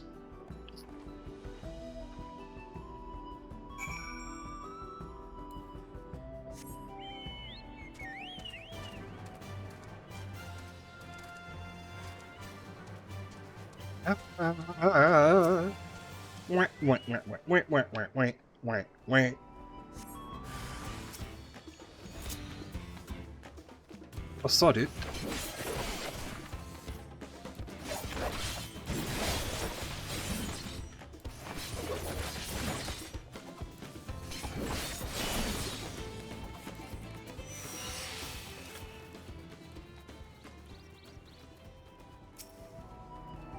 I'm still learning the rotation for this, but I think I've got it now.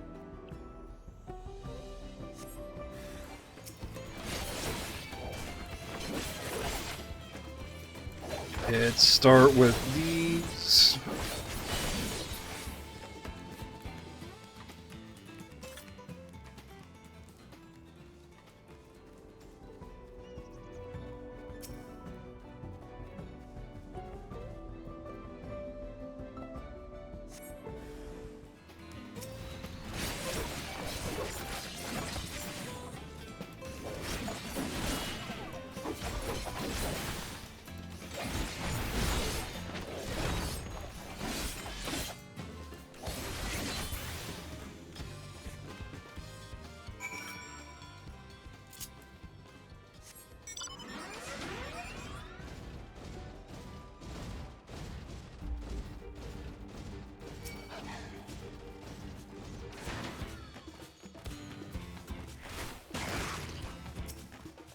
Ah, you sacks of shit.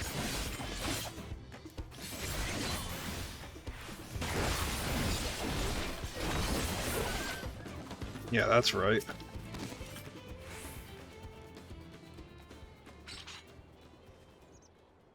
Come on, let's head back to the distillery. All that's left is to give Mablu the sack of leaves so she can seal the deal.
Go away.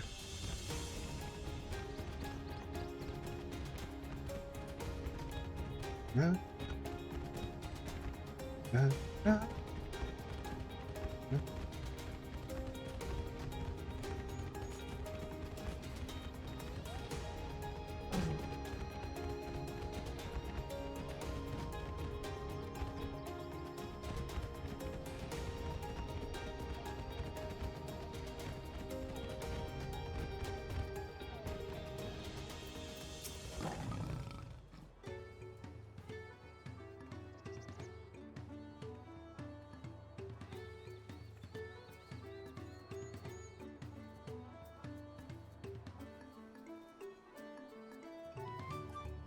Those monsters were no trouble for you, it seems. Now if I could just have the sack of leaves.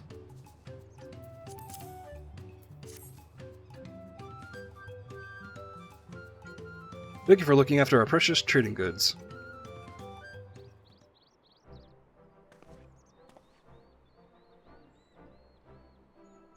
Your monster problem has now been resolved, Master Gobbly. Here are the mate leaves and written introduction to Bone Nook. As agreed.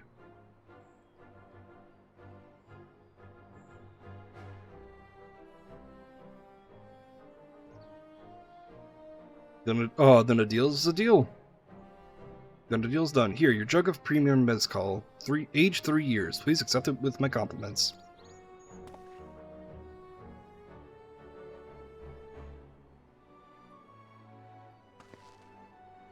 Finally, we have the mezcal. Great work, especially to you, Mablu. You're the one who inspired me to come this far, Third Promise, but let's not celebrate until we have the saddle in hand. Mablu, is it? You drive a hard bargain, young peddler. I look forward to doing business with you in the future.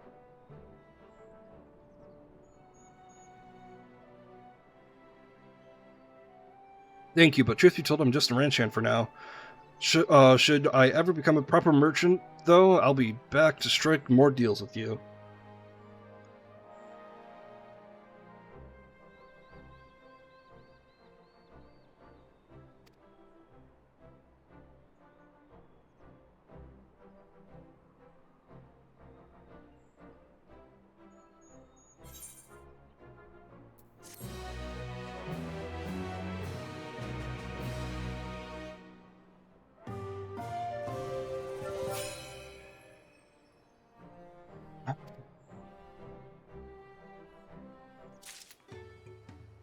And with that, I am going to call it here for the night. YouTube, thank you for watching. I'll see you tomorrow. My time. Goodbye.